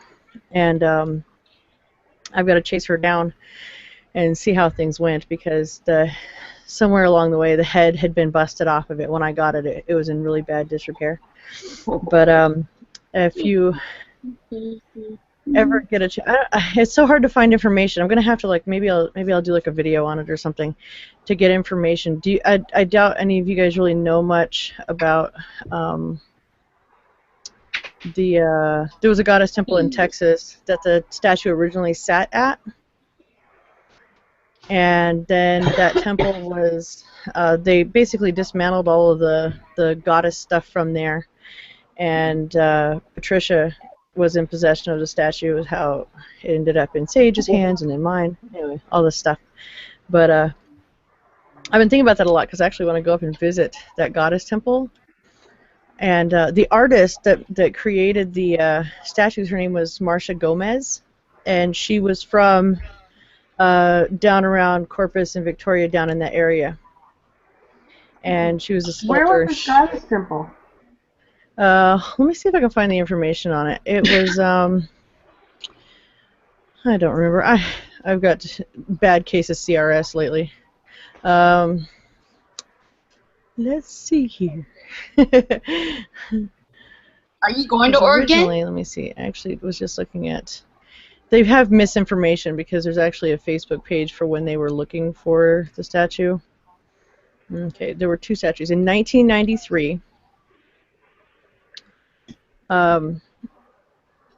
Marcia Gomez created a life-size statue of seated Sekhmet. She did not produce 3, she only produced 2 statues.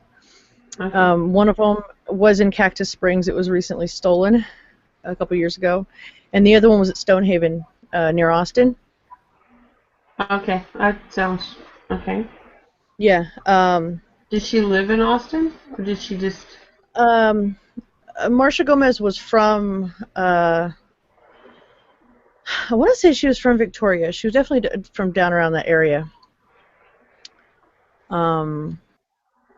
But I'll have to put together the history, because it's really fascinating. It was really sad, because Marcia was actually killed by her autistic son. Oh. Wow. Yeah, and she was an amazing artist, an amazing woman. And the How was she Sekhmet, killed?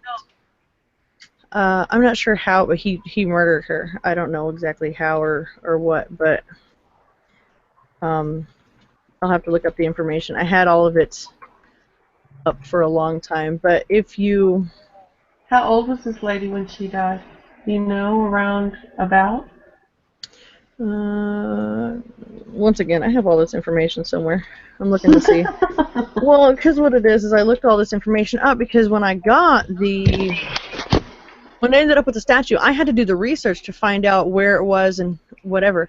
Marcia Gomez, she was a sculptor. She's actually listed on the uttexas.edu website under the Great Texas Women section. Okay. She was I'll read you a little thing. She died in 1998. She was born in 51. She was of Choctaw and Mexican-American descent.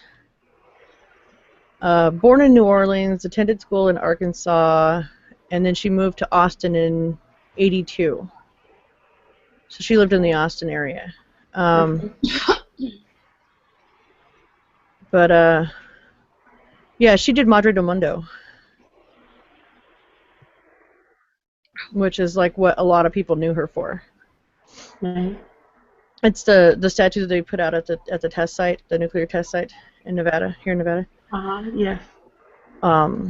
But Genevieve Vaughn is the woman that founded the Sekhmet Temple here in Nevada, and she was the one that she helped place the statue that was there in Texas. And Patricia was one of the women that was a high priestess here that started off as a high priestess down in Texas.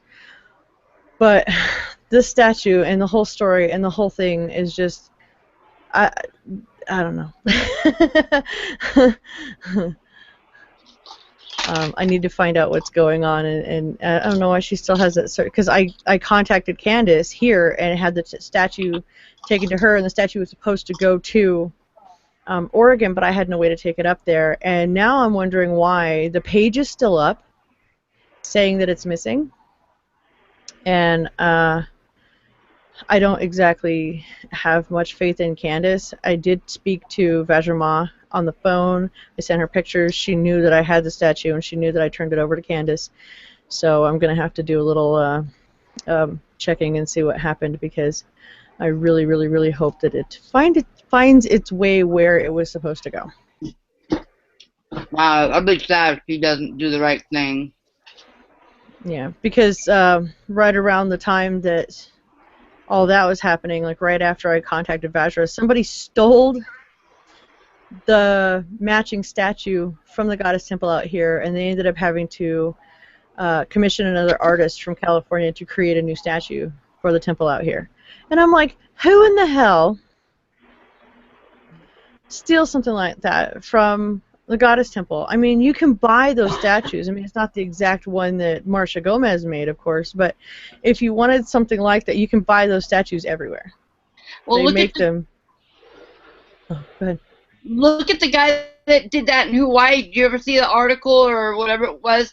In Hawaii, the statue that was stole from the synagogue there, and oh god, I don't remember all the details. I just remember it being a big thing, and they ended up finding it in this. The wife ended up turning her husband in, which was a big meth head, but they stole it from the the front of the place, and I guess it was like just had been there. It was just really important. I don't remember what it. God. That's what it is. Sometimes people.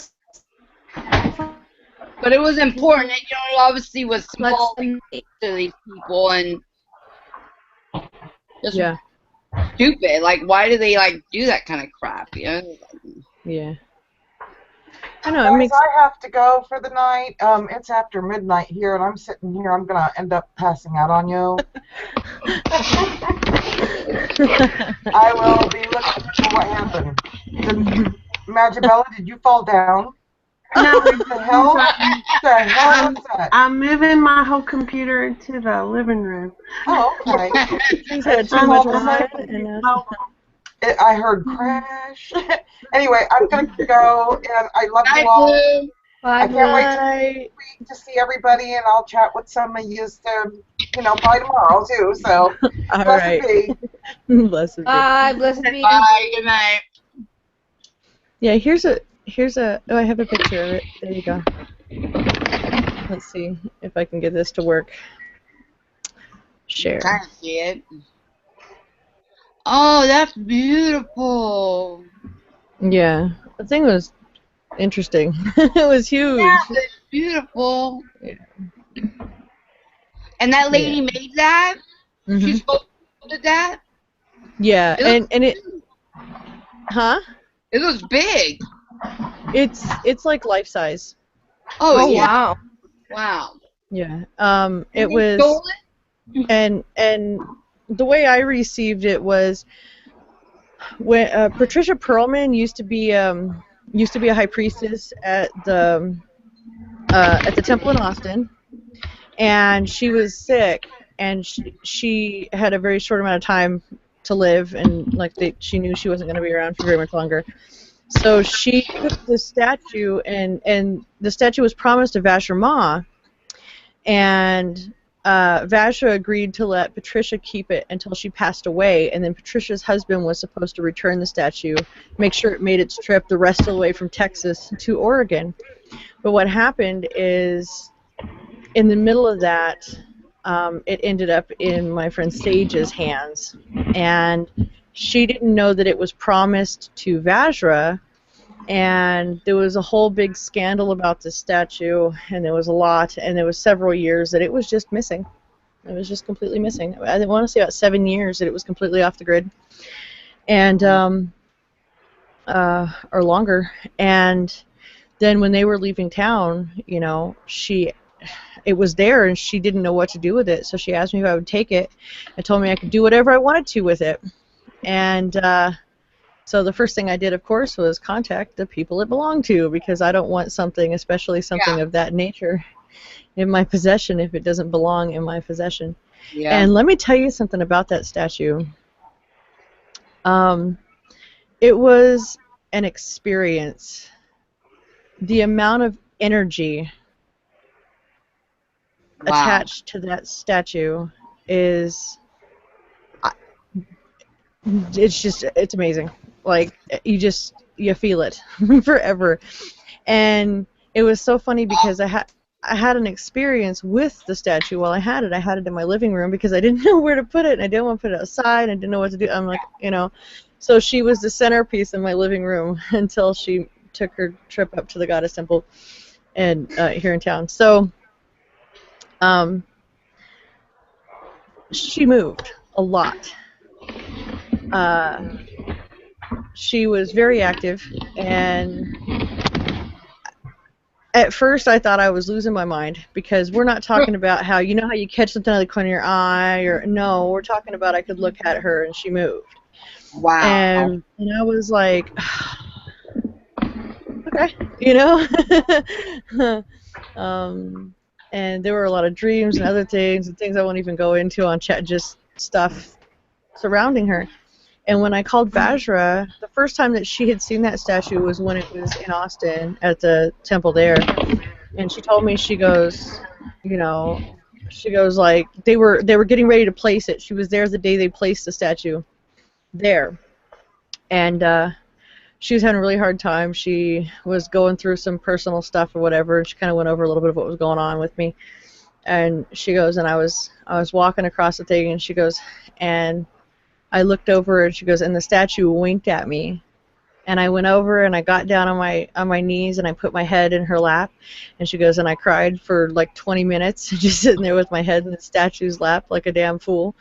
She goes, and I got up, and I picked myself up, and I got my whole entire life together. And she's like, that statue has always been just like this really big deal for me.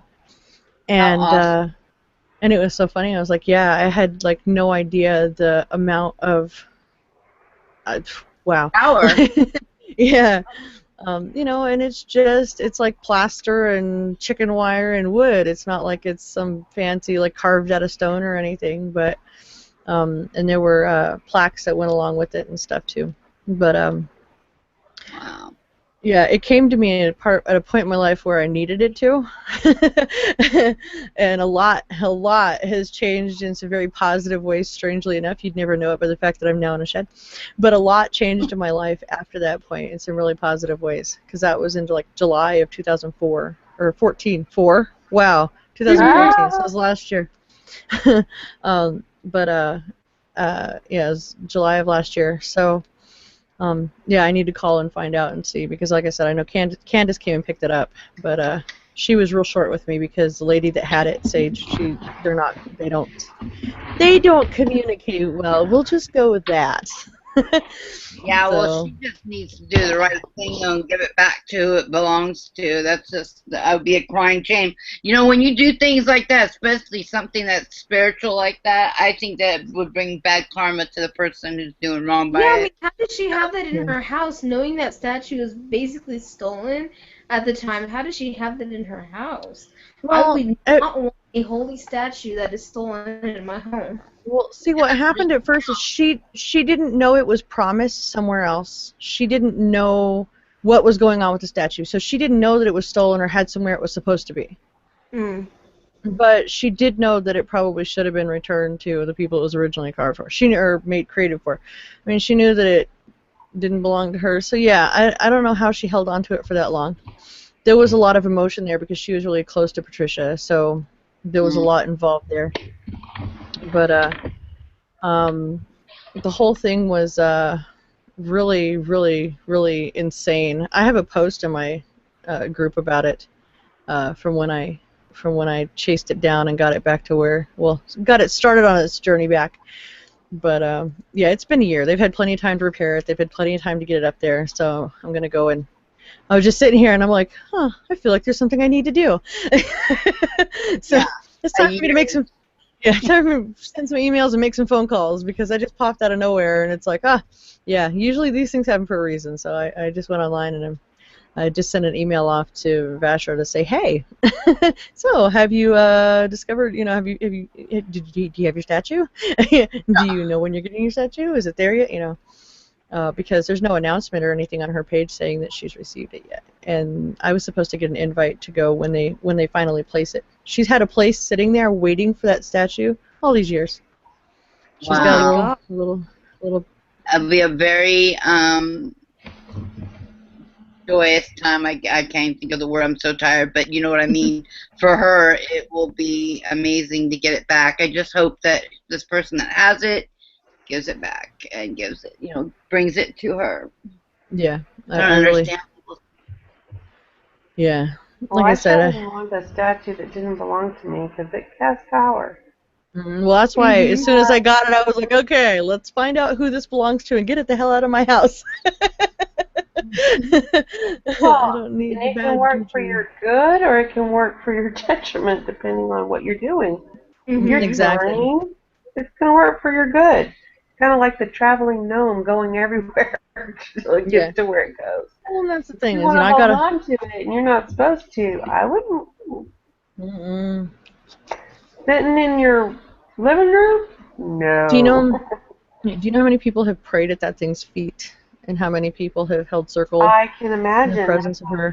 That's why I wouldn't want the idea of that coming to get me. Yeah. No. And the fact that the other one got stolen here and they never did recover it, nothing, no follow up on it, anything, is amazing to me. Just amazing to me. The fact that somebody could. Yeah, I mean, like I would want that karma, that energy. I wouldn't especially knowing I stole a statue from a temple, a church, or whatever. Especially a goddess or a god statue. I mean, shit. It's Sekhmet. I would not be fucking with Sekhmet like that. Yeah, exactly.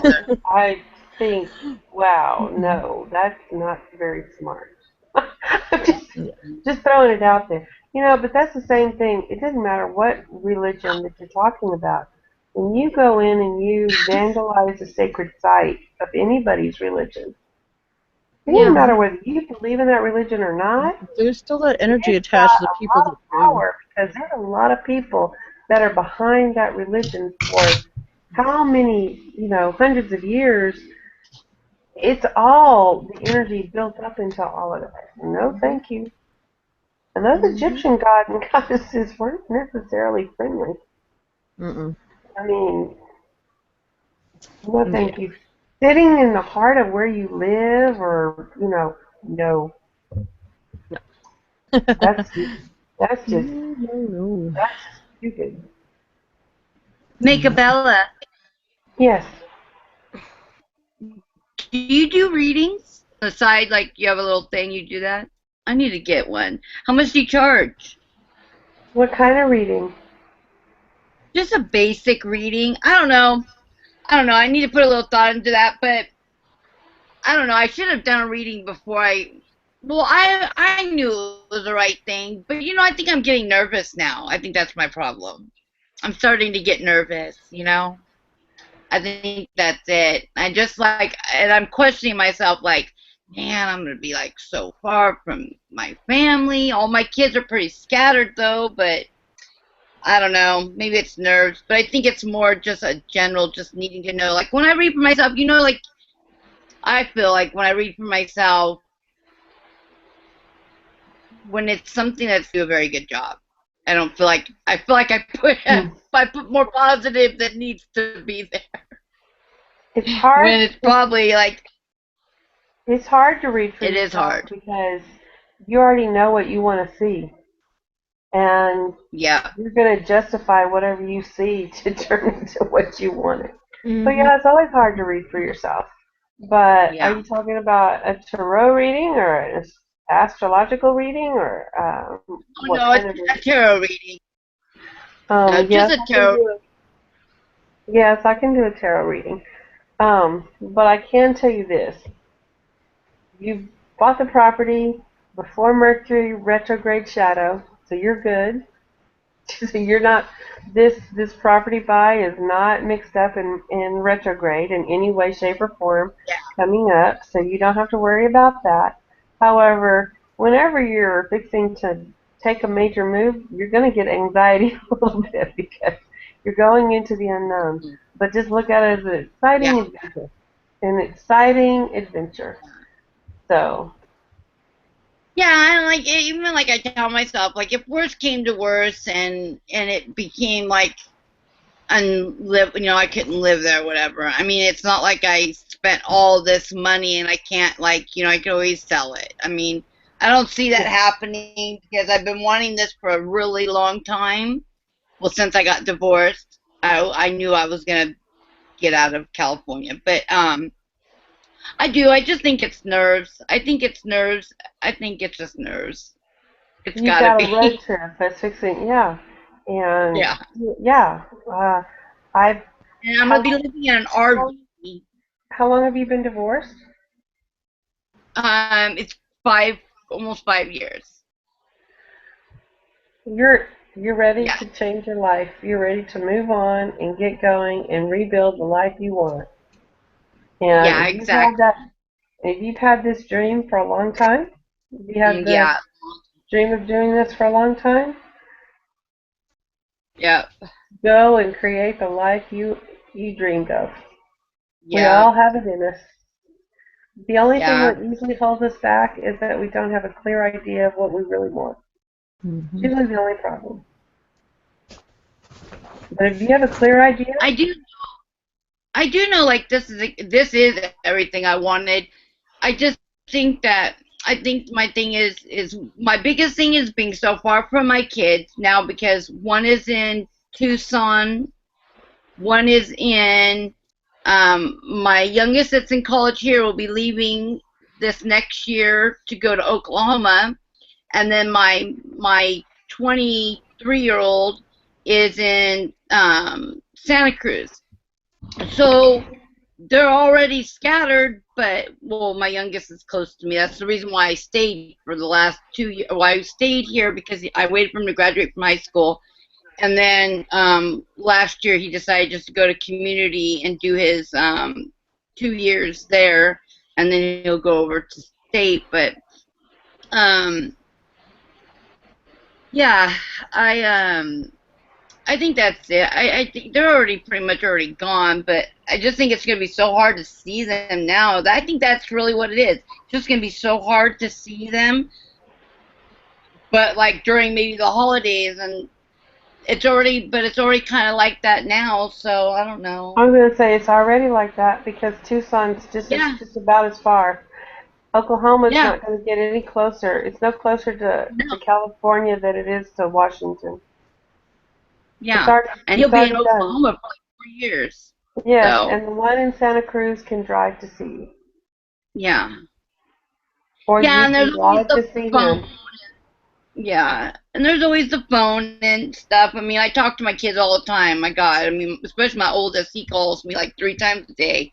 We're always, mostly every day, we talk multiple times. And my youngest, we're really, well, all my kids were very close, but, so I mean, it's still the same thing, the phone and stuff, and they can come home, they come see me in the holidays. I guess it's just, I don't know, but I do think it has to do with my kids, really. I think it does. Maybe this is where I've raised them and everything, so I think it's all that, but I don't know, but I am excited. It's like a delayed empty nest syndrome. It's already happened. You're already living it, so Yeah, you should not put your life on hold for no, your children or anybody else. You should just go do it. Because they're still going to be off doing their thing. They're still going to yeah, be doing it. So Mm-hmm. you have the chance now, and you only have so much left of your life, and yeah, it's time for you to do what you want to do. You've raised them, you've given them the best shot you can at life, and you're still there for them. yeah. They'll just come and see you in Washington, and the next thing you know, they'll all be living in Washington. I know my oldest is already talking about it. His girlfriend and him, they're getting engaged, um, and he already is like, he's like, oh my God, Mom, it's so beautiful. That's funny. I'll bet you within the he'll be there. I can already see it. He's already asking me, Mom, is there other lots by there? Oh, Mom, you got to keep an eye out for me and tell us when you see something that's a good price. You're And fixing to have your whole family in Washington. You're going to be fine. I know my oldest. I don't think my youngest. I think he won't come out there to live because he's gonna be teaching. Well, I don't know. Give it time. Give it time. Yeah, good time. First of all, yes, he has to go to Oklahoma. He's got to go to school. Yeah, But once he lives in Oklahoma a while, yeah. I hey, know. I've seen Oklahoma. He's gonna be headed straight back to you. I know. Does he I know don't what know that why. dirt is up there? Oklahoma. What part of Oklahoma is he going to? I don't know. Oklahoma State is where he's supposed to be going for oh my God, something to do with ag culture. His major, Yeah. his major, agriculture. I can't even say the word. Agriculture. Oklahoma State, I think is Oklahoma City. Yeah. Mm-hmm. Yeah. As soon as he gets out of that school, he'll be heading straight to you. Yeah, I don't think he'll stay there after school because I don't even think he wants to go there because I think that's one of the reasons why he didn't go there last year. He stayed behind. I don't think he's really wanting to go, and I think that's it too, is because he's not really happy about my move either. Like he's happy for me because he knows it's what I want, but he's also like, you know, we're so close that I think that he's also feeling that like you're gonna be so, and I think. What he's feeling is, what? You're not going to be the keeper of the home so that I can come back and be what Yeah, and I've do his always laundry known for and be him. where I've always been? What? I have to be an adult if I want to come back here? Yeah. What? What? Yeah, he already doesn't live at home now, but it's funny because Yes, but he still has you. yeah, He has a way yeah, to come straight back. yeah, Mom does the laundry because he works. He works a full-time job now, and he also takes night classes right now. This semester, he's doing night classes because he's got a really good job that he got about 4 months ago. Um, and well, right when school let out last year, he got hired at a job. He's making really good money, and I told, well, anyways, so this job, he's gonna go ahead and stick it out, saving money. But it's funny because he'll call me, Mom, I got a lot of laundry. He's like, do you mind if I bring it over? And like, he knows like I'm never gonna say no, and he'll bring his laundry. He's just cute, but I don't mind doing that. That's like a mom's job, right? You know, no matter how No. old your kid. No, Oh, sorry. he's Not a only mom's 19. job at 19. No. Oh, I can't help it. I love it. I don't mind it. I really don't. I don't at all. Honey, I think. you're going to Washington. You're going to have a beautiful life. You're Yeah. going to live amongst the trees. You're Yeah. going to have nice rain. No drought. No No. heat. It's going to be 77 degrees year round. Yeah. Dude, Can't wait. no. And besides that, you can't do any laundry. You don't have any water. Nope. That is October so says not fun. 5 o'clock. October says 5 o'clock where she lives, and she wants to know if she could just ask us questions, and then when she watches later, she'll watch our answers. What was that? I said October said it's 5 o'clock where she is, so she doesn't want to jump on. But she does want to ask questions, and when she watches later, she'll leave our answers. Okay. She can she can ask us all the questions she would like.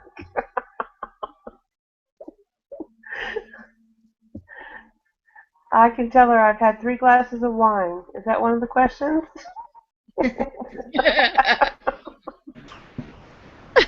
She said she's gonna try to be sweet. Reagan's had 2 monsters. And Or I'm was it just good at one? drinking water. Just one and like 6 waters, just since Chaz Okay. started. I'm about to drown. I've already went into pee twice. Yeah. Drug of choice is Dr. Pepper. Oh my god, I love my Dr. Pepper. That is my drug of choice. I had to slow myself down because I was drinking 2 liters a day. I'm like, okay, I just have Oh to. yeah, I do a 12-pack. No, a 24-pack in no shit 3 days. No more than 3 days. It's gone. I love Dr. Pepper. It's so tasty. Oh, it is. It so is. So bad. Well, my drug of choice is Diet Dr. Pepper. Yeah, Tonic, Route 44. That ice gets me every time. I love can't- my diet. I can't do diet anything because of Oh, the sweetener. It's not bad at all. I didn't think I was gonna. Of the diet drinks, Dr. Pepper I like the taste the best of. I just can't drink artificial sweetener of any kind. I have my body just hates it. I tried switching to diet because I was like, well, if I'm going to drink a lot of soda, I might as well drink diet so I'm not loading myself up with sugar. And I started having all kinds of kidney problems and stuff. And my doctor said, oh no, you don't have the body for for artificial sweetener. Don't touch it. Wow. And anything with the, I don't know, it starts with the P or PH. Phenolphthalein. Yeah, that kills me. You want to talk about conking me out? I get about 10 minutes after drinking something with that in it, and I'm chewing artificial sweetener chewing gum. I've made that mistake before. Luckily, I can't chew gum anymore because of my teeth.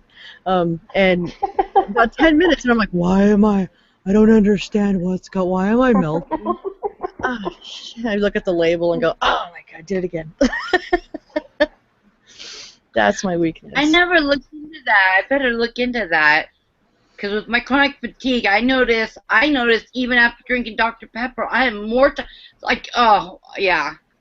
I wonder if that's I something. found out by Check it. accident going on a body cleanse, and I got rid of caffeine out of my system, and my energy level soared. So I called my mom. I said, Mom, can you believe this? I got rid of caffeine, and now I've got all this energy. She said, you've always been that way. Any medicine they told me that would knock you out for a week, you were all bouncing off the walls for 2 weeks. But any medicine that they told you that you'd be bouncing off the walls, you'd be passed out, and I couldn't wake you up. I'm like, you could have clued me into that. Took me till I was 40 years old before I figured that out. And I was thinking that Diet Dr. Pepper is the only thing that's keeping me going, was drinking all these Dr. Peppers. And they were the very thing putting me to sleep, giving me fatigue. And I've always been one of those people too, and it sucks so bad because people, just like the 5-hour energies, oh here, try this, this will make you, No. 5-hour nap. Yes, exactly. It sucks like a big dog, but yes. No, I was like, why don't I get energy off this crap? What? Yeah, well, and that's like with the Dr. Pepper, the caffeine, it's not the caffeine that wakes me up, it's the sugar, but then I get that fall off, and that's really bad. And that's I why do.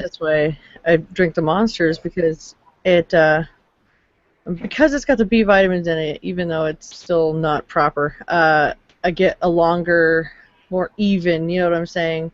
And I don't get that hard fall off that I do when I drink sodas and stuff that have, where I'm drinking a larger volume with more sugar in it. So, yeah, no, it's not ideal, but it's still, it's less harsh on me than the other shit that I was drinking. We'll just go with that. We do what we do. Yeah. Are they I'm like- horrible? Yeah, they're horrible. I think I'm gonna cut out all that crap too. I think I'm gonna start going back to like water and some more healthier choices because I drink a think- lot. Well, that would be water. after you get a water well, because you don't have any water yet. Okay, I've got her first question here. Dad, She says, "Hello 2 everyone. months. It's October Rain Rocks here." She goes, "Here in Scotland, we get a lot of rain. How does anyone incorporate weather magic into their practice, and if so, how?" Oh, hell yes. Thunderstorms, I'm out in the Yeah. middle of it going, I feel the power! Yes! Good time to cast spells during the different weather, especially thunderstorms. Oh my God. Thunderstorms are the best. You can just feel that electricity running through you. I've had Oh, a thunderstorm love it. start during a spell, and that was the awesomest shit in the world. It was bright and sunny, and then during my spell, boom, I start hearing thunder, I start seeing rain. And I was like, oh yeah, this shit's working. That's awakened. A thunderstorm adds power. It's a chaotic power that you can harness and throw into your spell work. So yes, hell yeah. I like to collect rainwater, and thunderstorms are amazing here. Oh my God, it's so pretty, especially here in the desert because it never rains. So when it does, it's this big monumental event, and everybody's like, Oh, you'll have to come visit me because I get lots of rain out here. We get 0, just 0. If any of you guys want to ever come out that way, just holler. I would love for you guys to come out there. You know who's coming to see me is not this summer, not this coming summer. I've already met her. We're already friends. Cheryl and her husband. I love that Oh, woman. She is as wonderful as you see her online. She is just the same in person. She is absolutely fantastic. I love she her. is Yeah, I love awesome. that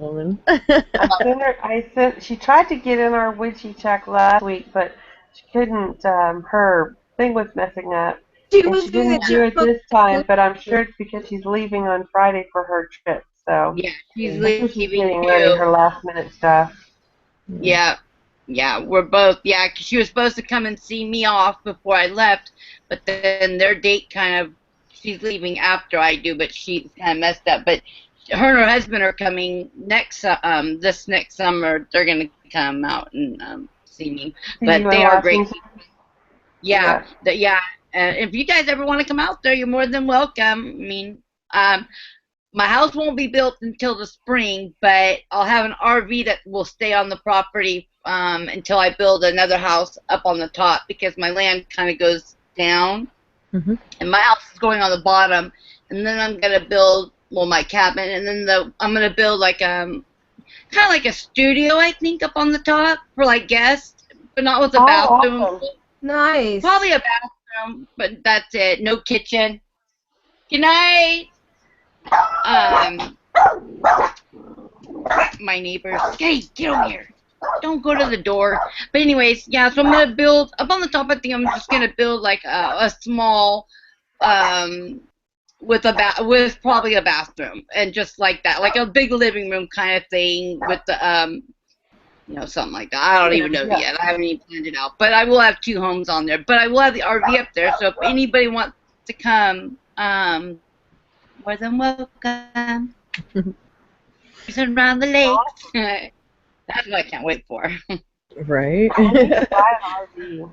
I I'll need be to up go to visit. RVing. Water. Yes, we do need to. We all need to start doing like our own little our witch cons. I know. I need to get me a little pop-up trailer. I think a pop-up one would be good. Mhm. Yeah. Take up less space when you're storing it, and I think it's a little less heavy to tow. And but I don't have a trailer hitch on my car. They're not that expensive. You can get a trailer hitch put on. Depends on what kind of car. Yeah. I think it would because I have a little sports car, and when I went down to talk to the dealership about putting one on, they said it wasn't my. I shouldn't put one on my car. I don't know. Maybe it's because it's my kind of car, but so I ended up having one up there brought to the property. I haven't even seen it, but the pictures. Oh my God, it looks. No, the realtor's seen it, and she's actually a friend of mine, but she says it's nice, so I hope it is. I go there and it's all thrashed, and I go, oh my God, holes in the ceiling and shit. It's only temporary anyway. It doesn't matter. Yeah. Yeah. No, it's a nice one. I think. You are living like your ancestors used to live. Yeah, that's what I keep reminding myself. Exactly. Mhm. You're gonna be doing some wild crafting out there. Mine. Yes, wild crafting. You can build yourself an out. Did you on my Facebook? Yeah. I put that post on Mother Earth News, that like stove fireplace thing that they built out of some cinder blocks and stuff real quick. So I was friggin' awesome. I want one for my backyard. Mhm. Oh, I'll have to go check it out. Yeah, Are you it's on on my Facebook. Yeah, I think I just added you. I think I just found you last week. Okay, yeah, you're there. I put it on my Facebook. I also have a page called Magibella Night Spells there too. So I did that so that people could find me off of YouTube. But it's I think I have it there. I have it in several of the witchy groups too. I think I posted it several places. Yeah. Anything that was looked like a good thing to do for outdoors and stuff, I post for everybody to see. But Yeah. it was freaking awesome. So I can't wait to make my circle. that seemed like I can't wait. it just seems like it's just so many cinder blocks, and that's basically it. And then you find a grill of some sort to go across, and you put a couple more of those cinder blocks on there to hold the grill in place, and then because it's cinder blocks in the back, they even placed a bunch of tools standing up in the back of it, like clean the ash out and all that stuff. So it was awesome. I'll have to go check it out. One thing I look forward to is making my circle. And well, I'm not going to be cutting down a lot of trees. I already know that. Like I already talked to one of them. Well, I got a quote from one of these guys to come in and clear my land because a lot of my land is, debris and everything else. And so the ground is fine, but the trees, he's like, well, we should remove this tree. I said, no, I'll come down. When I'm there, we'll talk about it. But what trees I do cut down, I'm going to actually make like benches. I'm going to cut them in half, and I'm going to make like my furniture is going to be made out of the wood. And then another thing, like with any of the trees that I have to take down, that's like I have to because I really don't want to take many down. But my property has like it's up on top, and then like I said, you can go down, and there's a big area down at the bottom. Well, I'm gonna make cobblestones, and then like the railings are gonna be out of the trees. It's gonna be really nice. I've already pretty much got it all laid out in my brain, but it's a lot of work, but I'm really looking forward to it. Oh God. Can you imagine just 2 more days and I'll be there? Like it's a lot of work. 2 more nights. And work doesn't get started.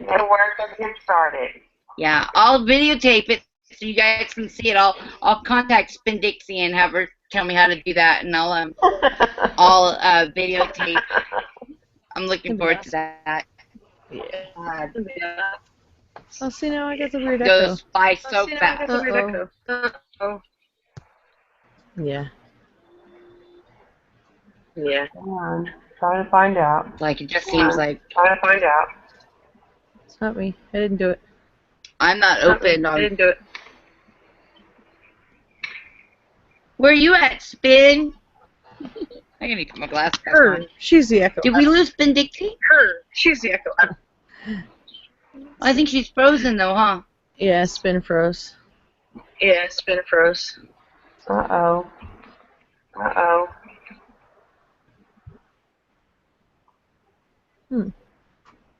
I think maybe she was talking to somebody on the computer though. Maybe she paused us. Can you do that? Hit the pause. I don't know where this echo came from. I guess I'm going to stop the